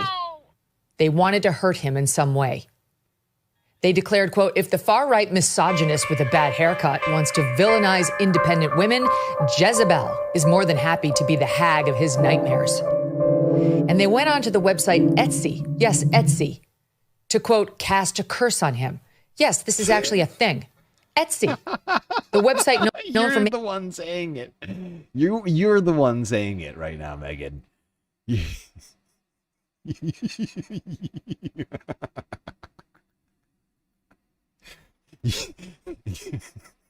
Quit saying it.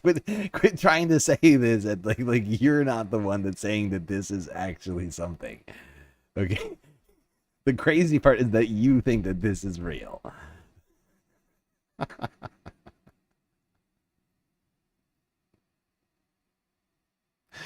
So a website-based witch coven cast a bad luck curse on Charlie on Etsy, an e-commerce platform.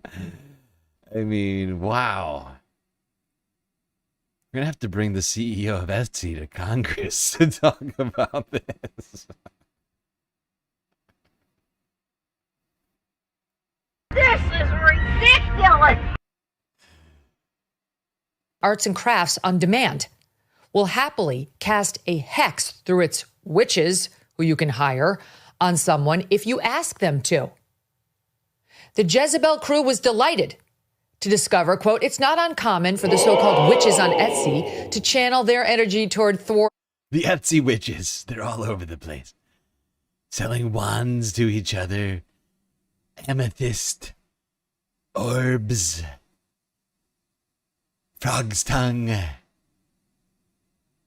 oxen's beak.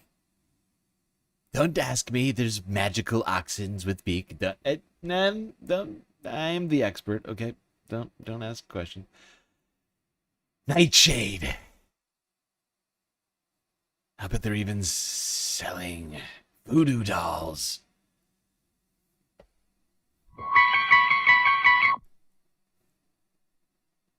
Republicans.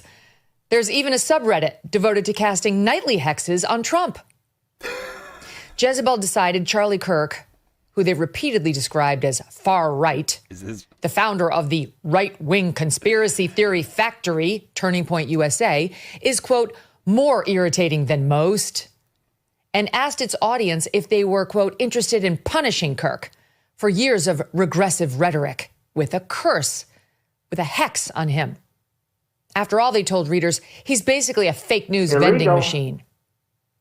The article notably does not list the name of any particular author, but simply uses its company name as the byline.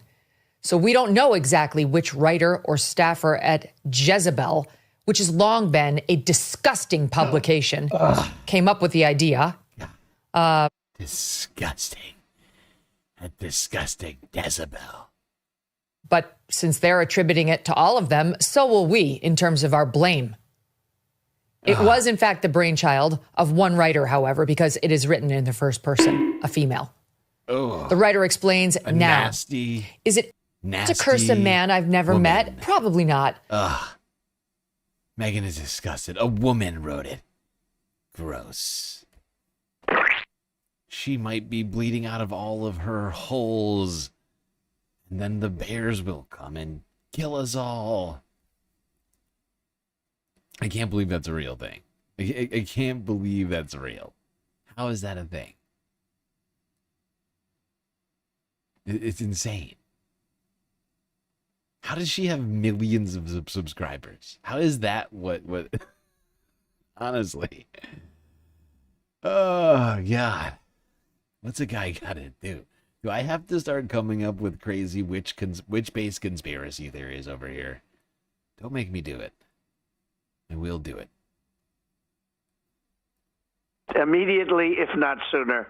In fact, I think I hear one coming in right now. What's this? Oh my God. A cadre. This is breaking news. A cadre of warlocks, apparently, in Phoenix, Arizona, have taken over a supermarket with wands and broomsticks. They're demanding answers on the Epstein files. Let's get the files and figure it out. So good. It's like first of all, there's so many different things that I want to say about that. But it is shocking to me that someone would sincerely be like, they hexed Charlie Kirk, saying that that's real. That's like witches are real, hexes are real, and the curse actually worked. But the part that I thought was really interesting was she was basically admitting that the power of Christian prayer failed. That witches won. That's what it is. Right. She's right. Well, they tried. They brought in a Catholic priest, which I thought was interesting because Charlie Kirk is evangelical Protestant. But have you seen the rumors? I've been spending some time on watching right-wing commentators melt down over the Charlie Kirk murder.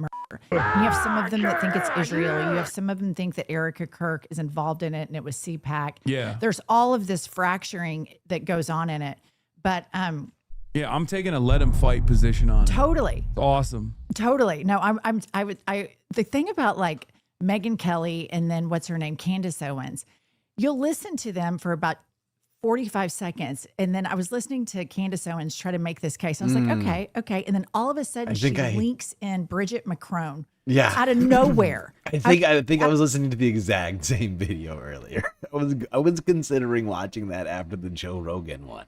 But I was like, this is just too unhinged. It's like this is good. You just went so far off grid. I was just like, you know what, Candace, we don't have time for this. We just don't have time for this. Oh God, it's more of a Sunday fun day type of thing. Brigitte Macron coming after Charlie Kirk. Nowhere. She's all of a sudden talking about Bridget McCrone.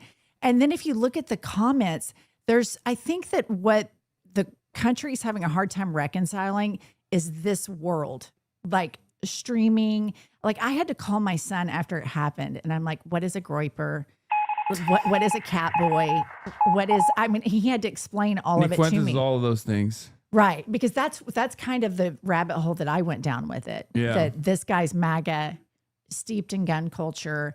And then the fact that if he had a trans boyfriend, to me, that makes it, or girlfriend, that makes it even more that he's MAGA. Like he had this secret Groypers life. do have like that dual life, I guess. But I don't even think that there was enough evidence that he was a groyper. But what I do know is that clearly up until this moment, there's not enough evidence to the radical left, because I feel like they would have been parading that around 100%. By now.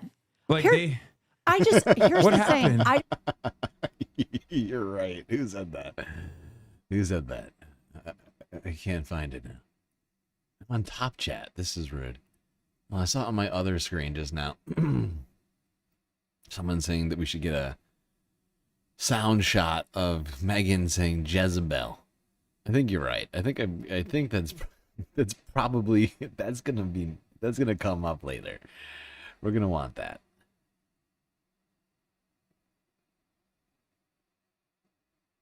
Trust. Just Megyn Kelly just exasperatedly saying Jezebel. Maybe when Jennifer, when she's going, dirty Jezebel. Horrible, nasty, terrible publication. Okay, why won't this play? You're killing anything coming out of that FBI. Anything. I don't trust. Like when I saw the bullet the other day that said anti-ICE, I'm just, in my mind, I envisioned Kash Patel writing that on there and then taking a photograph of it and putting it out. I just don't trust anything because the narratives are immediately fitting what the administration wants. Yeah, and also in a very dumb way. Like that's like not sooner. that's like Kash Patel wrote that like really quickly, like, and he couldn't come up with like something better as Fuck a message. ICE. Yeah, he couldn't even say ICE. He was like, gotta write something anti-ICE, anti-ICE.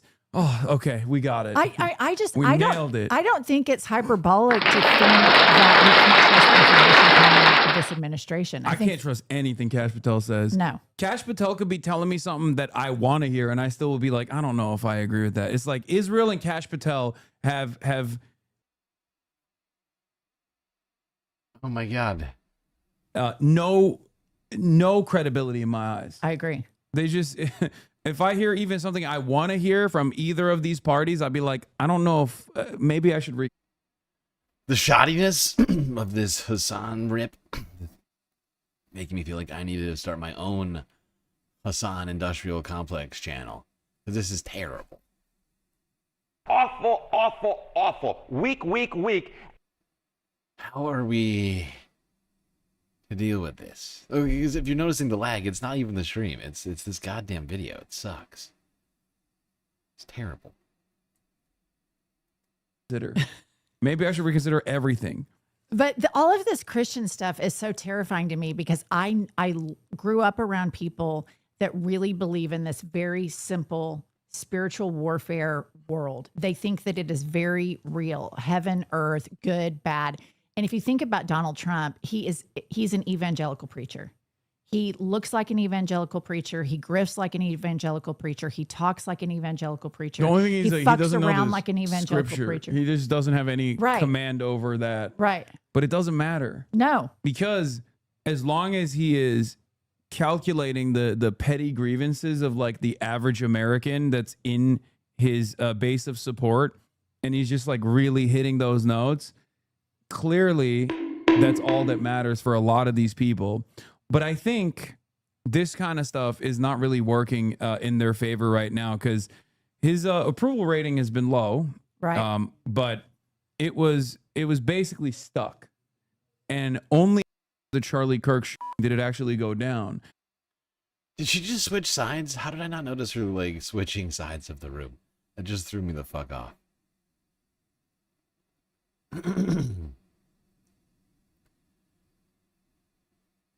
Okay, I'm gonna move on from the Hassan Jennifer Welch discussion. It's a super long video. Can't watch the whole thing. I figured we'd just do it for a little bit of fun. C2 content creators that we go to regularly in the same room. Very strange.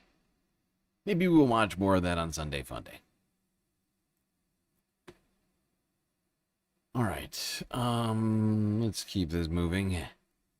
Going here now to CNN from yesterday to talk about the concerted effort that red states seem to be putting in gerrymandering efforts. That's right. More states moving towards gerrymandering after Texas led the way, it would seem.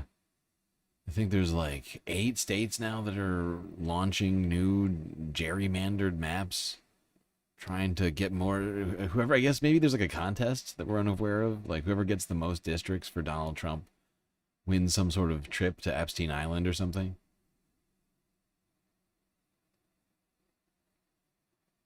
There are several new fronts in the redistricting wars. The latest example, North Carolina. The state Senate's Republican leader is floating a new map in a state that's already among the most gerrymandered in the country.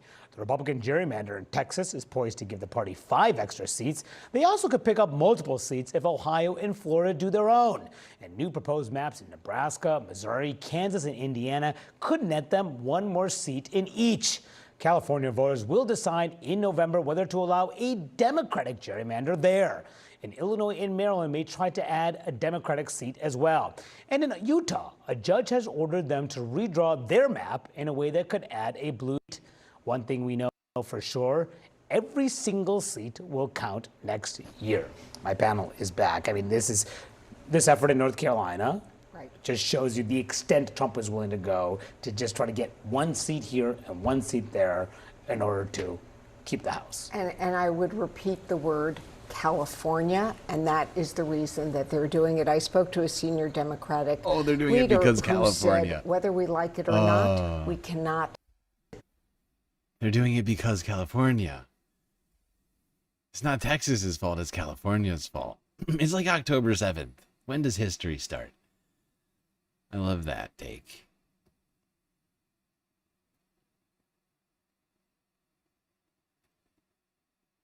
Let's see what former California governor, Austrian-born movie star, Arnold Schwarzenegger had to say. Yes, they are fixing the elections in Texas. But that does not mean that California should fix the elections because of that. 2 wrongs don't make a right. So this gives them a great opportunity by saying, oh, we have to fight Trump. Let's go and get rid of our democratic principles. Imagine to fight for democracy and to get rid of your democratic principles. It doesn't make any sense. I cannot believe that people would do such a thing. Very confusing to my brain, and that you would even think, oh, 2 wrongs make right. They do not make right. All right, that went Russian. Okay, Schwarzenegger. Fascinating. Oh, great morality from Mr. Schwarzenegger, who never did anything. Never did anything partisan in California when he was governor.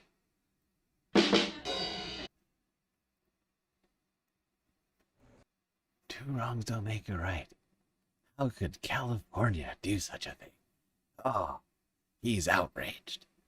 This is the first thing I've heard fucking Arnold say about this administration, or like during this administration, have like even say anything tangentially really about politics. And this is what he's got for us. Go fuck yourself, Arnold. Go fuck yourself, Arnold.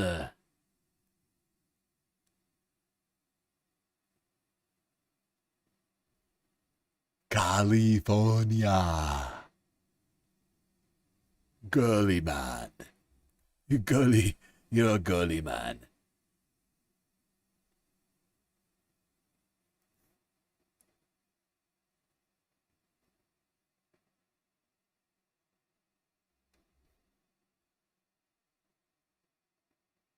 speaking of potential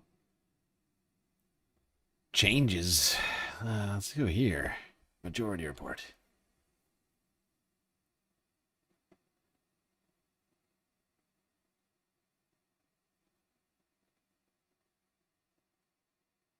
You only get the truth from Republicans when they're resigning.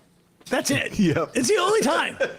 Guarantee any Republican who goes on record in criticizing what's going on in the Republican Party, guaranteed they are resigning at the end of their term or tomorrow. It must feel like such a relief, like it's your senior year and you don't need to care about biology anymore. Exactly. Yeah.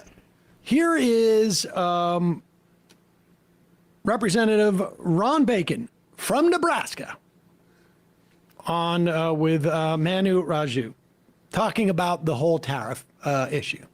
Different. Do you think he's overreaching on tariffs? I think he is by far. Article 1 of the Constitution clearly gives us to Congress. Granted, we passed 3 laws in the last century, nothing recently, but the last century that gives the president emergency powers. But most people will tell you this is not emergency powers, what he's doing. And is it hurting your constituents? Yes, right. We heard just yesterday, we have a company that makes combines. They're moving all of their manufacturing that makes combines for Canada to Europe. Because of the tariffs from going to U.S. to Canada are too high, they can't compete. So they're going to move all the manufacturing for Canadian combines to Europe. That's hundreds of jobs right there. Iowa and Nebraska are really struggling right now with our farm economy. We're not growing markets for corn and soybeans. The president's making trade deals, but not a single country that I can see has bought more corn or soybeans. And that's what we really need right now. Yep. And Ryan Grimm corroborated this, as I can report that the company Bacon mentioned here, which is moving some of its production from Nebraska to Europe because of tariffs, is Class, which manufactures combines. And Grimm comments, it's no longer cost effective for them to produce combines for the Canadian market here in the United States, so they're moving production thousands of miles away to dodge the trade war. Again, there's roads connecting those two places too. Exactly.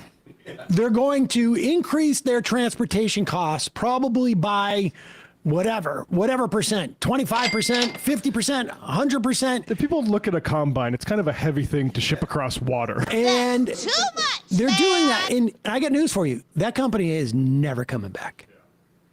This is not a temporary thing. They are never coming back. First of all, even if they could be guaranteed, Tim Walz will be president in 2029. They're still never coming back because they're like, well, what's to prevent J.D. Vance from being president in 2032? Come on! They're not coming back. Just killing companies. And this is the sort of thing, this company's been around since the 70s, I guess. But the same thing happened in the UK with the Brexit stuff, and people's standard of living was crashing, and they blamed trade, just generically trade, not capitalists or anything like that, but trade. Just the act of trade, the existence of trade agreements is in fact repressing us. Being a part of Europe is in fact repressing all Britons.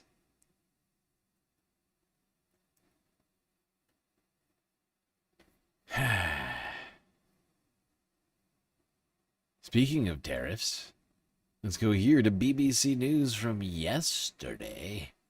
Donald Trump announces new tariffs on new things, drugs, trucks, kitchen cabinets. Come on!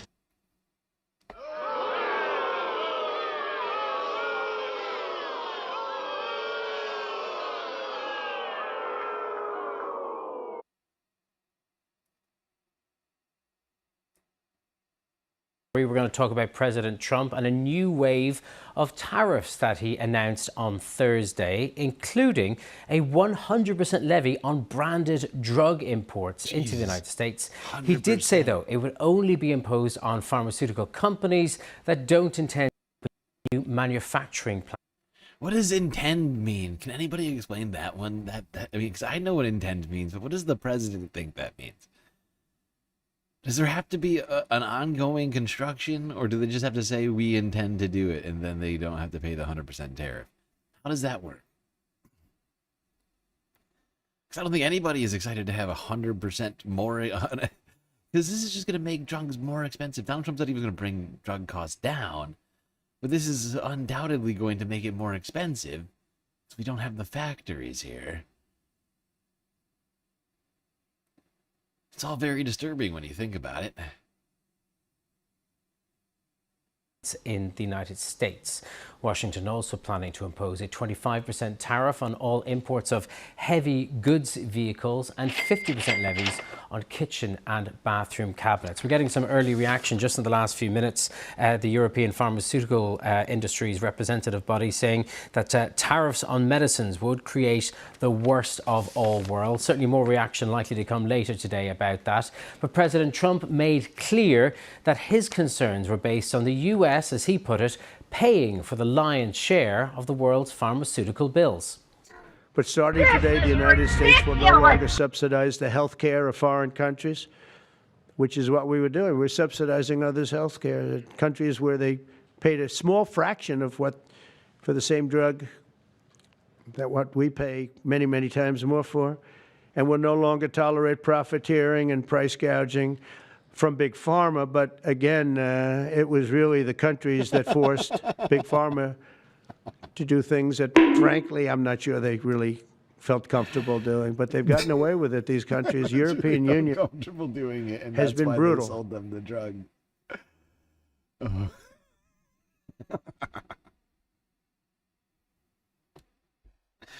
The president is such a deranged fucking lunatic. He is so goddamn stupid. The fact is, what I love about this statement is that it gets so close to being to the truth.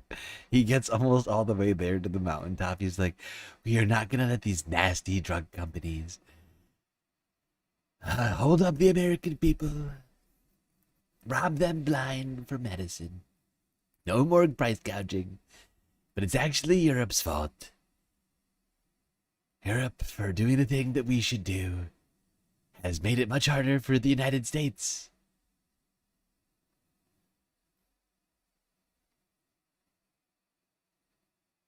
Brutal. Well, as you heard there, President Trump singling at the European Union for criticism as he announced that fresh wave of tariffs. Plenty of European big pharma giants. Now, of course, if we just nationalized our healthcare, one payer, single payer healthcare, Medicare, for all, have the government negotiate with the drug makers, we would have the same sort of negotiating power that Europe does. Instead, he wants to do this weird sort of quasi-free market, but definitely not free market fix, because, of course, the tariffs are not free market economics type deal. As well as, he's basically directing the companies to charge less, as well as to do something specifically. So it's like this half free, half very much not free market solution, which is probably not going to solve anything. Because once again, we don't have the manufacturing here. Unless all the manufacturers ever do is tell Trump. If that's it, then we're good. Right? If Merck and who else is over there? Eli Lilly.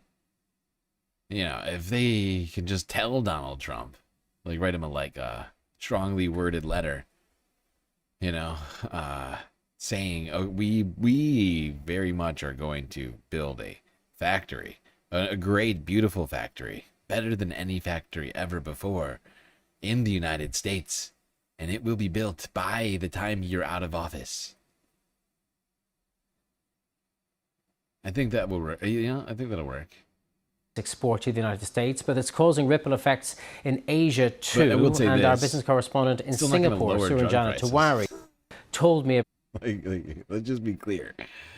It's not going to lower drug prices unless they start manufacturing in the United States and stop charging Americans more money than everyone else. Because it's easier, because we don't have the same leverage as other countries, as individual citizens. The concerns there. That's something a lot of producers and companies will be watching in this part of the world, and shares in pharmaceutical companies across Asia have actually been falling after that threat of 100% tariffs on imports of branded drugs from October 1. And that's unless their producers had already broken ground on US manufacturing plants. Now, markets had already been bracing for tariffs on pharmaceutical products. It's something that Trump had threatened in the past, but it's the companies with really big exposure to the US market that are likely to take a heavy hit. As I said, the ones that don't already have investments and manufacturing in the US. So, for example, one big Japanese pharmaceutical company, its shares tumbled 4.3%. And also a company in Australia called CSL also plummeted to a 6-year low on the. Well, there you go. Donald Trump's trade war against the world is causing chaos everywhere and in the United States as well.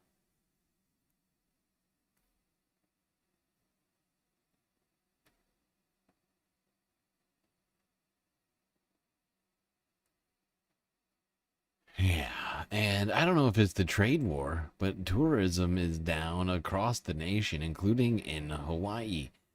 We've been talking about it affecting multiple places, whether it's Maine or it's Las Vegas, places along the Canadian border, Disney World, I think we talked about at one point. But a lot of places that usually expect a great deal of tourism throughout the summer have not seen that tourism. And Hawaii is not exempt from that either. Keihan 2 News from 22 hours ago. Tourism falls, inflation rises. The University of Hawaii's Economic Research Organization, or UHERO, released its third quarter forecast, and it remains a poor one for the islands. The organization says U.S. trade policy is impacting key international visitor markets, and tariffs and uncertainty are weighing on the U.S. economy. UHERO says visitor numbers are down, job growth has stalled, and housing activity remains weak. Weak. But overall, we end up with an outlook that is basically same as not that different from what we said last time, which is a mild recession for the state as a whole. Mild recession for the state of Hawaii as a whole. This is ridiculous. That sounds bad. I was told, didn't Caroline Levitt tell us the economy was going super good right now? What's going on?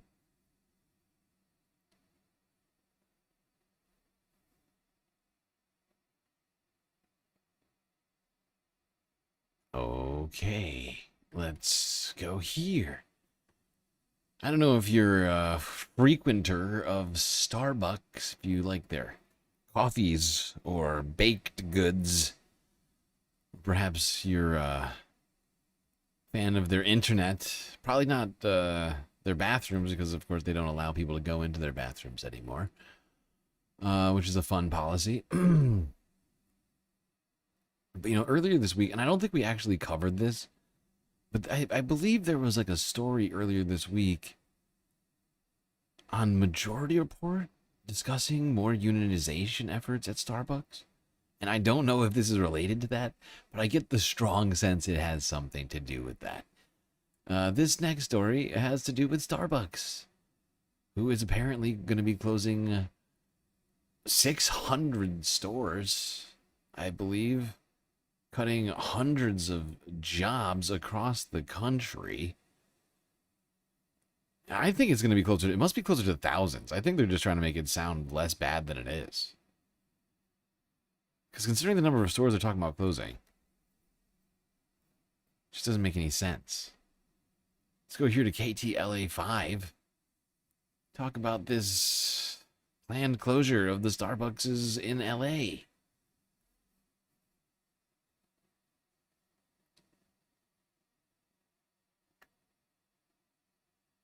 It's so easy getting your Starbucks fix tomorrow. The coffee chain is closing hundreds of its stores nationwide, many of them right here in the Southland.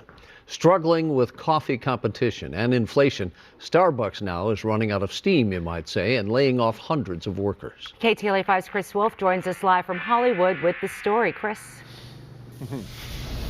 Yeah, what a sad story this is, you guys. Cher and Rick, I have to admit, I'm a total Starbucks junkie. I often visit locations near our TV station right here in Hollywood along Sunset Boulevard. But now just about all of them will be closing in a matter of hours, days, Immediately, if including not this sooner. one right behind me. Actually, hundreds will be closing across North America. People have routines, comfort zones, and that's a good thing. For many of us, visiting Starbucks is a habit. And with locations just about everywhere you look, feeding that habit is typically an easy task. Not anymore. The legendary Seattle-based coffee company announced Thursday it's closing about 400 stores in North America before the end of September. With online information sharing, an estimated 69 locations in Southern California alone will be shutting down their brewing and frothing machines permanently. It's all part of a restructuring plan amid growing competition, inflation, and changing consumer tastes and communities. Bill Wyatt's been coming to this Starbucks in Los Feliz for nearly a quarter century. We've grown old here, you know, and now it's sort of like our senior citizen hangout.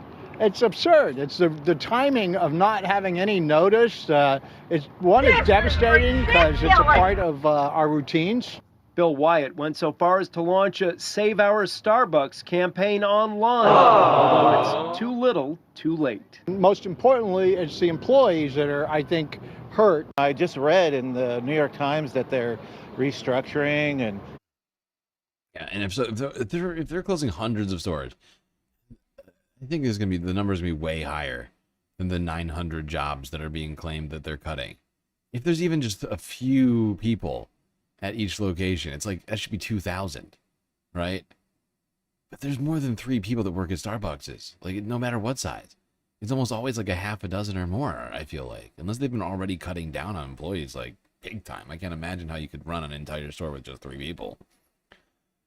So you'd be talking about thousands of jobs potentially just vanishing.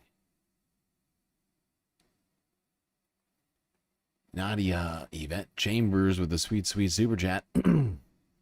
Many countries have safety advisories vis-a-vis travel to the United States.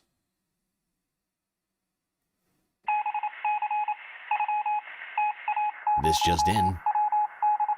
Don't do it.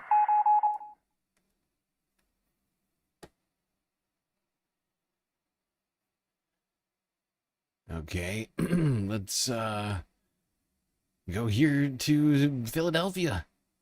CBS Philadelphia from 4 hours ago. At least 5 Starbucks locations in Philadelphia closing Sunday. Oh, I just realized the reason I just confused there's got to be thousands of jobs they're cutting across nationally. I just realized this must be on a city by city basis. Oh God, there's going to be thousands and thousands of jobs that are being cut.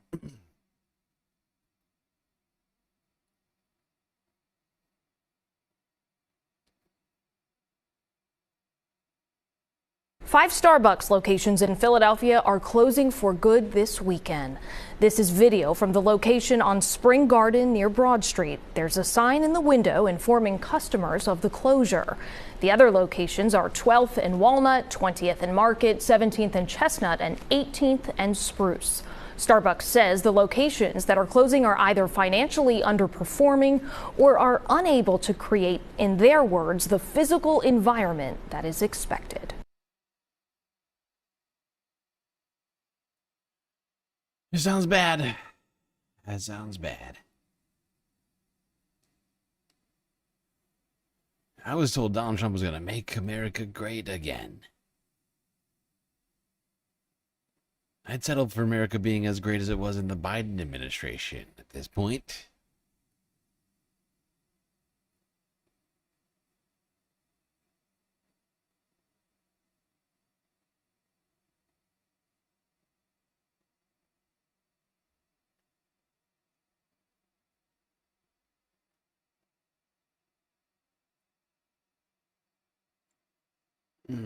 Okay. Let's go here. This next video was very frustrating to me. But this is the sort of stuff we're getting from Democrats right now. Let's talk about housing. Guess what sort of argument this Democrat lawmaker is going to use about housing? Anybody? Anybody in here have a guess on what sort of messaging people in the Democratic Party would be using around housing right now? It's a big thing right now. There's a lot of issues. Some say we're in a housing crisis.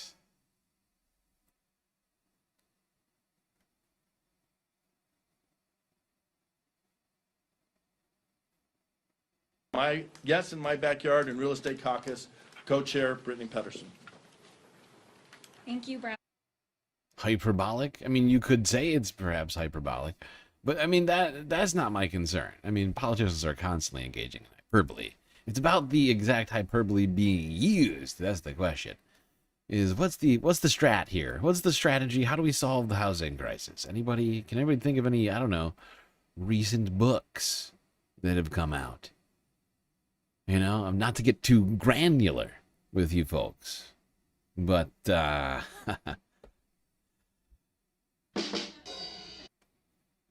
And thank you all for being here to cover this incredibly important topic. I represent a district in Colorado, and I always say the secret's out. It's the best place to live.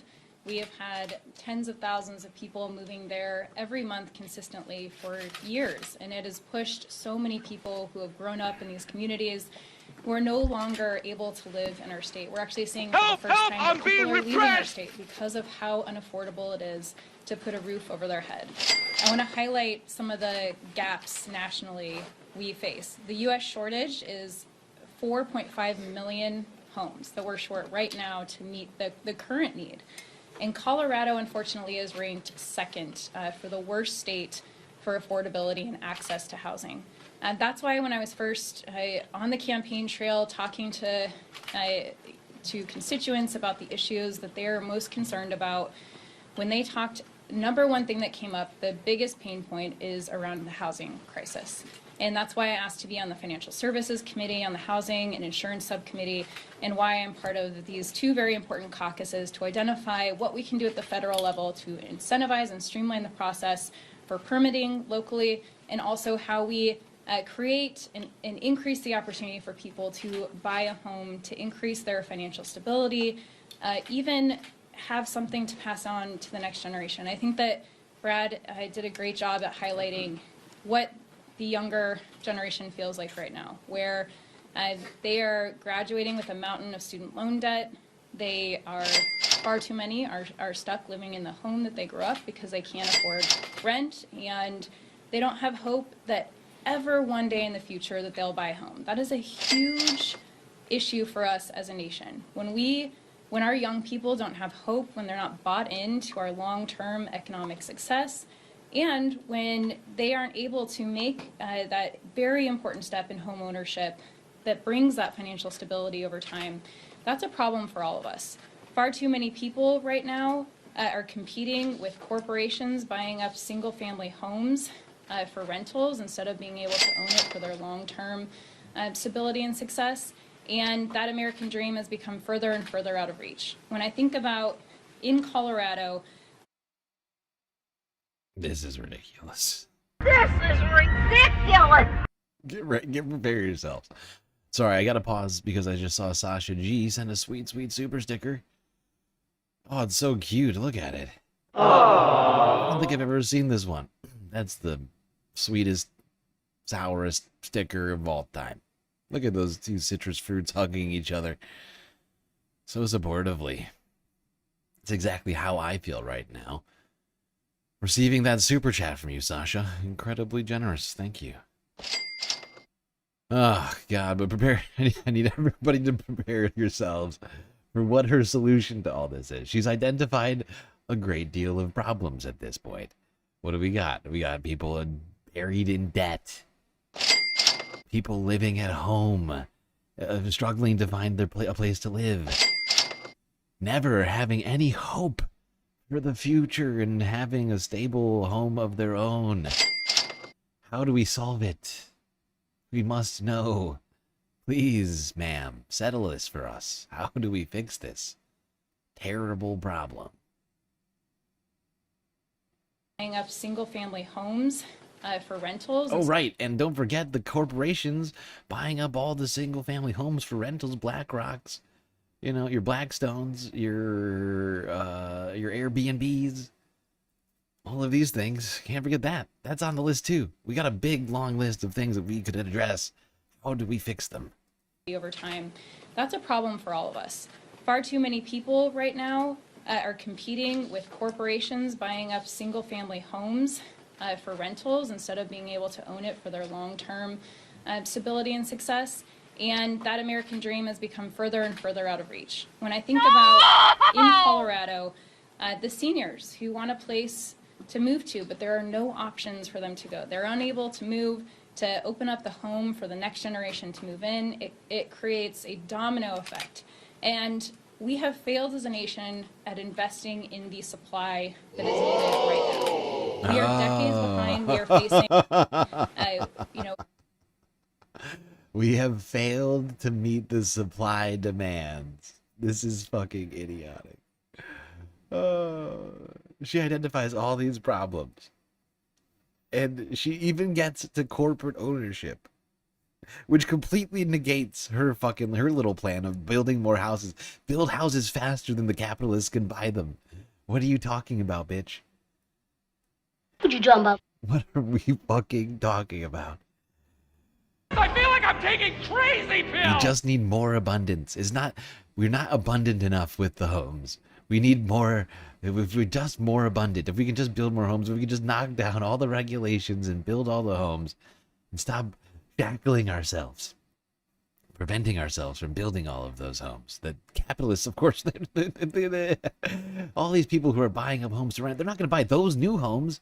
No, of course not. Those will, of course, be bought up by first-time buyers and poor people, right? There won't be bidding wars and vultures waiting for them to snatch them up. You're telling me that the most wealthy in society have trillions of dollars sitting in cash right now? Oh, weird. So I just, how's that going to solve it? You just got to give the builders more money. If we just give the builders more money, if we just don't tax them, and if we can just, just less taxes, less regulations. So what if your house floods or burns down? Okay, or if it's filled with asbestos, or, if there's not enough infrastructure where it's being built for you to get enough adequate drinking water or electricity. Doesn't matter. We just need more. We just need more housing. We can't address the actual root of the solution. We can't address the actual root cause of the problem. We certainly couldn't examine capitalism or how we treat housing or how we are letting investors run in and buy up all the housing. Like, she even names the actual problem, like one of the main drivers of the problem, and then just skips right past it. It's like, as long as we can outbuild them, that'll do it. That'll solve it. How many homes do you figure we would need to build to outbuild billionaires, checkbooks?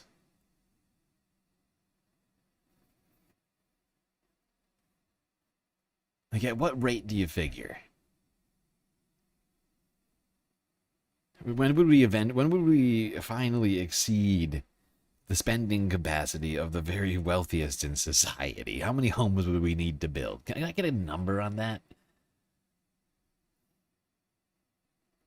Because that's the thing. Because whenever I hear that argument, I'm just like, okay, how many homes needs to be built to solve that problem?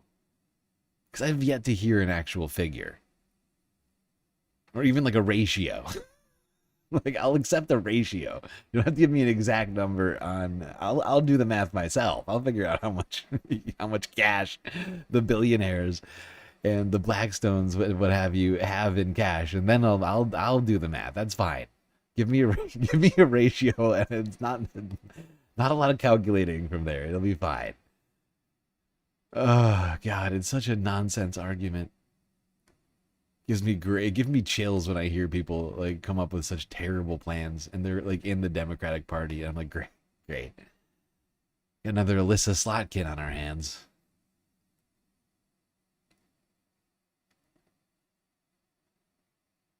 Maybe Ezra Klein will run for Congress. All right, let's go to Canada.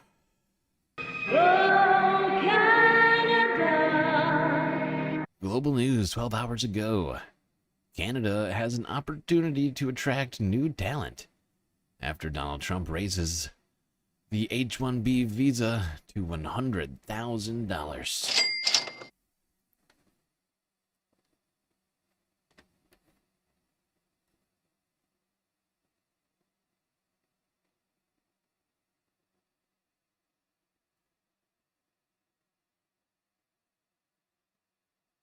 Under fire from the Conservatives for spending too much time abroad, Mark Carney defended his recent trips to both the UN in New York and here to London. You actually have to do the work. You have to meet with the leaders to make sure the work's being done. You have to mark progress as it's being done, which is what we're doing with the various European leaders. Carney met with the Prime Minister of the UK, Iceland, Spain, and Australia while he's here in London, but he didn't sign any new trade agreements, including the law-negotiated Canada-UK free trade deal. That led Conservative leader Pierre Poilievre to tweet, "These trips are nothing but liberal show business to distract from spiraling debt, costs, crime, immigration, and job loss." Now, immigration is also something the Prime Minister touched on after making this remark in New York earlier this week.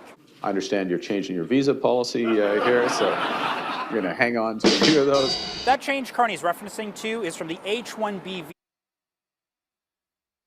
Yes, the H-1B visa, which now instead of $5,000 costs $100,000. And in fact, I think there was a lower tier. I think there was like a $2,000 tier to the H-1B visa. I can't remember exactly. I think it's whether it's whether the individual is paying or if a company is paying for it. I think that's the distinction on that. I can't remember.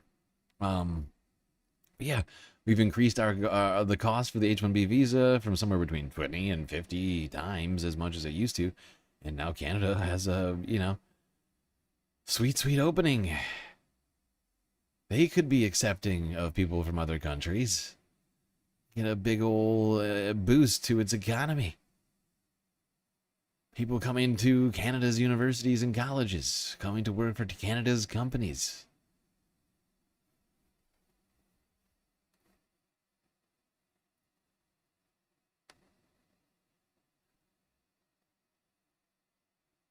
Now, one question which those in Canada are asking themselves, which we have been asking ourselves recently, is whether or not Canada is prepared for the expansion of artificial intelligence.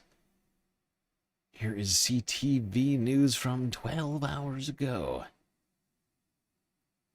Canada concerns growing that Canada is not governing fast enough for the expansion of AI. The Canadian government is putting together a task force guiding the next steps on artificial intelligence. AI Minister Evan Solomon announcing the task force this week, featuring 26 representatives across academia, industry. Okay, in case it wasn't clear what I was saying, I see somebody saying H-1B is American, not Canadian. I know that, and that's not what I was. I was saying that the fact that the H-1B in the United States has been raised to such a degree from what it was before, is creating opportunities for Canada to, sort of seize on the moment and to invite people into their country to do the things that people who were on an H-1Bs were doing here in the United States previously.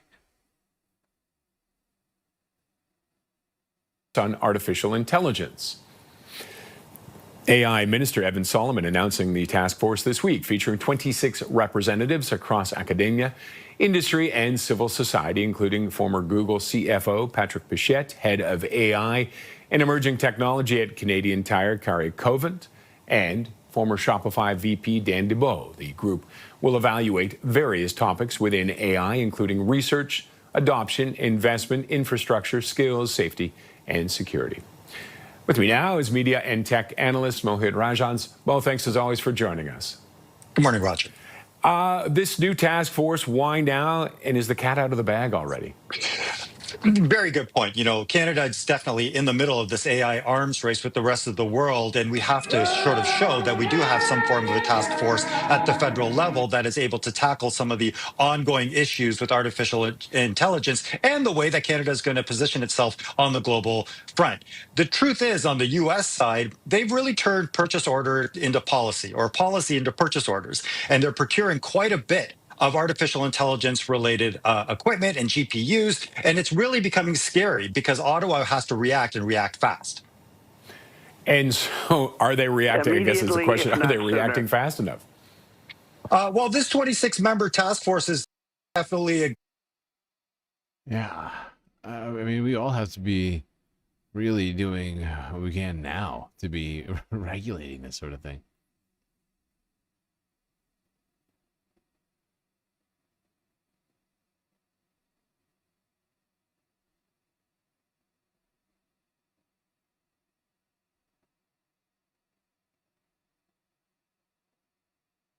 beginning. It shows that Canada has various interests that they can bring to the table to start to really uncover what the potential for AI can be. But the truth is, we don't govern fast enough in this country. We've seen it through cellular technology right down to the internet, that this entire country is not connected in the same way. So if we don't have a country that has an AI policy that is national in nature and addresses the various needs, we're not going to be able to compete alone in the rest of the world, let alone across the country serving the needs of our citizens. Now, Canada, I think, has been touted as one of the AI centers. How do we keep that? Okay, maybe not. I've heard that, maybe not, but you may think differently about it. How do we keep that, though?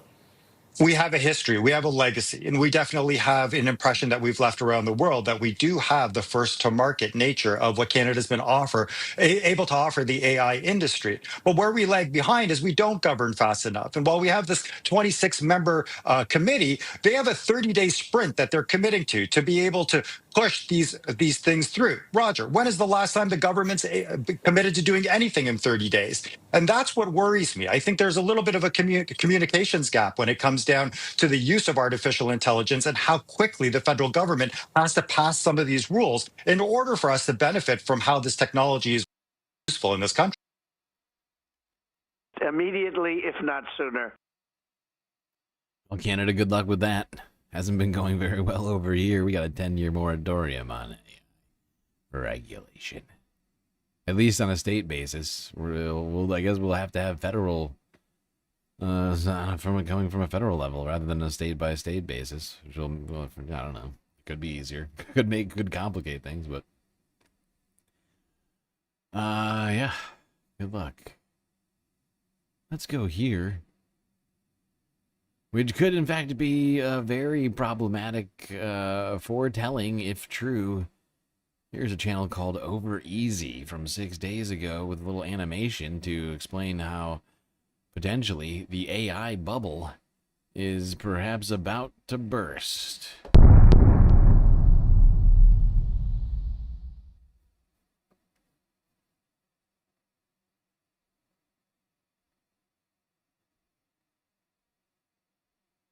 Sam Altman, the CEO of OpenAI and unofficial high priest of the AI cult, just randomly admitted that, yeah, this might all be a bubble. He told reporters, when bubbles happen, smart people get overexcited about a kernel of truth, which is basically the billionaire way of saying everyone's lost their minds, but like, in a thoughtful way.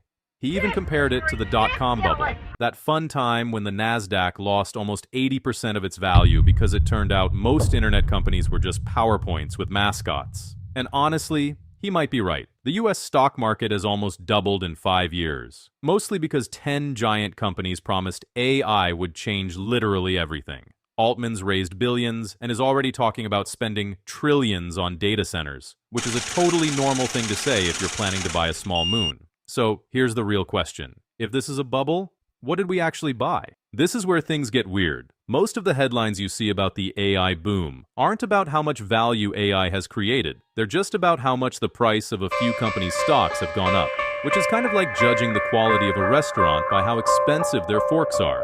Here's the catch. When a company's market value jumps by hundreds of billions, it doesn't mean that much money magically appeared. It just means the last person to buy the stock paid more than the person before them. It's like if a single banana sells for $10, that doesn't mean all the bananas on Earth are suddenly worth $10. It just means one very confused person is about to have an expensive smoothie. So, if we actually want to know whether this is a bubble, we need to stop looking at stock charts and start counting what's real. The money, the chips, the electricity, the people. Because if you burn through trillions and all you get is a slightly faster email writer, that's not a revolution. That's just really expensive spell check with a PR team. All right, let's talk about what this bubble is actually made of, because it's not hopes and dreams. It's metal and electricity, and mostly invoices. Just 4 companies, Amazon, Meta, Google, and Microsoft, spent about $344 billion on AI infrastructure in 2024 alone. That's more than 1% of the entire GDP of the United States, which is wild considering most of us can't even get autocorrect to spell our own names right. And that's just the public numbers. OpenAI, the company at the center of all this, isn't public, so we don't get to see their books. But they raised $40 billion, then lined up another $6 billion secondary share sale, and Altman casually mentioned he expects to spend trillions on data centers in the not very distant future. China's state-owned companies have reportedly spent another $500 billion on their own AI build-out. And based on global chip sales from Nvidia and AMD, the rest of the world has probably dropped about the same. So altogether, we're already past the $1 trillion mark just on the hardware alone, before even counting energy, staff, or,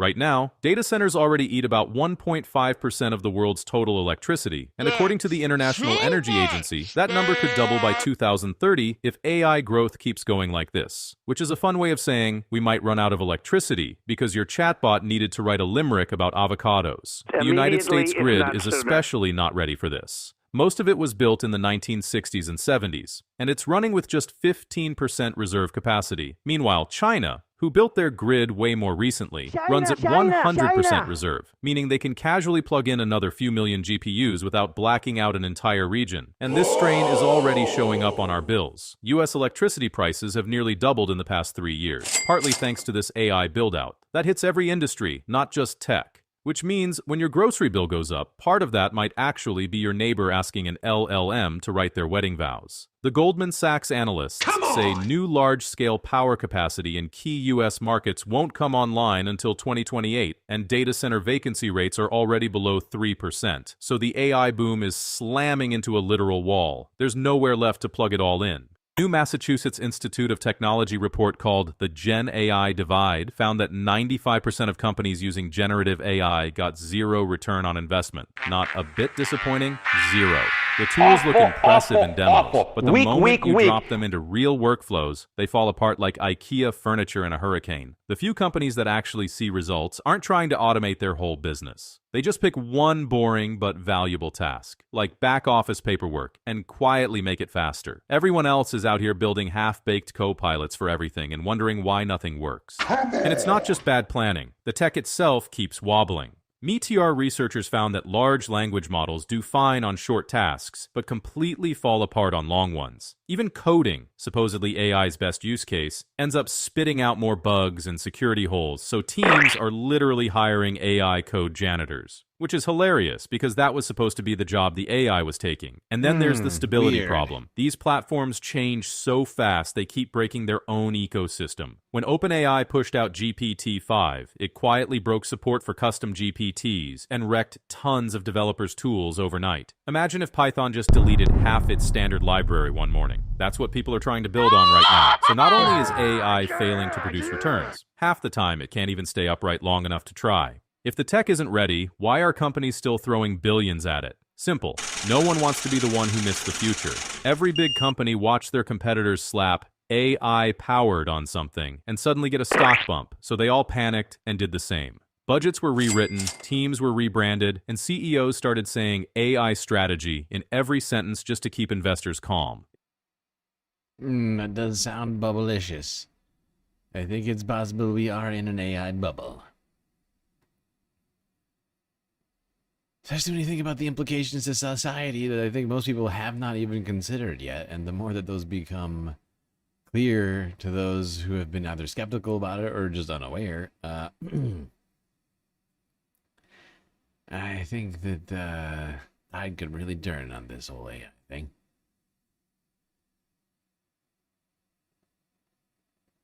Which is why I've been incredibly hesitant to use AI, considering all the things we've learned about it.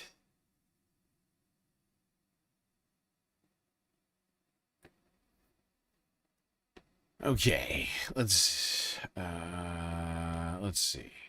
You know, I think we'll take a break here. Seems like a good enough time to do that. Don't worry, of course, chat. Don't think that this is over. Still got a ton left to cover. Environmental news and Earth news are going to be covered at some point here during the stream. Yeah! This is the very definition of totalitarianism.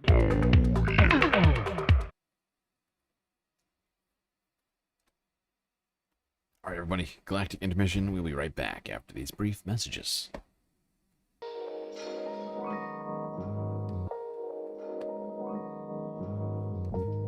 Okay, I hope everybody's enjoying the stream so far. If you haven't already, hit the like button and don't forget to subscribe. While you're at it, do also consider contributing to the Galactic News Network, as we are completely funded by individuals like you. A lot of great ways out there for you to show your support. YouTube super chats, super stickers, memberships, Cash App and PayPal if you prefer your money go directly to supporting the stream rather than a portion of it going to the bottom line of Google. But of course, the very best way to get the most space benefits for your Earth dollars is to go over to Patreon and become a Galactic Patron, where for the low price of $3 US a month, get access to a myriad of space benefits unseen by the rest of the goddamn Milky Way galaxy. Things like an avatar, shout out, secret Discord channel, and much, much more. All right, that's enough for me, everyone. Enjoy the break, grab yourselves a drink, maybe a snack, and I will be right back.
Okay, everybody, I'm back. Hope you're ready for more of the Galactic Stream. It is about to begin immediately. Immediately, if not sooner.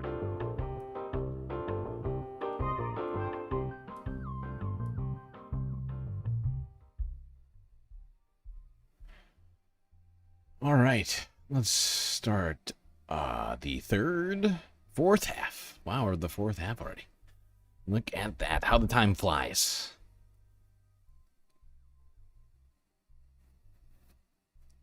Fourth half of the stream. Starting off with environmental news. Earlier this week, An earthquake was felt across the Bay Area.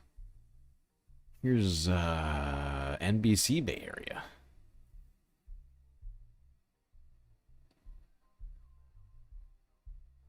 Surveillance video shows glass shattering when the 4.3 magnitude earthquake hit early this morning, cracking and blowing out a portion of the front window of Magnani's Poultry in West Berkeley. We were too close to the epicenter, I guess. The USGS says the quake was indeed centered in Berkeley, and everyone we talked to today said it jolted them awake. It feels like a freight train's going through your house. You know, everything's just rattling and shaking, and then it stopped. And I live about 1.5 miles from the epicenter, so it woke me up. While the earthquake didn't do any major damage, it knocked items off store shelves, including Sephora and the Apple Store. But it wasn't just felt in Berkeley. I jumped up from a sound sleep. I was laying down and I jumped up, and I just sat there while the place was shaking and shaking. Catherine Logan took video of damage in her Moraga home. Wine glasses fell from her cupboards, leaving shattered glass on her kitchen floor. And the shaking tilted some pictures and even knocked one off the wall. And all my dresser drawers opened up, and then I got up, and the bathroom medicine cabinet, all of the things. Seems like there's an earthquake going on in her apartment right now. Can't seem to keep this goddamn camera still. I love God. Okay. Let's keep this puppy moving. Move from the Bay Area down to Arizona, where earlier today, right before we started the stream, apparently part of Arizona was hit with deadly flash floods.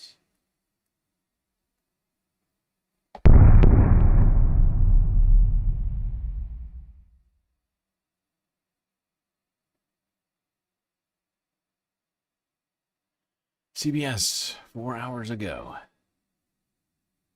I have no sound. Oh my God. You see that water over there?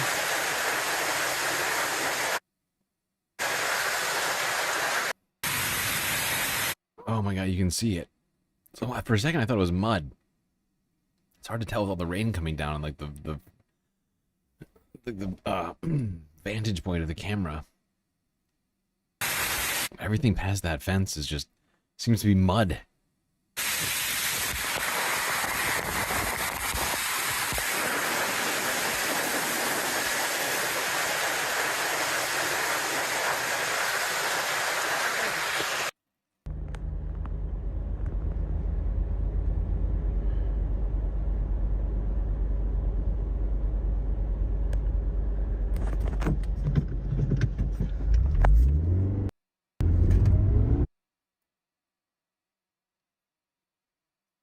Sorry, I'm eating something. Is that a freaking tornado? Mm-hmm.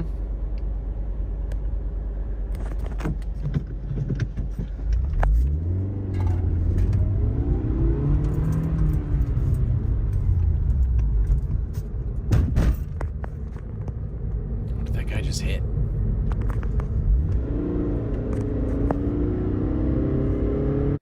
Buddy, shift gears.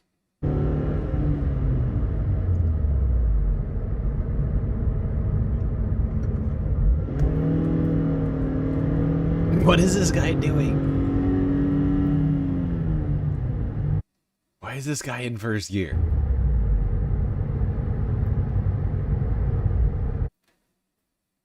I guess he's too focused on the quasi-tornado in front of him.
Lefty is scared of the United States from knowing that being here risks life and limb at any time. It's true. Although I would point out that LA and this region of Arizona, I'm pretty sure are like hundreds of miles away from each other. Probably like 500 miles away from each other at least, I think. But I get what you're saying.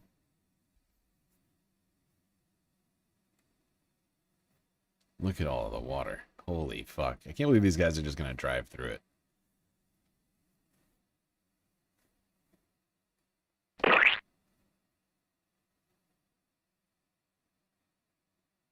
Oh my god, it's car soup over here. Look at all the cars just floating around. There's like a dozen cars in this one shot all just floating.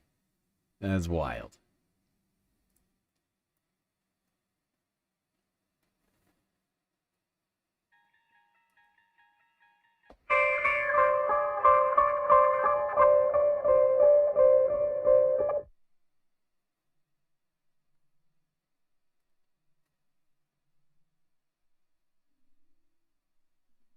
It's actually more than a dozen.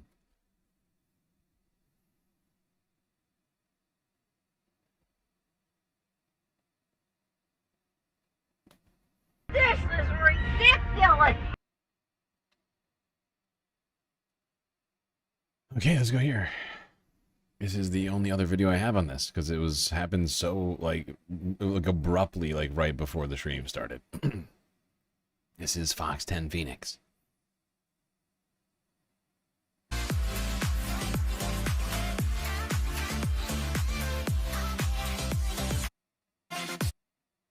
Yesterday, everybody knows that. I thought we were kind of out of the woods, but apparently not. No, not yet. Still here this morning. And we have more weather coming our way, or at least near. Yeah, it looks us. as though we have some cells that may produce some showers that are starting to die down, but elsewhere across the state, it is looking pretty messy, especially, unfortunately, for folks out in Globe right now. So multiple flash flood watches and warnings. I mean, we've been seeing the impacts, and we do have Nicole out there on scene. We're going to see those conditions out there, but also that radar, it's looking pretty messy. And we are not done with that monsoonal moisture. Look at that behind Nicole for a second. Yeah. Nicole, wow. That's quite dark behind you. Yeah, so the good news is this is what has already passed through Globe. So we are outside of the High Desert Middle School, which is one of 2 evacuation sites. The Red Cross is set up here. They also have a Red Cross evacuation center set up in Miami at a middle school there. So there are 2 options for people if you need it. But yeah, this was gnarly. We drove through part of this, and then once we got here, we kind of got here just at the right time to get inside the evacuation center and talk to the Red Cross. But it was a torrential downpour. There was lightning. There was huge thunder, just really bad. Now, again, here's the good news. Look at that. That looks a lot better. That is over here to the west. So hoping that is what's to come. And you can almost see some sun peeking out a little bit from the clouds. So. Okay, hold on. I haven't actually gotten to watch this yet.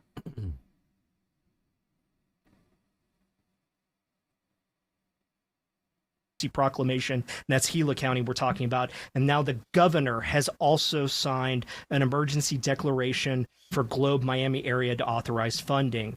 They also say we've been in direct contact with the governor, Senator Mark Kelly, Senator Ruben Gallego, Congressman Andy Biggs, and Congressman Eli Crane, who will be involved with working with their teams to expedite funding to the city. They want to assure businesses in the community that all of our residents, that our council is doing everything possible to expedite funding and identify funding opportunities, the business community, etc. They go on to say. So sounds like this is also going to be a type 3 incident command where that team is working to get in place. But really, they're trying to move all the levers that they can right now.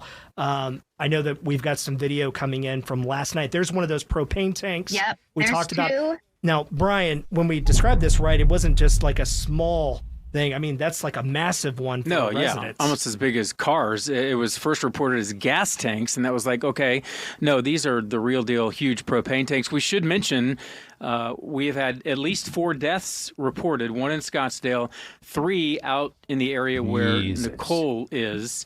Nicole, have you heard anything yet? Do we think this was just 4 people dead? This was like breaking news. This is like, who knows who knows exactly how many people were hurt during this? Because this, like I said, like this was like a live stream from Fox 10 Phoenix. And this was just breaking news that they were like just covering at the time. So who knows what the actual toll of this disaster is? This happened right before the stream, so I have no idea. I have literally no idea. This was like going on as I was preparing to go live. I was like making a thumbnail and I saw this. I was like, oh shit, what is going on in Arizona? A little more severe than I thought it was, actually.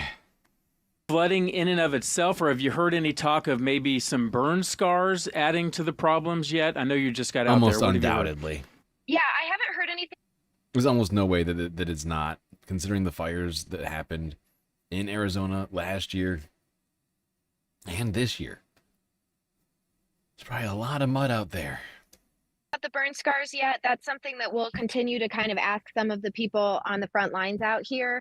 But I do know that the councilman that I was talking with, he said that this city does, I mean, you are in this valley in Globe, you are getting that, low, you've got the hills and the mountains around you, and then you've got this city in the middle. So I think what he said is that the city there are some areas where people have done things and where it's set up to withhold some of this, but this was just, he said, just way more than what it could take. So I think it ended up being just an extreme. That wall of water, he said, was 200 feet wide.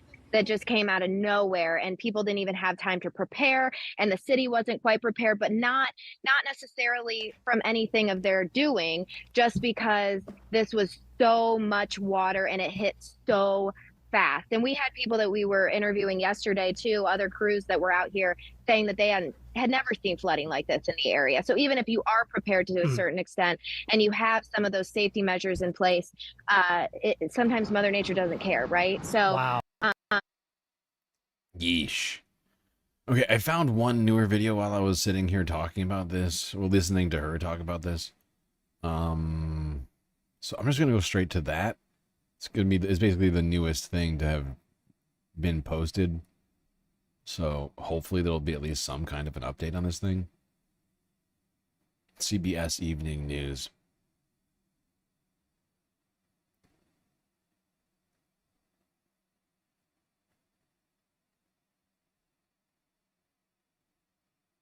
Good evening, everyone, and thank you for joining us on this Saturday. We begin tonight with intense weather threats on both sides of the country. Tonight, powerful monsoon rains in the southwest are blamed for several deaths in Arizona. The fast rising water caused flash flooding and chaos. The worst of it in the city of Globe, about 90 miles east of Phoenix. Meanwhile, Hurricane Humberto is roaring out in the Atlantic Ocean, and another storm is soon to be named Imelda, prompting North Carolina's governor today to declare a state of emergency. CBS News meteorologist Andrew Kozak leads us off with the very latest. Jarika, good evening. Tonight we are watching the desert southwest where the monsoonal moisture still continues to have itself, giving us not only some heavy rain, but potential flooding for Southern California, Arizona, and New Mexico. Let's talk about the totals, because on top of what we already have, 1 to 3 inches, we have an additional 1/4 inch or so. Doesn't seem like a lot, but with the topography and the dry conditions we normally see here, every little bit of rain is going to lead to more flooding. But the good news is that once we get into your Sunday afternoon and early Monday, we're going to start to turn this rain off. Great news for areas like Globe, about 90 minutes east of Phoenix, where we saw some deadly flooding. In fact, in the last 48 hours, 2 to 3 inches of rain there. Let's switch gears and talk about Humberto. This is going to be now the hurricane that has been very strong the last couple of days, now reaching a Category 5 with winds of 160 miles per hour. Hit Category 5? Nobody was even predicting that like yesterday. So that's a huge change. They were saying category 4 yesterday. It's still possible considering look how close these are. They really could wind up combining or doing some weird shit. Slingshotting one another. It's a pretty big system. If once it passes, it's going to what's the word? Configure itself, I guess, in a way. It'll reconstitute. Start spinning up in a more organized fashion.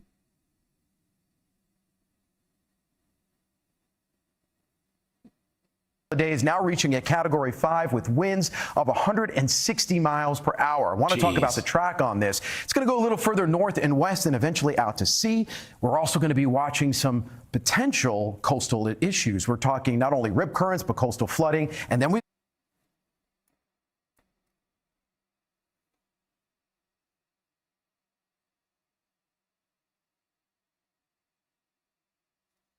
Sorry, I just wanted to watch this map again. On this, it's going to go a little further north and west and eventually out to sea. We're also going to be watching some potential coastal issues. We're talking not only rip currents, but coastal flooding. And then we've got 9, a tropical depression near Cuba. This has the potential to impact the Carolinas. Okay, well, we'll see how this all plays out over this coming week.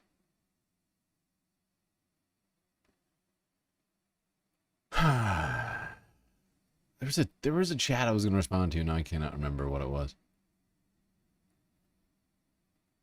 Okay.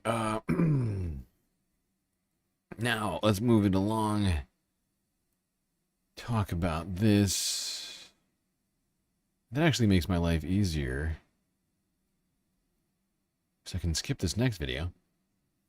Because I had an old update on the tropical formations in the Atlantic.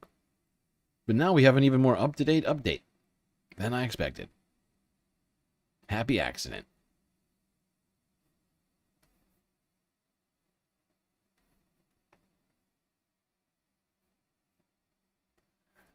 All right, let's talk about the devastating effects of one tropical storm that happened earlier this week. Of course, I'm talking about Typhoon Ragasa. Let's go to Reuters from yesterday, where in Taiwan, rescuers are still hunting for the missing.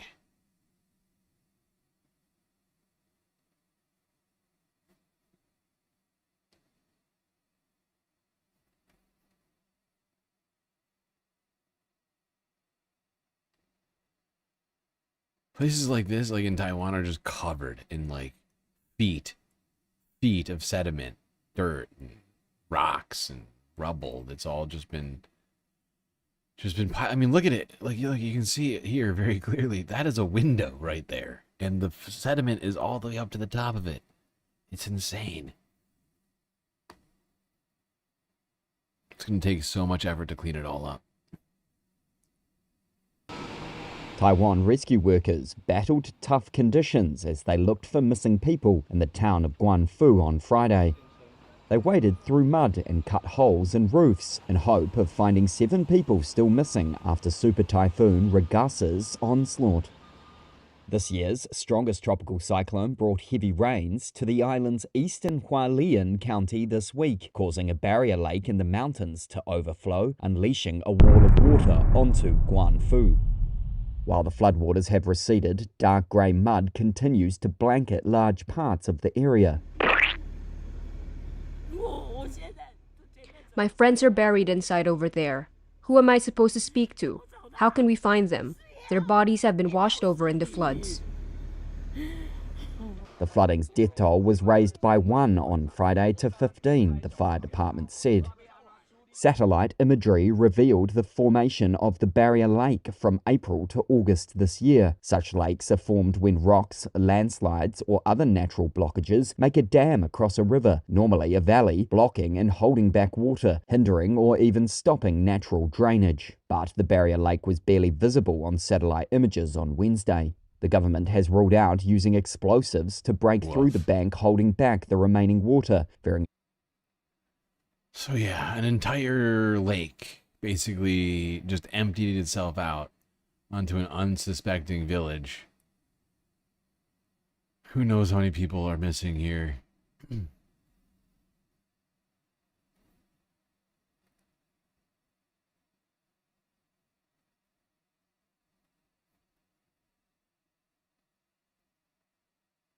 Oh God, I thought I had space news. Did I not have space news in here today? Awful. Awful, awful, awful. Weak. No space news, I'm afraid. Today, somehow, I've overlooked it. Unintentional, but real consequence of me being sort of overworked right now. I feel like I am like, God, so stressed out. So it's a combination of the amount of news that I'm having to consume to keep up with everything that's going on right now, and still feeling like I'm behind every second of every day. It's anxiety inducing, and then also feeling like I'm struggling to pay the bills, like looking forward, like and like not knowing when we are going to be at the point where we are not gonna have to worry as much about these things. It'd be nice if we could sort of get into a groove where we're adequately paying for the bills and for food and everything else. Not wondering where it's all gonna come from. It's a horrifying combination, really. Okay, skipping to Earth news. Let's go here to CNN from yesterday. Talk about what it is that Pete Hegseth called for on Thursday. Or was it yesterday? Was it Friday? I can't remember now. It was one of the two. I could have sworn it was Thursday, though. Mysterious order coming from the U.S. Defense Secretary Pete Hegseth. He has summoned hundreds of top U.S. generals and admirals to a meeting in Quantico, Virginia on Tuesday. The senior military officers will be coming from around the world, but no one seems to know why. None of the officers are admirals or generals. The White House is dismissing the intrigue. Listen. Well, I'll be there if they want me, but why is that such a big deal? I mean, the fact that we're getting along with the generals and admirals from all. Remember, I'm the president of peace. It's good to get along. It's good. You act like this is a bad thing. Isn't it nice that people are coming from all over the world to be with us? It's not particularly unusual that generals who report to the Secretary of War and then to the President of the United States are coming to speak with the Secretary of War. It's actually not unusual at all, and I think it's odd that you guys have made it into such a big story. One official joked that it's being called the General Squid Games, but not everyone is laughing. In May, Hegseth ordered the Defense Department to cut the number of four-star generals and admirals by at least. What's weird is that, JD says it's not unusual at all. I've never heard of it happening, ever. Not one time have I heard of this happening. First time ever. Can anybody name another time when this happened? I'd love to know, or genuinely would. I don't want to claim J.D. Vance as a liar without having adequately checked on this, but this does feel somewhat unprecedented. Ooh, Sasha G with a sweet, sweet super chat. Sour Hour still going over here in the chat. It's beautiful and glorious. I do love the super stickers. Look at that glorious lemon.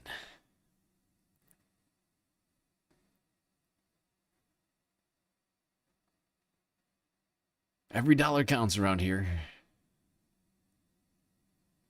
20%. Let's discuss this and more with the former Deputy Pentagon Press Secretary and CNN political and global affairs commentator, Sabrina Singh. She's here with me in the Situation Room. Sabrina, you heard very clearly the President and the Vice President, J.D. Vance, attempting to downplay.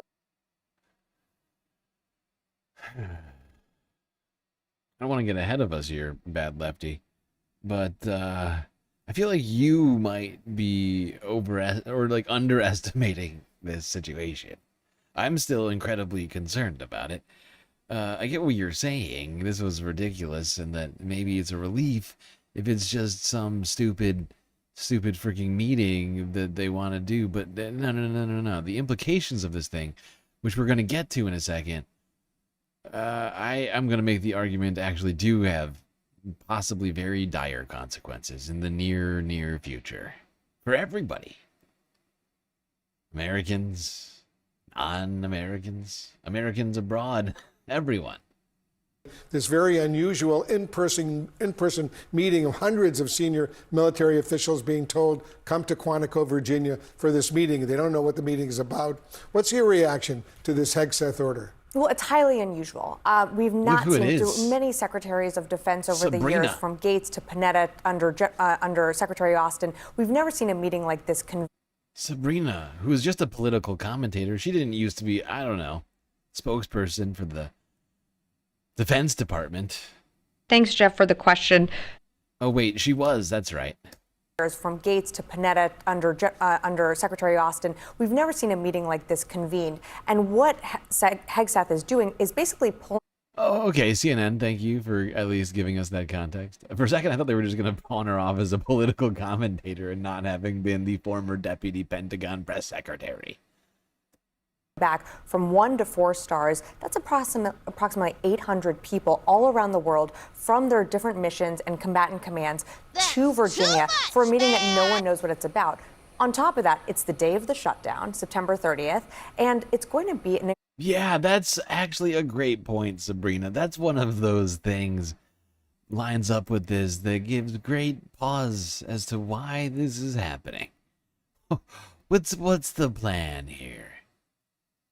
Because I'm starting to think of some very concerning things. And then you come to, well, we come to here. This is apparently, what Pete Hegseth wants everybody back in the United States for. A loyalty oath to the president. This is the very definition of totalitarianism. Defense Secretary Pete Hegseth has summoned U.S. military leadership from around the world for a rare gathering in Virginia on Tuesday. This is extremely unusual, even unprecedented.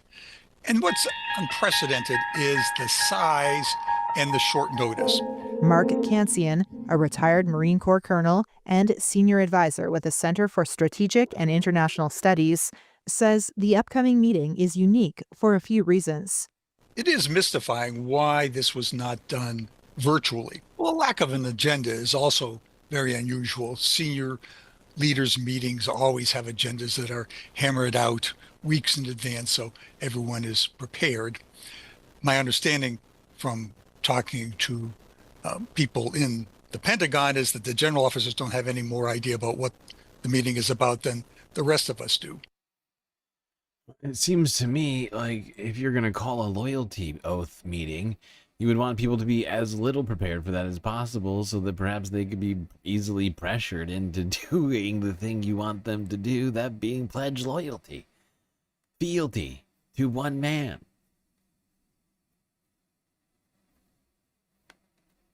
This is incredibly disturbing, and when you factor in the fact that they're calling in the Army or the National Guard to Portland, the debt ceiling is coming up on Tuesday.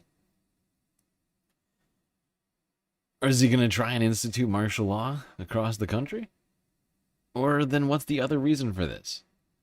Are they going to ask generals to do something unethical in some sort of conflict somewhere else in the world? What's the ask?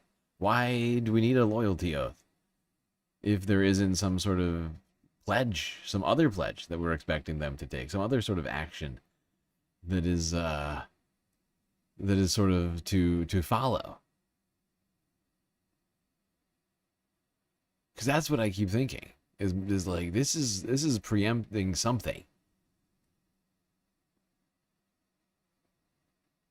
I could be wrong. I'd like to be wrong. I would like to think that it's not going to be martial law or pledge to wage an illegal war against one of our allies. Like, I don't know. I don't know what it's going to be. But considering all the things that have been floated by the Trump administration, my mind is running wild. I feel like I'm taking crazy pills! I mean, just consider what's been said so far this year. Let's take over Panama. Let's take Greenland. You know, maybe we'll invade Mexico. What else we got? Like, I mean, do we need more than that? I mean, that is already enough for me to start losing it.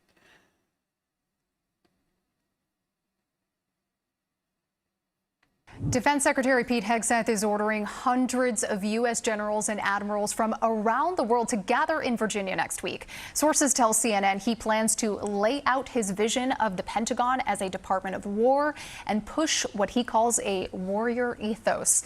Here's Hegseth's take on generals and admirals from last year before he was leading the Defense Department. You've got top-down political generals who've gained rank by playing by all the wrong rules that cater to the ideologues in Washington, D.C. And so they'll do any social justice, gender, climate, extremism crap because it gets them checked to the next level. I'm sorry. So this upcoming meeting has been described as a more of a, quote, general. Gender, climate, extremism? Can anybody break that one down for me? What is gender, climate, extremism? What is that, like some sort of jihadist, weather, meteorologically based? What are you talking about? Oh, I'm just trying to imagine what the like with all honesty, gender, climate, extremism. Anybody here involved in any sort of gender, climate extremism?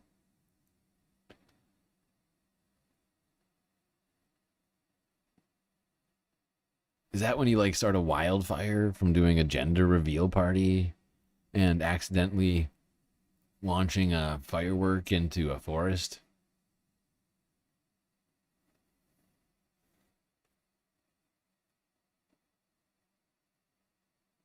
You put a bunch of links in Discord, and Bush did 9/11.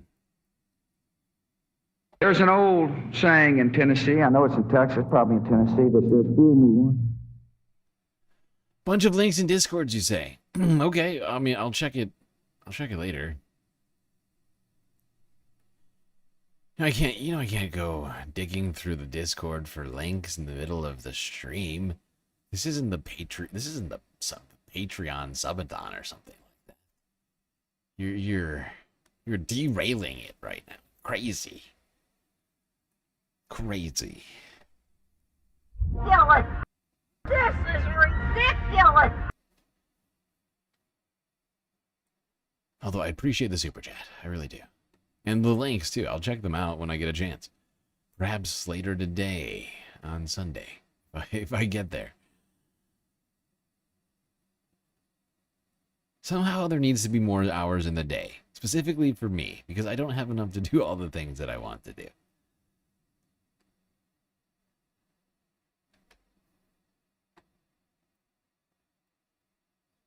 Sisyphean task, becoming a galactic individual and yet having a 4-month badge already.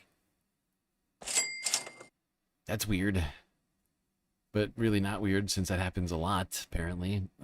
So many people living off of the gifted memberships out there. Never having to spend $1 to become a galactic member. It really is kind of a beautiful thing when you think about it. So much generosity from the space fams that many space fams don't have to lift a finger to be more galactic, to get access to the sweet space emotes on YouTube's. But either way, thank you, Sisyphean, for finally pulling the trigger on that. I don't know when your membership ran out.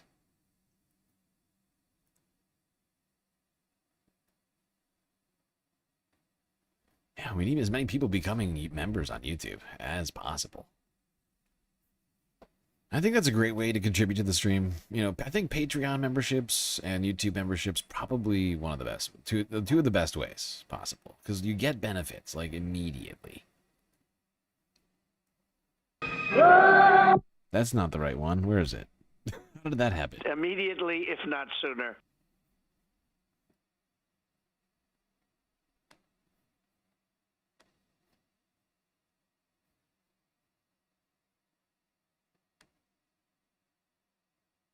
I lost track of what I was doing. Okay, right. Okay. I lost my place on my list. Everything chaos just ensued. But yeah, I just gotta say, like, this Pete Hegseth thing is incredibly disturbing to me. Back on track. There we are.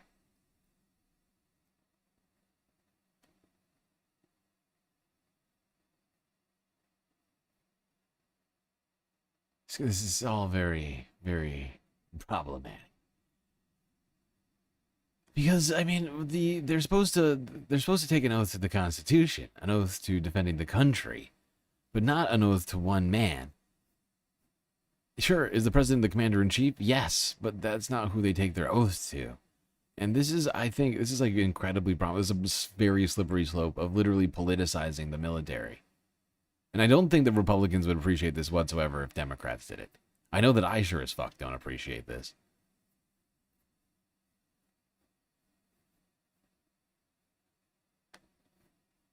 Extremism crap because it gets them checked to the next level. So this upcoming meeting has been described as a more of a, quote, general Squid Games than a strategy session with new fitness and grooming standards and a warning to get on board. General Squid Games? Or risk their... Is that, are you sure that's the right analogy we want to use with that? The generals, they're calling all the generals in and then they're going to pit them up against each other in some sort of battle, some sort of test, and if you fail the test, you die? Is that what I'm to understand? That doesn't, everything about that sounds wrong.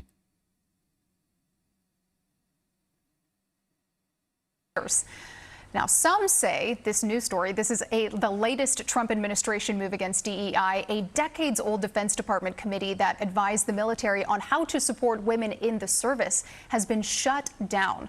One panel member says the end of this committee will be a loss for the country. The Pentagon says the committee is focused on advancing a divisive feminist agenda that hurts combat readiness, while Secretary Hegseth has focused on advancing uniform, sex-neutral standards across the department. Now, established in 1959, the Defense Advisory Committee on Women in the Services has provided policy recommendations over the years. Yeah, I guess we're going to get all the women out of the military, all the trans people out of the military, anybody with a beard or left-wing ideology. Maybe gay people. Lesbians, people of color. She's also the author of Bet on You, How to Win with Risk. Angie Morgan, thanks so much for joining us this morning. So let's talk about many of the recommendations affected all of the service members, not just women. So issues like family planning and parental leave. I mean, do you think that losing these advisors will have a negative effect on military readiness?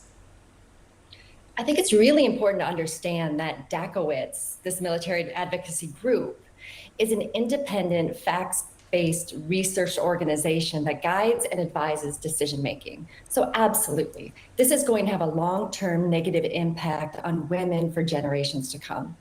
All right. Well, before he was nominated to become Defense Secretary, Pete Hegseth said he didn't think that women belonged in combat. He did, however, change his tune for his confirmation hearings. Let's take a listen to this. I'm straight up just saying we should not have women in combat roles. It hasn't made us more effective, hasn't made us more lethal, has made fighting more complicated. We support all women serving in our military today who do a fantastic job across the globe in our Pentagon and deliver critical aspects, all aspects, combat included. Yeah. You know, I just wonder what kind of effect his changing views, this recent cut is. Oh boy. America. Fuck yeah! Here you have it. Secret, not so secret meeting of generals, admirals, and other high-ranking military officials all coming to the same place, creating quite a security risk. If, I don't know, perhaps one of our, military adversaries gets an idea, all of them in the same spot, taking that loyalty oath. No, of course, that's probably not going to happen. But usually, you would avoid doing such a thing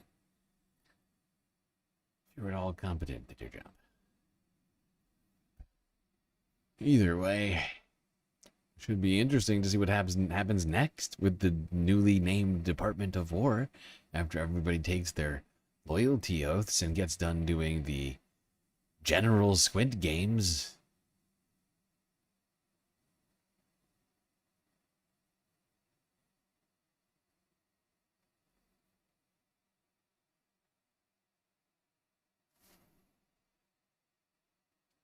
All right, let's go here to Democracy Now! From yesterday. Cuban diplomat slams U.S. attacks on Venezuelan boats. Oh. Slams. Yeah. Shock of shocks. Cuba's not far away from where these things are happening. This is Democracy Now!, democracynow.org. I'm Amy Goodman. At the United Nations General Assembly, a number of Latin American leaders condemned the U.S. for unilaterally attacking boats in the Caribbean. The Pentagon recently sent warships to the region after Trump secretly authorized the use of military force in Latin America under the guise of the war on drugs. The bombing campaign began earlier this month when the U.S. blew up a boat carrying 11 people off the coast of Venezuela. President Trump claimed the boat was carrying drugs from Venezuela, but offered no proof of the claim. A number of experts believe, looking at the video, that the boat passengers may have been migrants. This is Colombian President Gustavo Petro addressing the United Nations. The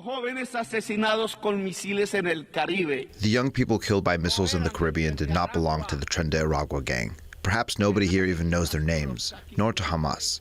They're from the Caribbean, possibly Colombians. And if they were Colombians, with apologies to those who dominate the United Nations, criminal proceedings should be opened against those U.S. officials responsible, including the top official who gave the order, President Trump. Cuba's Foreign Minister, Bruno Rodriguez, also condemned the U.S. strikes in the Caribbean. The interception and destruction of boats, the extrajudicial killing of civilians, the interception of fishing vessels and aggressive actions by the United States and the Eastern Caribbean create a dangerous situation that threatens regional peace and security. I reiterate Cuba's unconditional solidarity with President Nicolas Maduro Moros, the Bolivarian Republic of Venezuela, and the civil-military union of its people. For more, we're joined by Carlos Fernandez de Josio, Cuba's Deputy Foreign Minister, here in our New York studio. Welcome back to Democracy Now! It's great to have you with us. If you can start off by responding to the U.S. bombing these boats, most often linked to Venezuela, and boarding a fisherman's boat, what you think is U.S. plans and what is Cuba's response? Well, thank you for having me.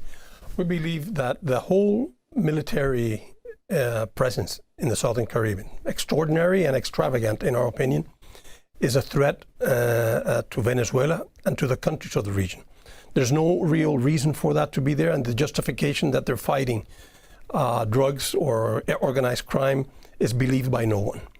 The attack on the boat, an extrajudicial attack, it's unacceptable based on international law, and we guess that U.S. domestic law. Illegal. They're assassinating people for no reason, without evidence, and without showing what's the reason why they would try to attack these people.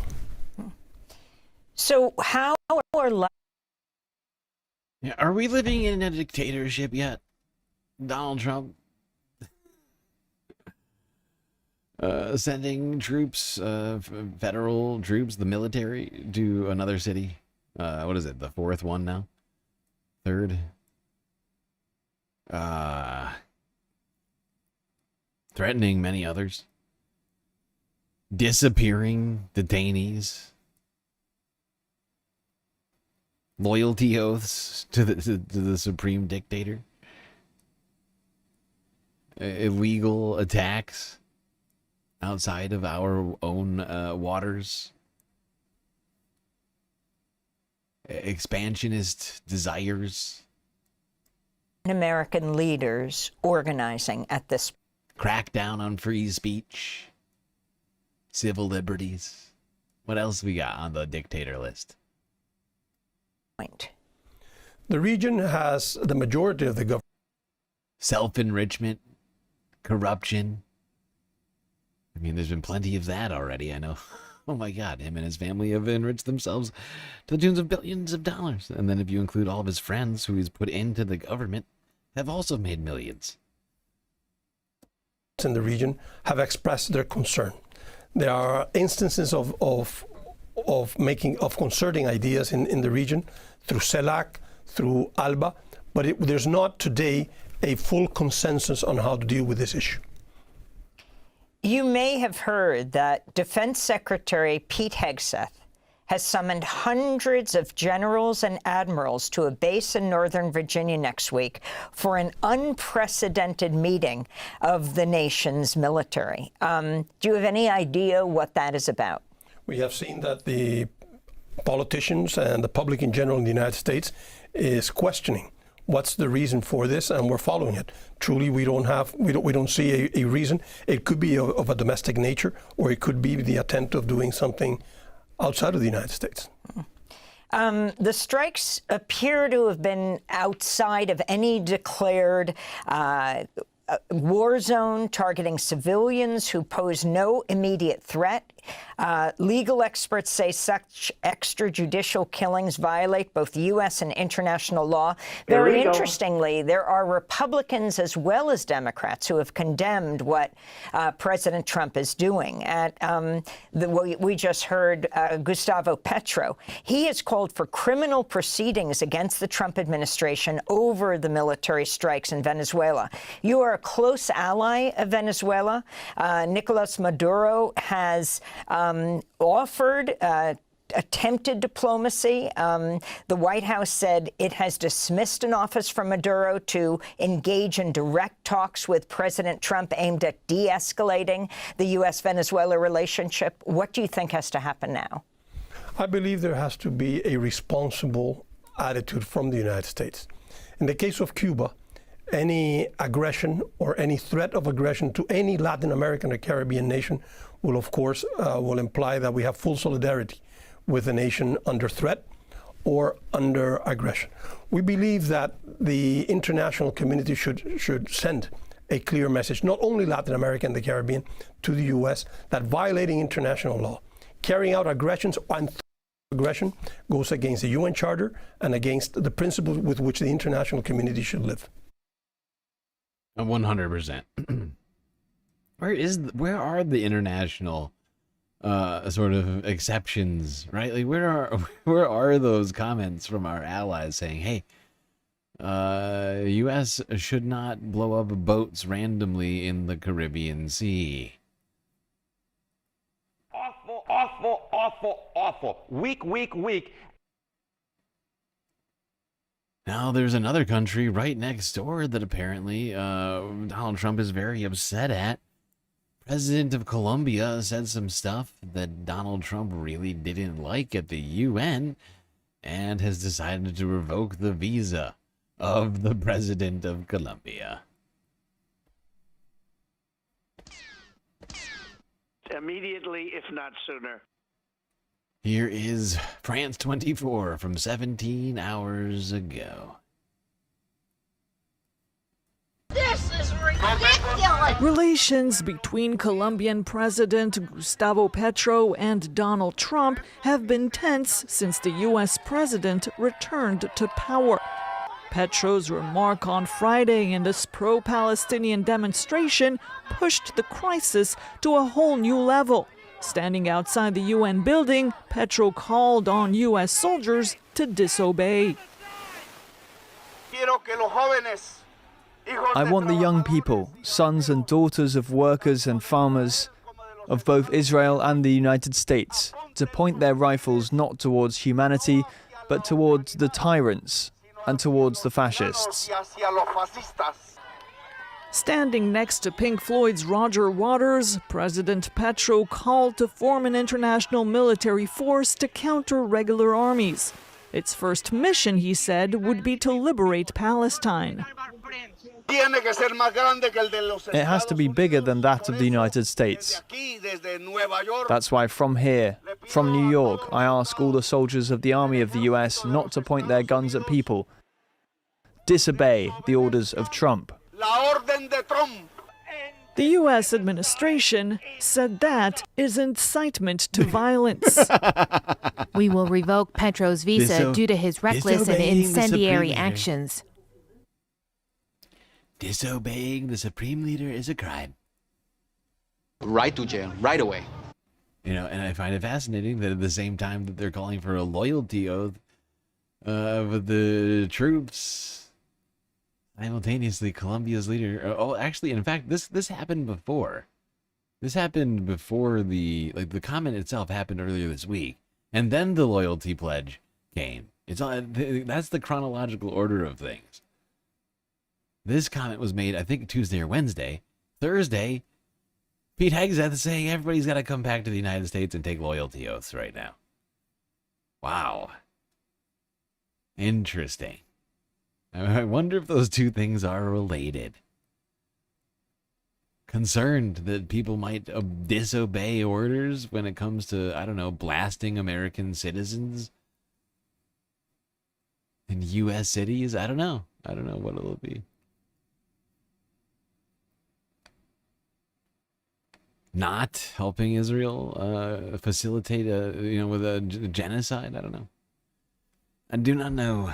All right, let's go to Novara Media all the way in the UK. Quickly talk about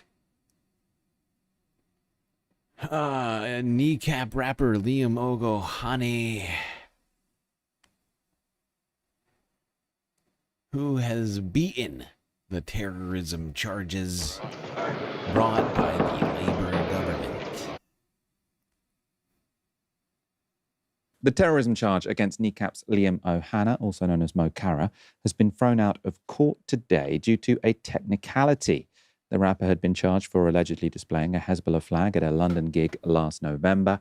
His defence team argued that the Attorney General had not given permission for the case to be brought against Ohana at an early enough stage in the process, and the judge agreed with them. Ohana spoke to hundreds of supporters outside the court. This entire process was never about me. Never about any threat to the public, never about terrorism, a word used by your government to discredit people you oppress. It was always about Gaza, about what happens if you dare to speak up. As people from Ireland, we know oppression, colonialism, famine and genocide. We have suffered and still suffer under your empire. Your attempts to silence us have failed because we're right and you're wrong. We will not be silent. We said we would fight you in your court and we would win. Today we have. If anyone on this planet is guilty of terrorism, it's the British state. Free Palestine, Chicken Island. So this final story also involves Tony Blair because Mo Cara was being charged under the Terrorism Act, which he passed into law in 2000. Aaron Bastani, how is that legacy looking? Pretty awful, right? And it goes back to that first story about ID cards. Even if you agree with this or that policy, and we don't agree with the ID cards thing, even if you do agree with it, I think it just shows giving the state that much power without any kind of opportunity to take that power back is pretty dangerous. And the Terrorism Act, you look at the Hansard debates when it was introduced in 2000, and people said, oh, this will be fine. People won't overstep the mark. That's exactly what's happened. Michael, by the way, just a quick step back.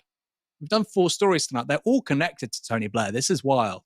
It's not 1997. It's 2025. Are we going to be here in 2045 still talking about Tony Blair? You know, this dude is never ending. It's quite remarkable. But the key point in this story is if you give that kind of power to the state, it's very hard to take it back. It works as well with taxes, right? Once the government starts to collect a certain kind of tax, once you introduce an income tax, even if it's 1 penny on the pound, once you introduce VAT, once you introduce, inheritance tax, very, very hard to turn back the clock. Things only travel in one direction generally. So you need to be very thoughtful when you put new laws on the statute book. That's something I really believe in. And it's an instinct actually that used to be kind of like a center-right instinct, right? Be cautious about new laws that you create. But now they're like, no, we want to create infinity new laws as well. Prescribe everybody, make everything illegal. So maybe it's time the left clawed that back, Michael.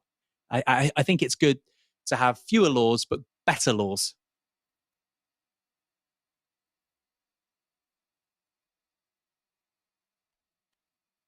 Well, there you have it. Aaron Bastani of Novara Media saying we need better laws, not more laws. Interesting. Great. Okay, well, while we're in the UK, we can't not talk about all of the people coming to the United Kingdom this week. Really, this weekend, it would seem, that a number of foreign leaders have decided to come to meet up with Keir Starmer, Prime Minister Keir Starmer, who is meeting up with Anthony Albanese, right? That's how you're supposed to say it. As well as Mark Carney of Canada. Let's start here with SBS News from 19 hours ago. Albanese in London with Starmer and Blair as ID cards stir backlash. Gripping onto power as the UK leader blanks the critics. Our digital IDs equal a 2.0. Announcing plans for a new digital identification policy designed to clamp down on undocumented arrivals. For too many years, it's been too easy Such for a people stupid to come plan. here, How does slip that help? into the shadow economy and remain here illegally. Tougher policy. How do ID cards? How would a physical ID card prevent people from coming to the UK illegally?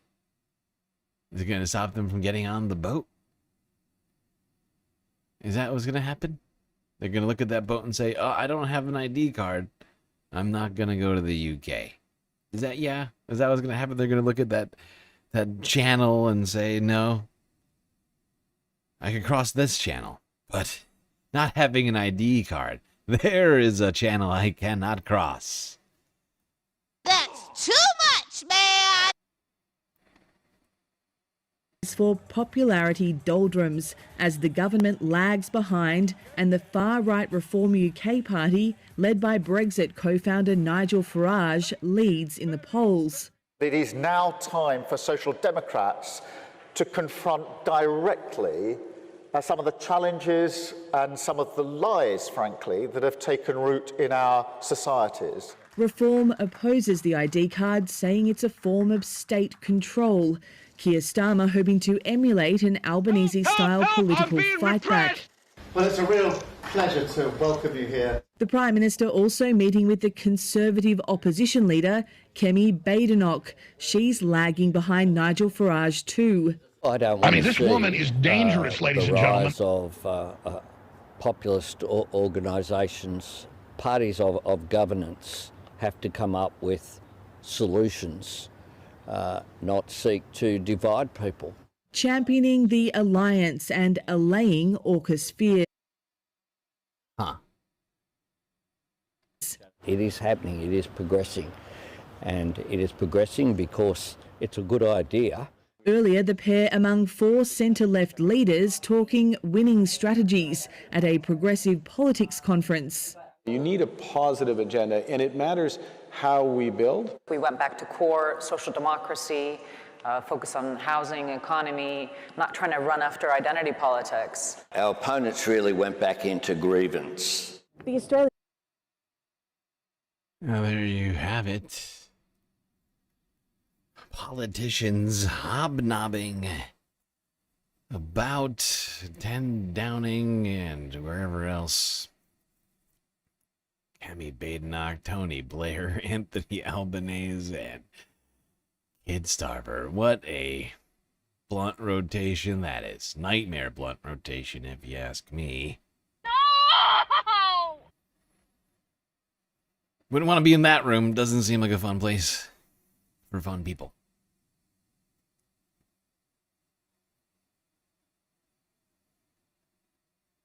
Okay. Now, wait, what? Yes, thank you. Okay, good. For a second, I thought this was about to go to the wrong video. Tricked me. Thou hast tricked me. Dirty YouTube. Okay, yes. CBC News now from 12 hours ago. See how Mr. Mark Carney's visit went. That's right, Prime Minister of Canada. Also in the UK. Hoping to do a little hobnobbing of his own.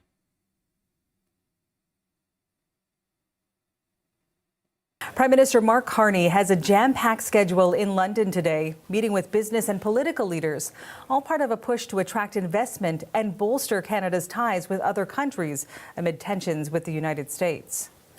Now, while in the UK, I've met with business and investment leaders to discuss new economic opportunities and partnerships as we look to attract capital to Canada and to empower Canadian workers with new high-quality careers. My message to business leaders here in New York, throughout the world, is we have what the world wants. Here at home, Carney has been facing a lot of criticism over this trip, with the Conservative Party claiming the Prime Minister has nothing to show for his many travels overseas. And that's something that the Prime Minister pushed back on when he spoke to the media earlier today. The CBC's Catherine Cullen has more from London. The leader of the official opposition has called this Mark Carney's illusion tour, suggesting that the Prime Minister is not getting enough results for Canadians, that he's going on trip after trip and with essentially nothing to show for it. The Prime Minister pushed back against that, talking not just about this trip, but the last 10 days. People may remember he was in Mexico City to meet with the president there. He's been at the United Nations General Assembly, where he met with a variety of world leaders, including an event with U.S. President Donald Trump. He returned to Ottawa, signed a trade deal with Indonesia, and now is on this trip where he's been meeting with several world leaders, notably the UK's Keir Starmer. But he's not coming out of this with one specific thing that he can say, this was the thing that we got done on this trip. The Prime Minister, though, is defending the travel. He says this is ensuring that progress is made on things that the UK and Canada have already agreed to in previous conversations, a previous visit to the UK that helped kick off Mark Carney's time as Prime Minister. He said, you've got to work. It's not just press conferences. Let's listen to a bit more of the Prime Minister's defense of this trip. It's not just you sign a nice agreement and then something happens. No, you actually have to do the work. You have to meet with the leaders to make sure the work's being done. You have to mark progress as it's being done, which is what we're doing with the various European leaders to make sure Canadians and Europeans, but Canadians, my job, get the full benefit of these agreements that we're making with them. Now, he did also say Canada is going to invest hundreds and hundreds of billions over the next decade in the economy. Some of that money is going to come from abroad. That is also what these conversations were about. Interestingly, he did have a breakfast with business leaders and investors this morning, but the Prime Minister said that was not about coming to a specific agreement or a specific. Just having breakfast with some billionaires. Sweet. Okay.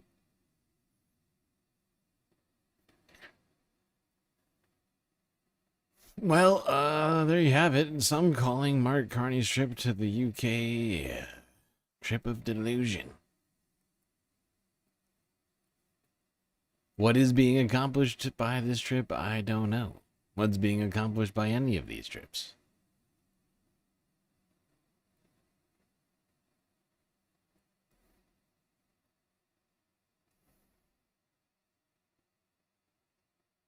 Okay. Now, one important aspect of all of these alliances is, of course, NATO. All of those countries coming to the United Kingdom to hang out are in NATO. And Donald Trump had some fascinating things to say about what it is NATO countries should do when Russia violates their airspace, as they have done it multiple times in recent weeks and repeatedly over the last 3 years.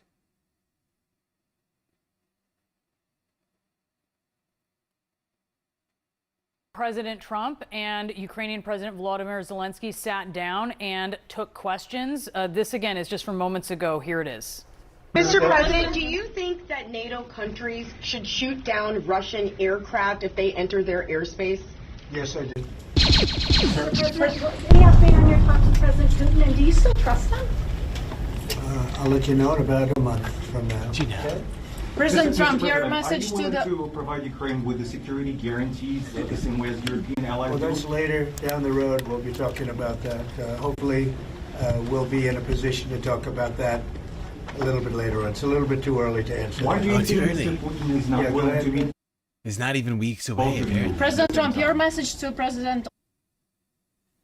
Too early now. I remember when Donald Trump was asked like the exact same question, and his answer was 2-3 weeks, like 10 times in a row. It'll be a couple weeks from now. We think we're very close to a deal. Now he's like, actually, too soon to talk about that. Which is such a strange departure from everything he said. And then later on, he goes into these, actually, fuck it, we'll listen to it. It's like right now. He says it right now. Who is refusing to stop buying Russian oil? Well, he's a friend of mine. I have not spoken to him, but I have a feeling if I did, he might stop, and I think I'll be doing that. Thank you. What progress do you think has been made I'm going on to ending call Russia's war Victor against and Ukraine? say, hey, Orban, that's enough. It's enough Russian oil. Okay, you're like the #1 buyer in all of Europe. What is the deal? You're not helping. I thought you were cool. I thought you were a cool guy, strong guy. People always calling you a strong man. I agree. And now you're being an idiot, man. I don't get it. It's very strange. You're like a weak man buying nasty Russian oil. You should buy American oil. It's the better oil anyways. Everybody knows. Everybody knows it's much better.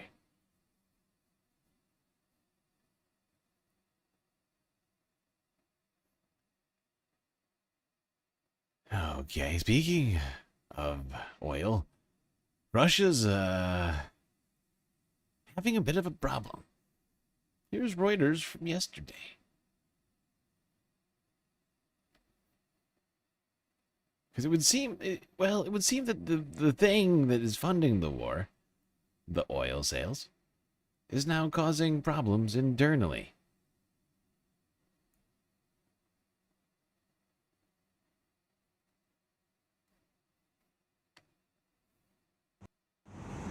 This is the line for gas at a station in Sevastopol, a port city in Russian-controlled Crimea.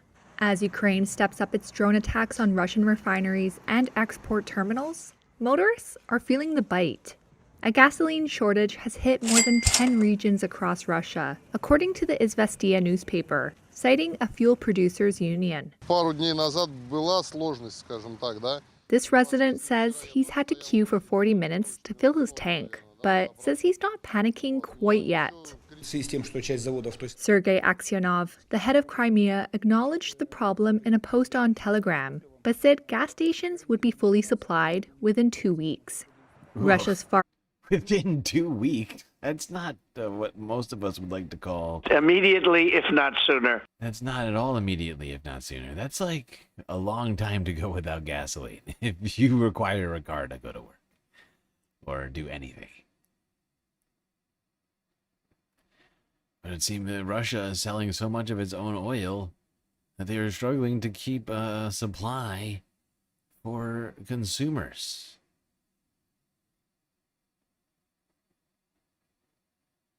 Now, if I'm not mistaken, I'm fairly certain Russia usually gives out like a number of other states. Like I think Iraq does it. I can't remember exactly what countries do this, but like some big like petro countries, like just give, like unlike the United States, they give their people free gas. I could be wrong on that, but I mean, look at the sign. What, am I losing my mind? I'm fairly sure that these are octanes, 92 octane, 95 octane. I don't know what this means. I don't know what I do not read Cyrillic. But it says $0, 0 cents, $0, 0 cents, $0, 0 cents. I'm fairly certain. I could be wrong.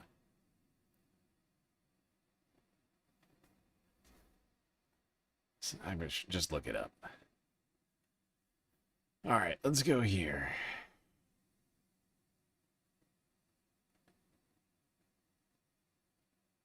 Now, of course, there are millions of Ukrainians who have been displaced across Europe and multiple other countries like the United States, Canada, and Ukrainians who are in Poland right now, country which is right next door, are in a bit of a crisis as permits are expiring, and there is something of a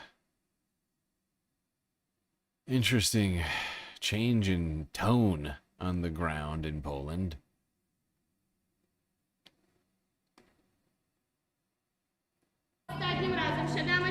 Ukrainians in Poland are hanging in the balance. Take Lisa Kolesnikova. She employs 8 people at her yoga. I see what they did there. That's a good job. Hanging in the balance. And then you got a bunch of women literally hanging from the ceiling. Look at the great job, France 24. That's the kind of puns that I really...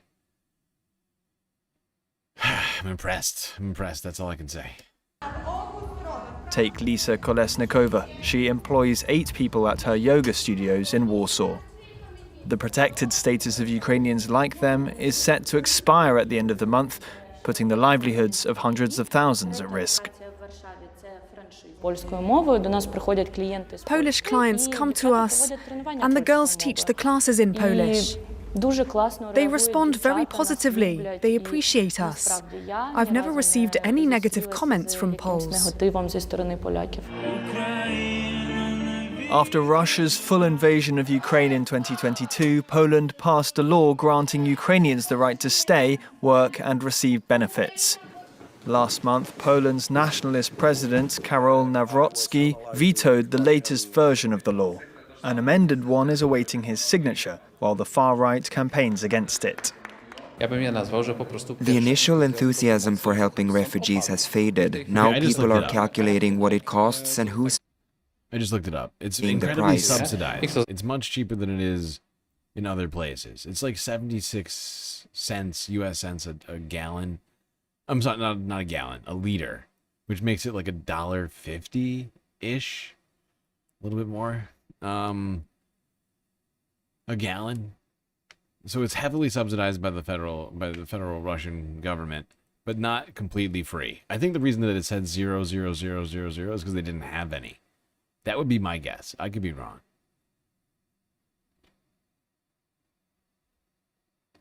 But maybe that clears it. I don't know. It clears it up, at least for me, a little bit. As to what's going on there with those signs.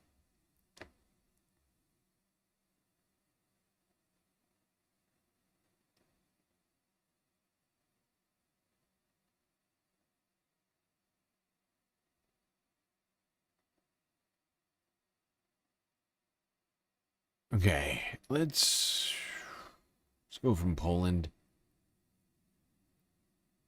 to Estonia. Talk about what's been going on there in recent days.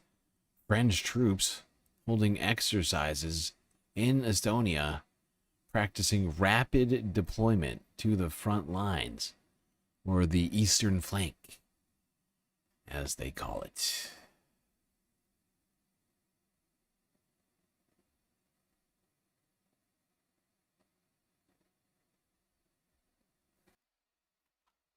Yeah, every single day. One video at a time. It does feel like we are just getting closer and closer to World War III. I can just feel tensions getting higher. Can't point to one specific event, but it just seems like there's very heightened tensions right now. A lot of troops, pieces moving around the board, if you will. A lot of things in flux, alliances, and all sorts of other things. Power vacuums in some places, and it's just all very concerning.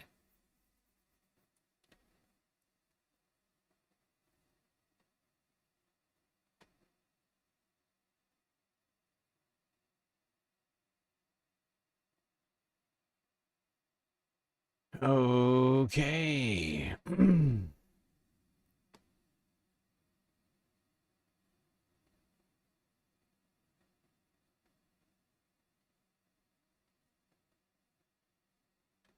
Let's go here to France 24 English from 17 hours ago.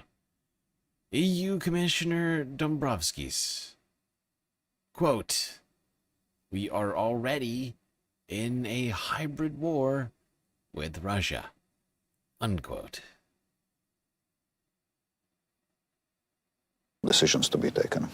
When it comes to the impact of these decisions, if France were not to fulfill, these guidelines, what impact would it have on the European Union? I mean, it's the second largest economy in the Union.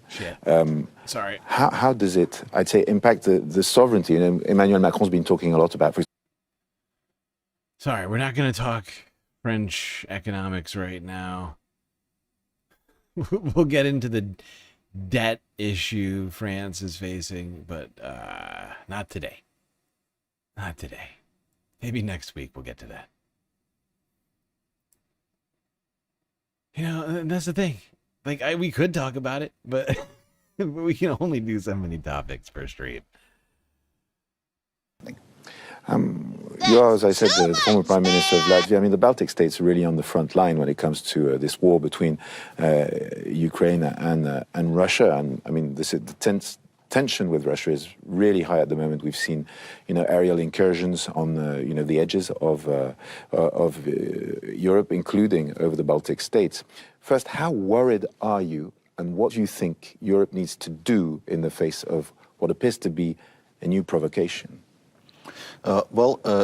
Certainly we know that Russia's imperialist, expansionist ambitions extend beyond Ukraine, and Russia is openly talking about invading other countries, including EU and NATO countries. Therefore, it's highly important to ramp up those defense capabilities and defense spending, and also to protect NATO's eastern flank, where Baltic states are. And concerns in the Baltic states are obviously quite serious about this Russian rhetorics about invading other countries, about provocations which we are facing, the recent incursions in European airspace, but also we are seeing all kind of Russian actions from disinformation to acts of sabotage to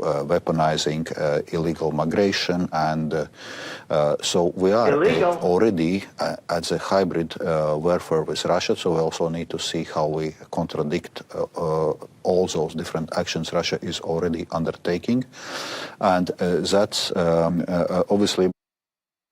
There you have it. We can't listen to this whole thing. I just don't have it in me. But this is the EU Commissioner for Economy and Productivity, Valdis Dombrovskis, detailing this hybrid war that the European Union and Russia are effectively in, with Russia threatening multiple countries' airspace, amongst other things. People ramping up defense production in response. And continuing this ever-escalating situation. Yes, thank you, you're right, Bad Lefty. I should be ashamed. I should be ashamed. Only doing 100 videos a night. Hundreds, not hundreds. I don't do hundreds of videos. I do like 100. Less, more, depends on the day. But you're right, it is shameful. You should be ashamed of yourself for having that thought. It is shameful that I wouldn't want to just throw discussion of the French debt crisis in with discussion of NATO. That's not random. I mean, I guess in a way it's tangentially related. I mean, how do you fund a war if not with money? But we're not gonna do it. Not gonna do it. Wouldn't be prudent at this juncture. Yeah, it would be nice, but it's almost probably definitely not going to happen considering what's happened in recent months and years.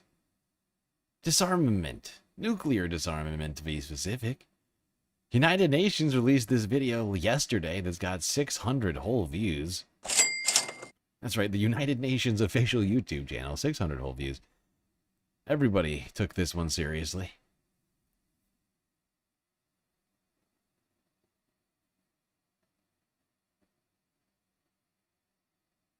The International Day for the Total Elimination of Nuclear Weapons is a perennial reminder of the need to eliminate nuclear weapons. Immediately, if not sooner.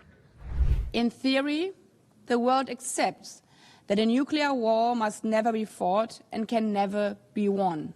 Yet, that has not stopped some from building even larger arsenals, or even from repeatedly coming to the brink of using them.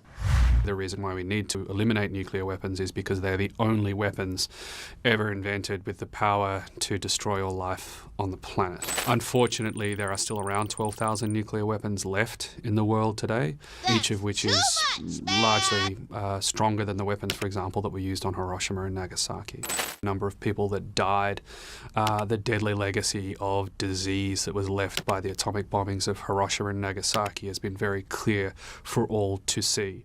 The effects of a global nuclear war would likely be existential. There is not a single emergency service on Earth that could respond to the use of a nuclear weapon. Thank you, UN, for that bleak video. This audience now represents 5%, over 5% of all people who've viewed this video, which the United Nations took the time to make for us, that we're all ignoring. But they make a fair point. We should in fact get rid of those that are horrifying and only lead to death and destruction. But of course, right now it seems less likely than ever that we would do such a thing, considering think about all the reasons why. I mean, if anything, we've had a surge in countries talking about wanting nuclear weapons, not the opposite. Some of that has to do with Ukraine, the invasion of Ukraine, and part of that has to do with, most recently, Donald Trump sort of outwardly abandoning allies, just sort of on a whim, and then threatening allies at the same time. It was crazy. While I want that super bad, I have never been more skeptical about it coming to fruition.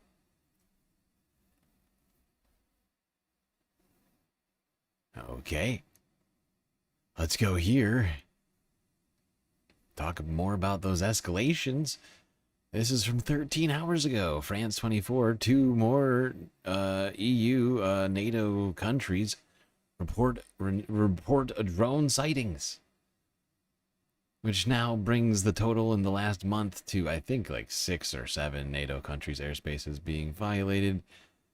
Germany, Denmark, add them to the list.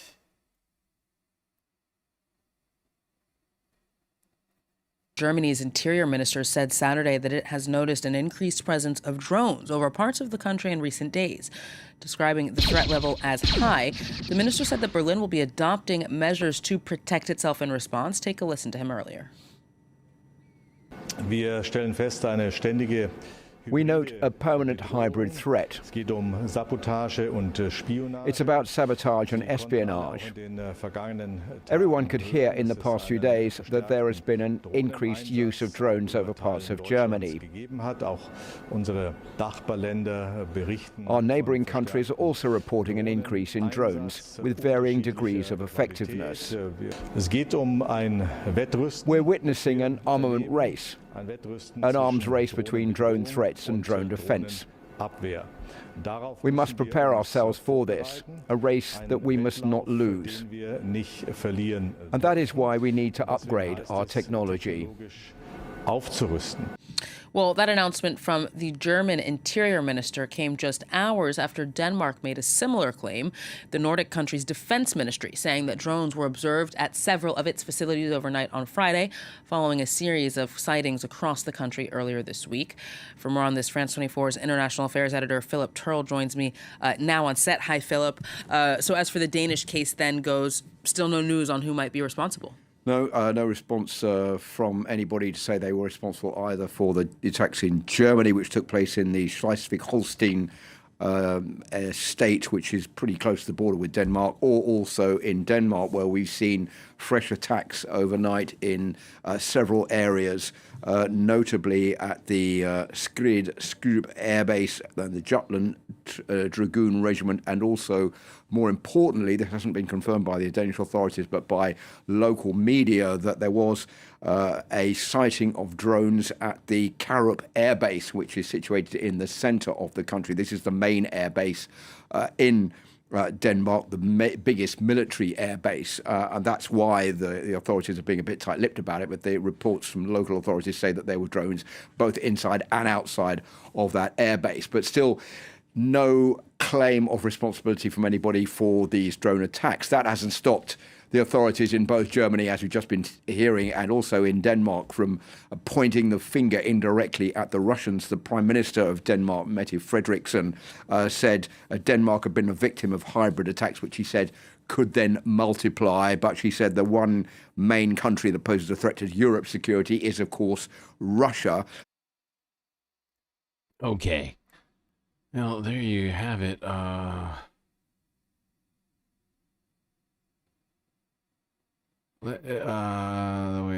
Yes, let's one more video on the NATO countries, and well, not even NATO countries anymore. Let's talk about Ukraine's response to what Putin has been doing as of late. Zelensky had a prediction about what Russia will do in the coming months. This is the Guardian news from 8 hours ago.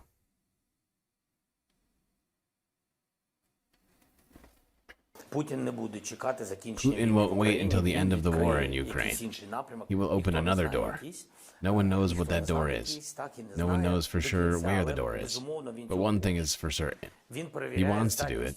He's testing Europe. He has checked that Europe doesn't have the capacity to protect itself from Russian drones. Zelensky's comments come after drone sightings in Poland, Denmark, and Russian fighter jets violating Estonian airspace. We've also seen them in Germany, like we just talked about. And I think, what was it? Slovakia? I can't remember now. And I think there's like another one that I can't think of.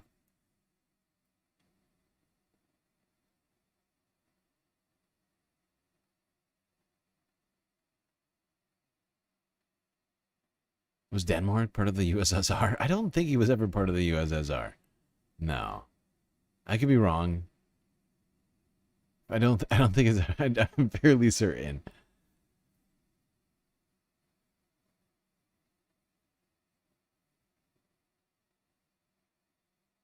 All right. Well, while we're over here, let's go sort of south of Ukraine. I guess it's really southwest of Ukraine.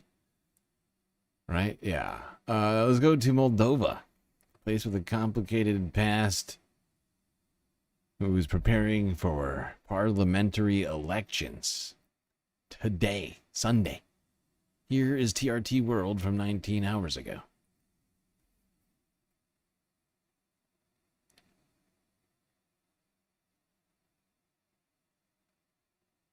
This Sunday, Moldovans will vote to choose a new 101-seat legislature in a ballot many view as a stark choice between East and West. Moldova's Prime Minister Dorin Rețean is warning of an unprecedented threat to his country's democracy. He calls the weekend vote a siege on the country, accusing Moscow of cyber attacks, disinformation campaigns, and plans to incite riots. This is not an ordinary electoral battle. Russia is spending hundreds of millions of euros to buy votes in the September the 20th elections. We cannot change what Russia is doing, but we can change what we, as a people, are doing. Moscow has repeatedly denied meddling in Moldova and has accused European politicians of attempting to ensure Moldova stayed in line with its own Russophobic policies.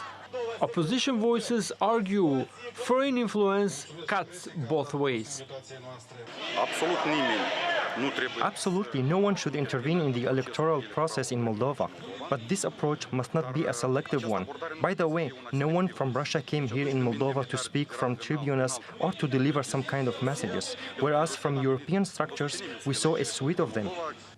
In the wake of Russia's full-scale invasion of Ukraine in 2022, Moldova applied to join the EU and was granted candidate status that year.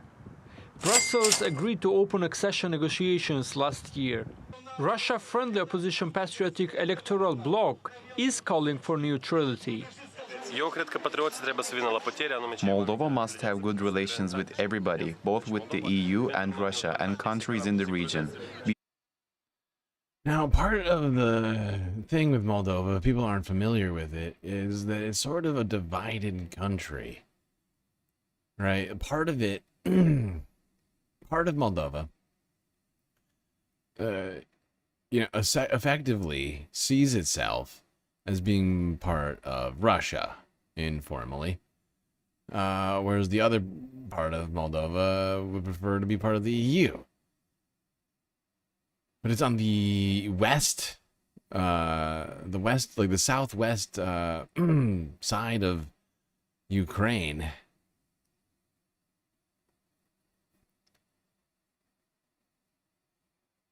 One more on this election here. France 24 English 19 hours ago. Moldova to vote in critical parliamentary election fraught with claims of Russian interference.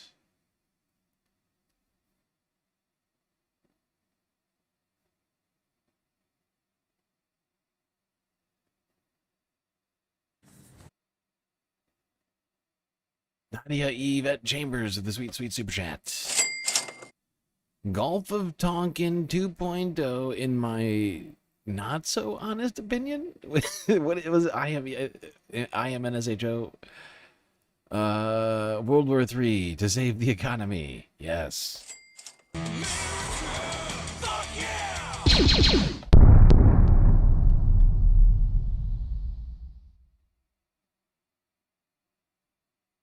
Am I right about that abbreviation? I'm not familiar with IMNSHO.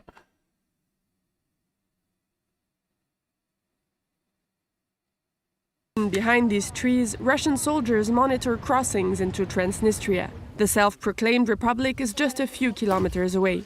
On the banks of the Dniester, locals live in a buffer zone. I feel safe here, but we see military vehicles everywhere. When we take the ferry, soldiers are present, and not everybody is comfortable with that.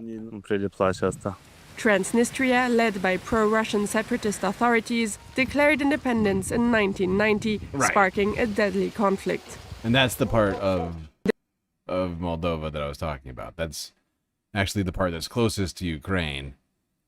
It's like a little sliver in the southeast portion of Moldova, if I have this correct in my head.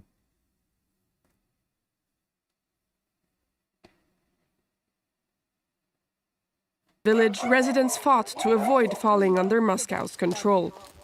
Ahead of the legislative elections, people must again decide between a pro-Western path or renewed ties with Russia. Everyone has their own opinion and way of thinking. Some want one thing, others the opposite. Above all, we hope for peace. Here, the population is mostly pro-European. Transnistria's status remains unresolved and continues to affect families living in the grey zone.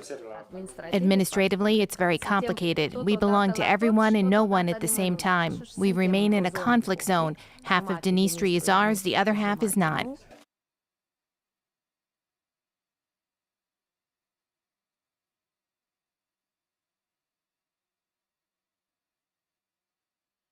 Okay. Let's keep this puppy moving. In my not so humble opinion. My not so humble opinion. Okay, thank you. Thank you. I was struggling with that one. Okay, how are we doing on time? Okay, we're 7.5 hours in.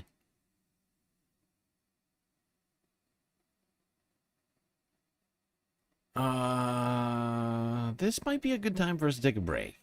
I think I'm just doing the math on this real quick in my head. But yeah, I think that we can fit both the Middle East talk and Asia into a single half. That shouldn't be a problem, right? Should I do part of this before?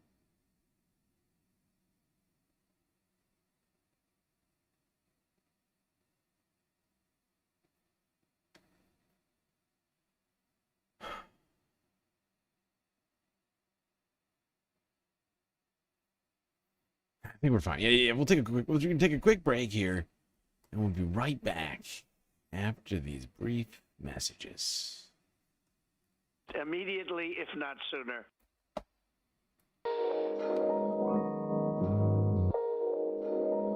Okay, hope everybody's enjoying the show so far. If you haven't already, hit the like button and don't forget to subscribe.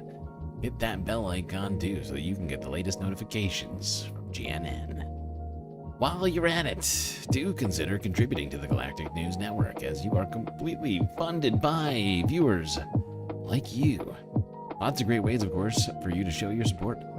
YouTube, Super Chats, Super Stickers, memberships, Cash App, and PayPal for your money go directly to funding the stream rather than the bottom line of Google. But of course, the very best way to get the most space benefits for your dollars is to go on to Patreon and become a Galactic Patron, where for the low price of $3 a month, you can get access to a cornucopia of space benefits unseen by the rest of the goddamn Milky Way galaxy. Things like an avatar. One of the break screens. That's right, you could be sitting poolside here with me, or at the bar, the lake, or the street, getting a shout out at the end of every stream, being all up in the secret Discord channel inside of the broader Discord Galactic server, and much more. All right, everybody, enjoy the break. Grab yourselves a drink, maybe a snack, and I'll be right back with the fifth half of the stream. Probably the final half.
that sound means. It means it is time for us to get back to the stream immediately, if not sooner. Immediately, if not sooner. And we still got a bunch of stuff left to talk about. The Middle East, Asia, China.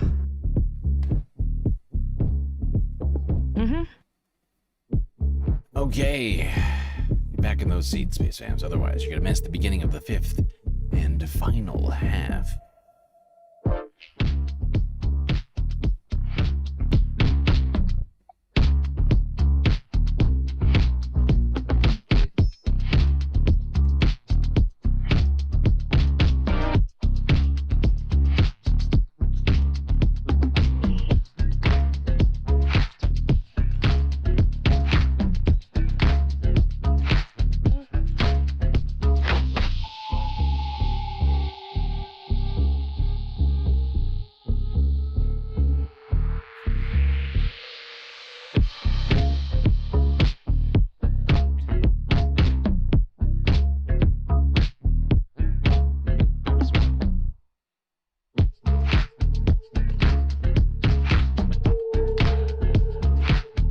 Everybody needs to do laundry in chat, apparently.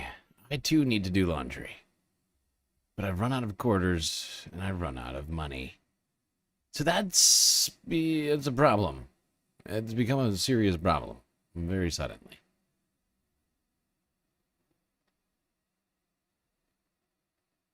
I'm gonna barely have enough to pay for the for the Earth, space rent, the galactic bills on the 1st of October.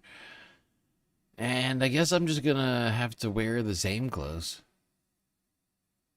till I have enough money for quarters. That's the plight, not having your own laundry machine.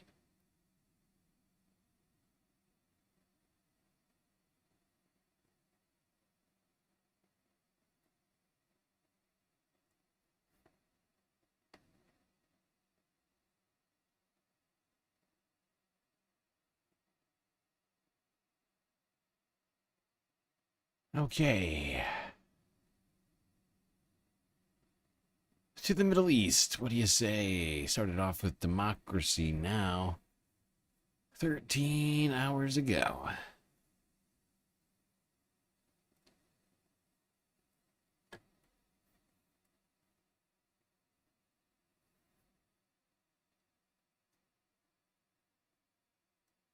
And I've got no sound. God damn it. God damn it. You're killing me.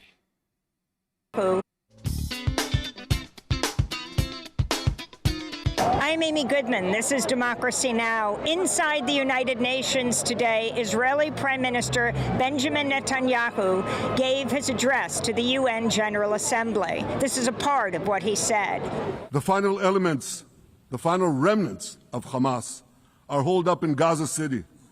They vow to repeat the atrocities of October 7th again and again and again, no matter how diminished their forces. That is why Israel must finish the job. That is why we want to do so as fast as possible. As Netanyahu spoke, scores of delegates walked out of the UN General Assembly.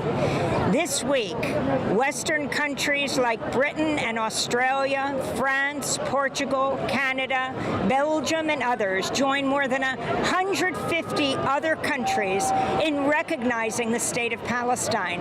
That leaves only the United States on the UN Security Council not to have recognized Palestine. Outside the UN today, thousands protested Israeli Prime Minister Benjamin Netanyahu. Up with liberation! Down with occupation! I'm Nazisa. I'm with the Palestinian Youth Movement, and we're here to demand the arrest of Netanyahu, the wanted war criminal, and to demand an... Illegal. Put him in jail, right to jail. Right to jail, right away. Sisyphean Task with a sweet, sweet super chat for the laundry. Oh, thank you. Thank you. Aww. Yes, for the laundry. Indeed. Every dollar counts.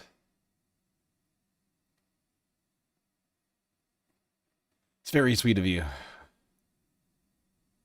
Embargo on Israel for its genocide against Palestinians. Well, he's not going to come to the UN without meeting the resistance of this city. And we're seeing, that now we even have a mayoral candidate who's saying that if he's elected mayor, he won't. Zohran Mamdani. We're seeing, that now we even have a mayoral candidate who's saying that if he's elected mayor, he won't allow Netanyahu to set foot in this city without arresting him.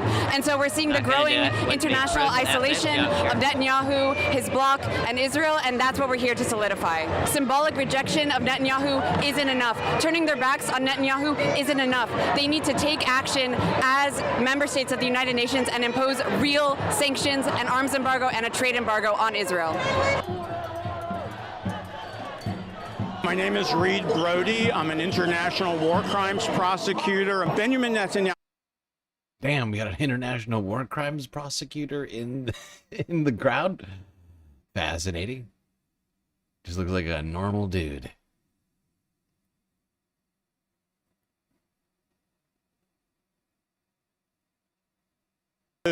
Has been indicted by the International Criminal Court for war crimes, crimes against humanity, for using starvation as a weapon of war. He is a fugitive from justice.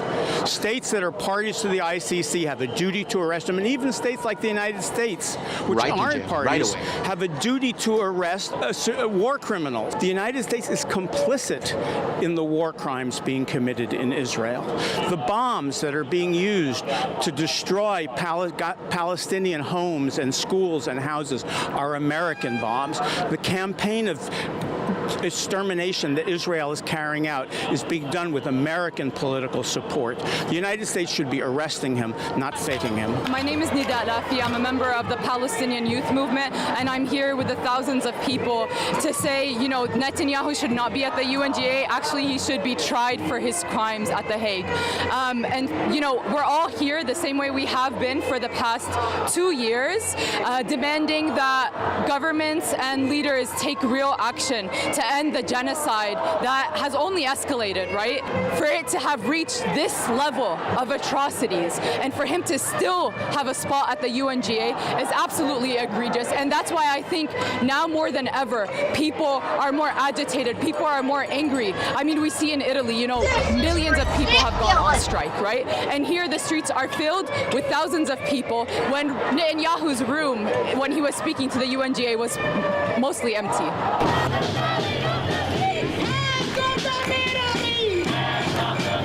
My name is Lita Hirschman-Levy, and I'm a member of Jewish Voice for Peace.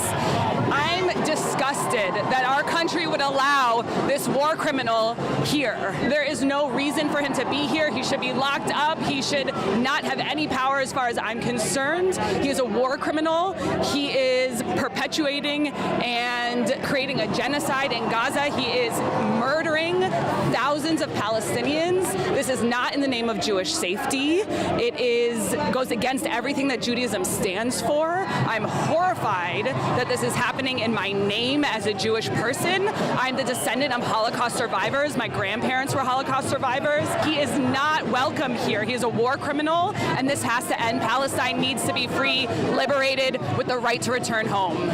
I'm Margaret. I met up with the Democratic Socialists of America contingent this morning. I wanted to come and express my disgust that this war criminal is in our city, that a lot of these war criminals are in our city, and dare to show their faces in public after the crimes that we've seen against the Palestinian people all across the Middle East, and people all under the boot of imperialism all over the world. I don't have any time for these so-called great men. I only have a message for people, which is that we are all the same. We we are all together in this, and these capitalists, these war criminals and war profiteers, they do not represent us. And Netanyahu, yeah, there was always going to be someone who was going to be the head of that state. We had to have someone like Trump, and isn't he the perfect manifestation of, American id as well? I don't care about them. It's about the world struggle.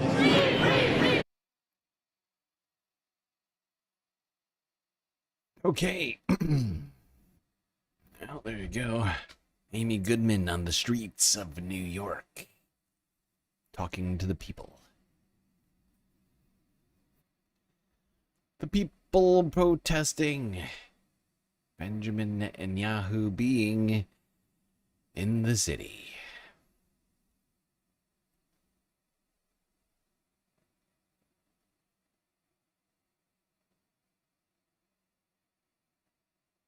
Let's go here to cover that strange speech of Benjamin Netanyahu's.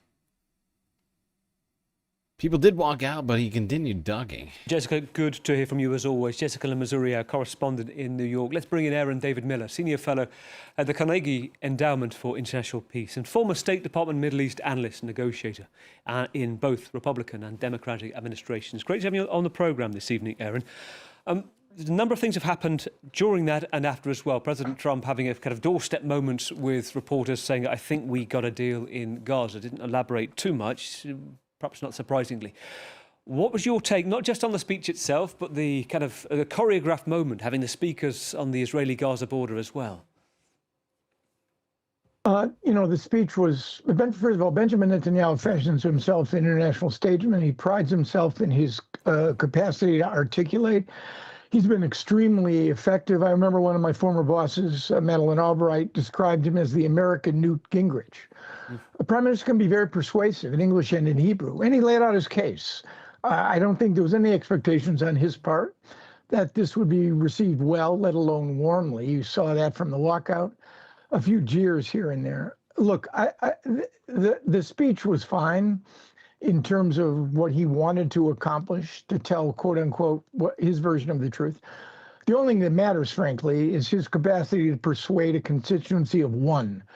And that is the President of the United States, who over the last almost 9 months now, more than 9 months, I think, has basically acquiesced in Netanyahu's both tactics and strategy in Gaza. And the real question to me is whether or not he can persuade the president, even with this 21-point plan, to give Netanyahu more time. He's repeatedly said this, that with more time, we can eliminate Hamas not just as a military organization, but make sure that it has zero influence in Gaza. It'll be disarmed. Maybe its leaders will be exiled. And then we'll be able to have a day after. And he laid out what the day after would look like. Free the hostages, more humanitarian assistance, with Israel maintaining the overall security responsibility for Gaza. I think he referred to a non-Hamas, maybe Palestinian technocratic government joined by members of the international community. Well, which takes us on. Yeah, but what it was clear, it was that it wouldn't be solely governed by Palestinians in this speech. You got Wild, he brought out the props. Look, here's another sign, the curse. Oh, not the curse. Two things. First of all, let's talk about President Trump, because... And then you got one little red dot down here, Yemen. The curse.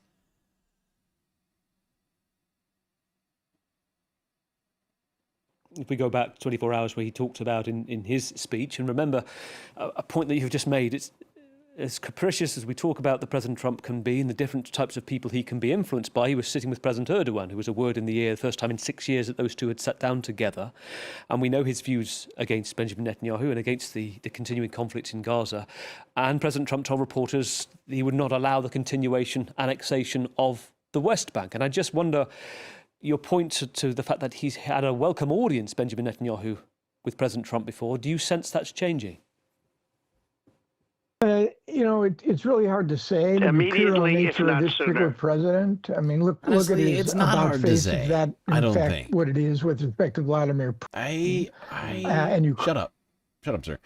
I think it has changed somehow, and I wasn't expecting to say this, and it took a really long ass time.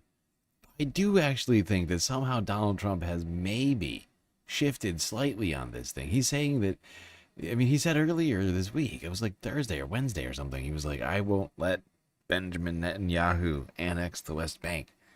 And it was a shock because, of course, he had been talking about helping Benjamin Netanyahu ethnically cleanse the Gaza Strip. And I'm not even clear that that's off the table. But one thing we had almost like written off was, well, not written off, I don't know how to say it, but like assumed as most likely to happen, which is, I really think, just sort of a convoluted way of saying it. That the West Bank, because like it would happen because of, you know, a Kristen, what's her name?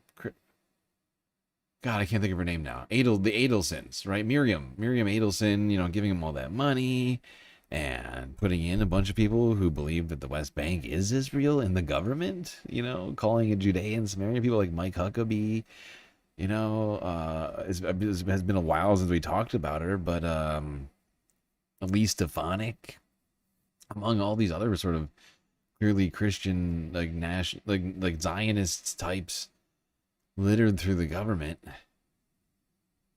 I kind of thought that the West Bank was going to be Israel any day now, and Israel's already doing everything in a, you know, in practice to do so. They invaded it months ago now. Tanks, remember all the tanks that went into Gaza? I mean, into West Bank. After the supposed like bus attack thing that didn't hurt anybody, but was used as like a premise for invading the West Bank.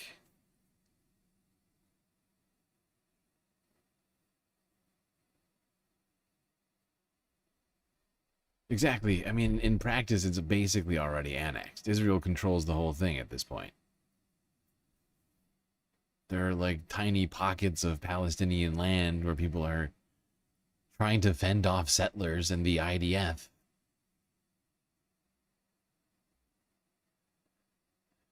But they live in fear. They live without freedom, real freedom of movement in their own territory.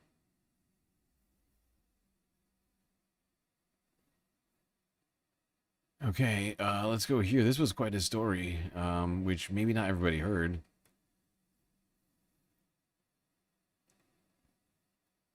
Hey, calibrating, gifting 50 Swedish krona, I believe is what that is. Eco-friendly, unscented laundry detergent, maybe? Oh, okay. Yeah. Our powers combined got quarters from Sisyphean Task. Detergent. I've already got detergent, though. And if anything, you're just contributing to the quarters fund. I'm stocked up on detergent. The quarters themselves are the problem. Because it costs, get this, to dry and to wash and dry, it is $3.50. So it's basically $3.50 a load. It is wild. Help! Help! I'm being repressed!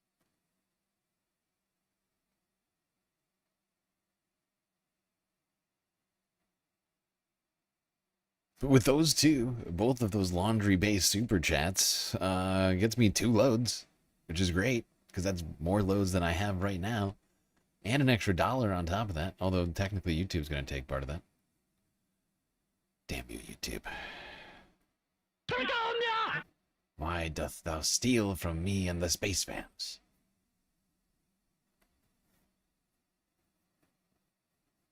Okay, what was I doing? Oh my god, my ear's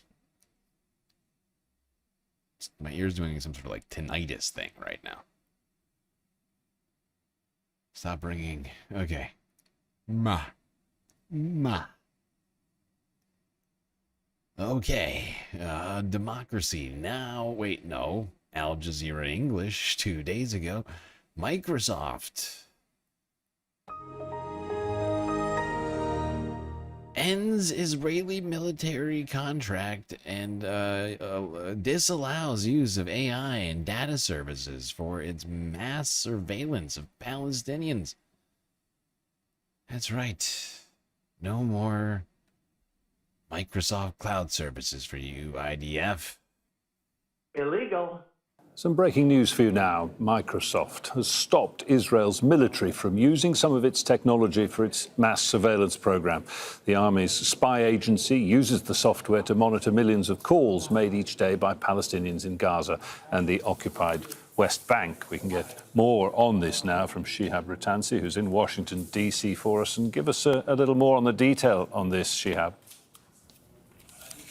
Yeah, it raises a lot of questions, it has to be said. But last month, there was a joint investigation from the Guardian newspaper, Plus 972, and the outlet Local Call, and it revealed that in 2021, the chief executive of Microsoft had a meeting with the head of that Israeli military intelligence unit, 8200, and shortly after that, the Israeli military was able to start collecting the entire cell phone communications of everyone in the West Bank, the entire population of the West Bank, and I believe it was reported that they were also hoovering up all the communications in Gaza as well to a certain extent. They could store it using a piece of technology that Microsoft offers called Azure, which gives you unlimited storage and artificial intelligence analytical power. So basically, the Israeli military could use all of these phone calls stored, it was reported, at a data center in the Netherlands.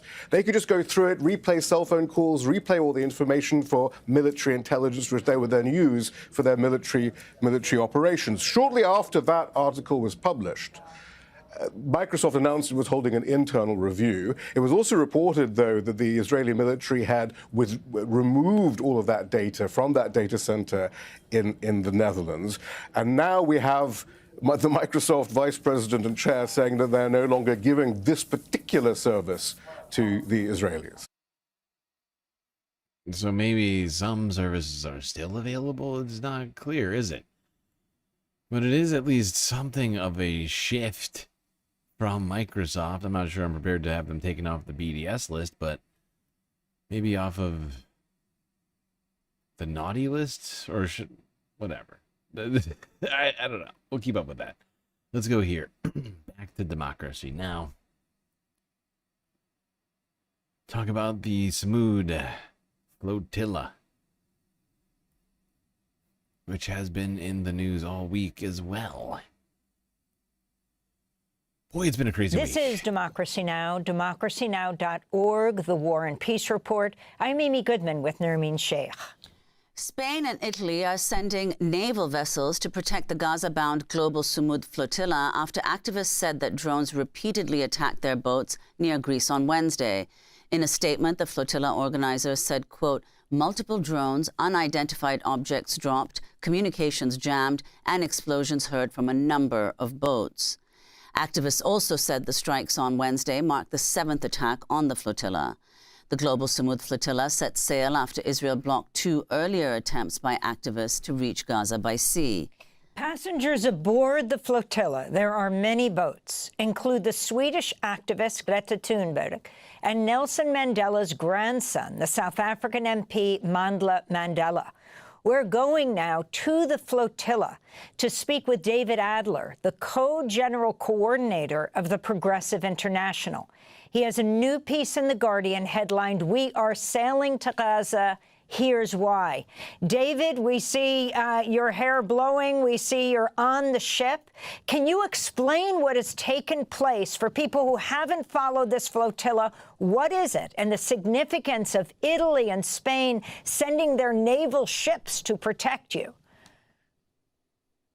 This global Samud flotilla is the largest humanitarian convoy in history to traverse the Mediterranean Sea, from Barcelona to Tunis to Sicily to here in Crete and onward to Gaza, with a mission that's very simple but very urgent, which is to break the siege and to establish a permanent humanitarian corridor at sea to deliver critical aid to the starving people of Palestine.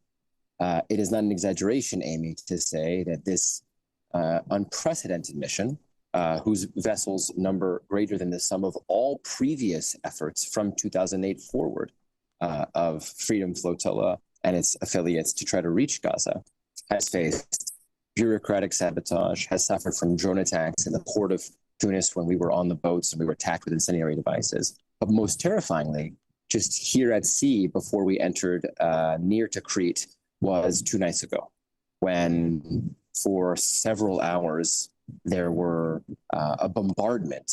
I mean, you have to imagine under the cover of darkness. We can't see these drones. We can hear them, but there's no lights on them.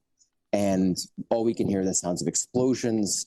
All we have is CCTV footage of the bombs being dropped onto the boats with an obvious intent to damage beyond repair these sailboats and therefore to deter the mission from going forward. In many cases, that was successful.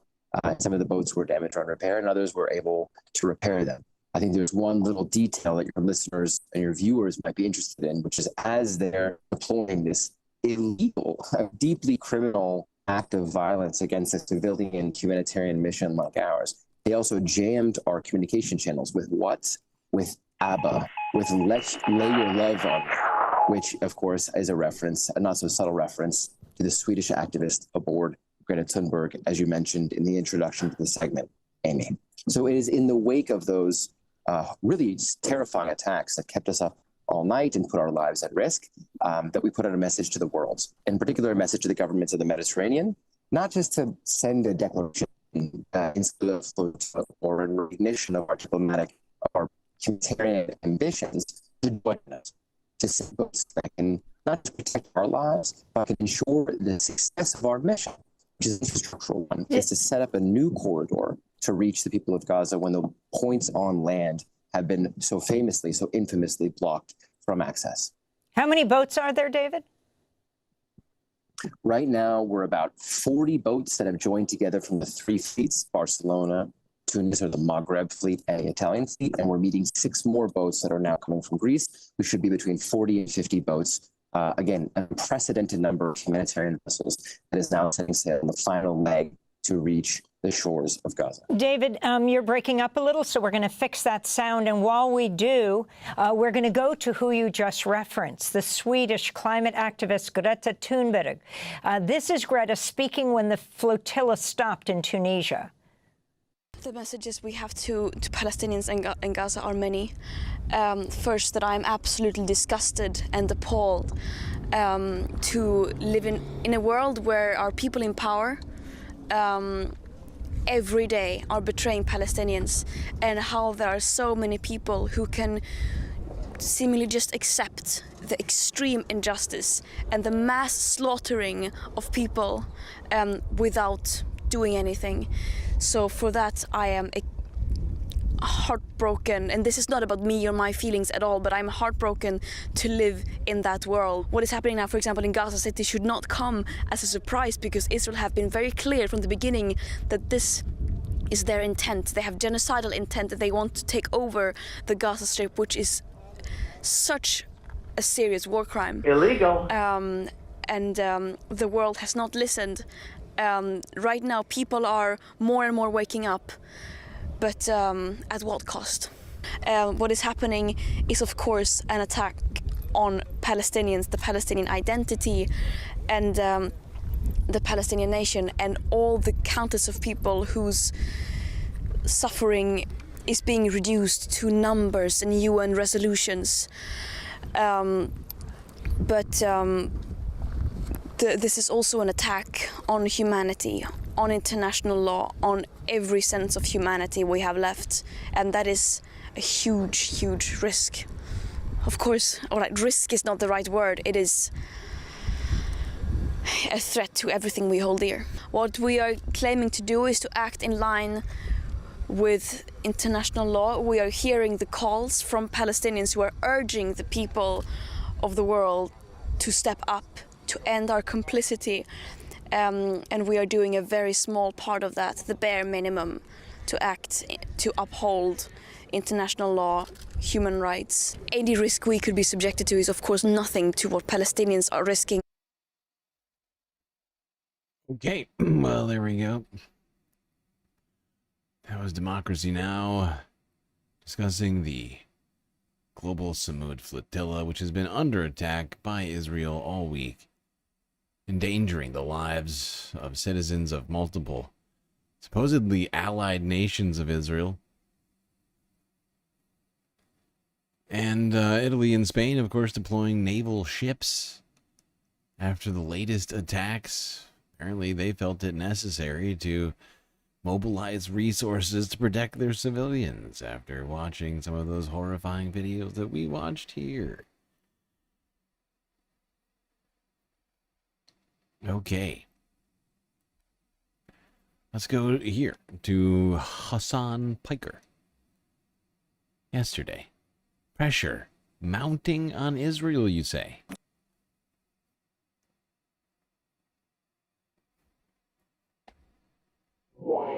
Benjamin Netanyahu has been openly parading at times how much influence he has over American Congress, both internally in Israel, as a major factor as to why he must keep being in power, and also all around the region as well. Oh, you f with us? America's got our back. I have complete control over you as Congress. This has always been the case. And at certain points throughout time, maybe it was an exaggeration, but post-Trump 1, it was no longer an exaggeration. It was reality. Reality that you can see with your own two eyes. How else do you think a foreign nation state can just bomb whoever the f they want, including humanitarian aid workers that are seeking to deliver humanitarian aid during a genocide off the coast of Malta, off the coast of Tunisia? It is ridiculous. But make no mistake, there is some good news here. Microsoft has blocked Israel's use of its technology in mass surveillance of Palestinians. They were using Azure Cloud, and this is due to the brilliant work conducted by Plus 972 magazine. It's also because of drop site news and people that just never let up. People that never gave up, and they continued their advocacy. It's because of everyone that kept pushing. Now you are going to see more companies, hopefully, behave in a similar manner, especially after the UN investigation that proved that Israel is conclusively proved that Israel is conducting a genocide, and all of the additional pressures that that happened as a long-standing part of this process with all these people that are committed to the truth. January 23rd, Dropsite News published an investigation into Microsoft complicity in the Gaza genocide and partnered with The Guardian and 972, sharing the documents we had obtained. Subsequent reporting continued to show the extent of the complicity. Today, The Guardian reports that Microsoft is now blocking the IDF from using its tech for mass surveillance of Palestinians. This is why Dropsite is so hated, and it's also a major victory for dissident Microsoft workers who have been protesting internally intensely. Finally, a decent little how it started, how it's going. That's right. Make no mistake. You have also played a role in this. You've also played a role in this by letting your voices be. Yeah, let's not forget that there were protests at my. Remember those videos? Maybe I can find one of them right now. But does everybody remember this? Like, I have this like image burned in my brain. But like, I remember watching people, employees of Microsoft, getting like dragged out of Microsoft events for like sort of like saying words. Illegal. Saying critical words.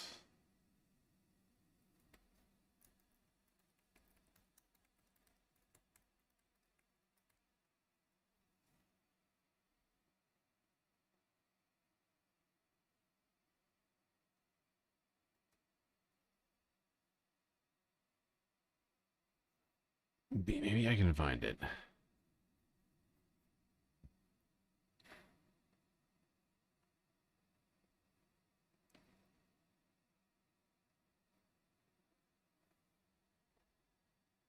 So this?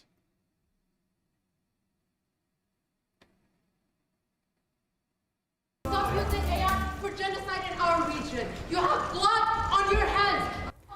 Microsoft has terminated 2 engineers who protested at events marking the company's 50th anniversary. We first showed you this disruption on Friday.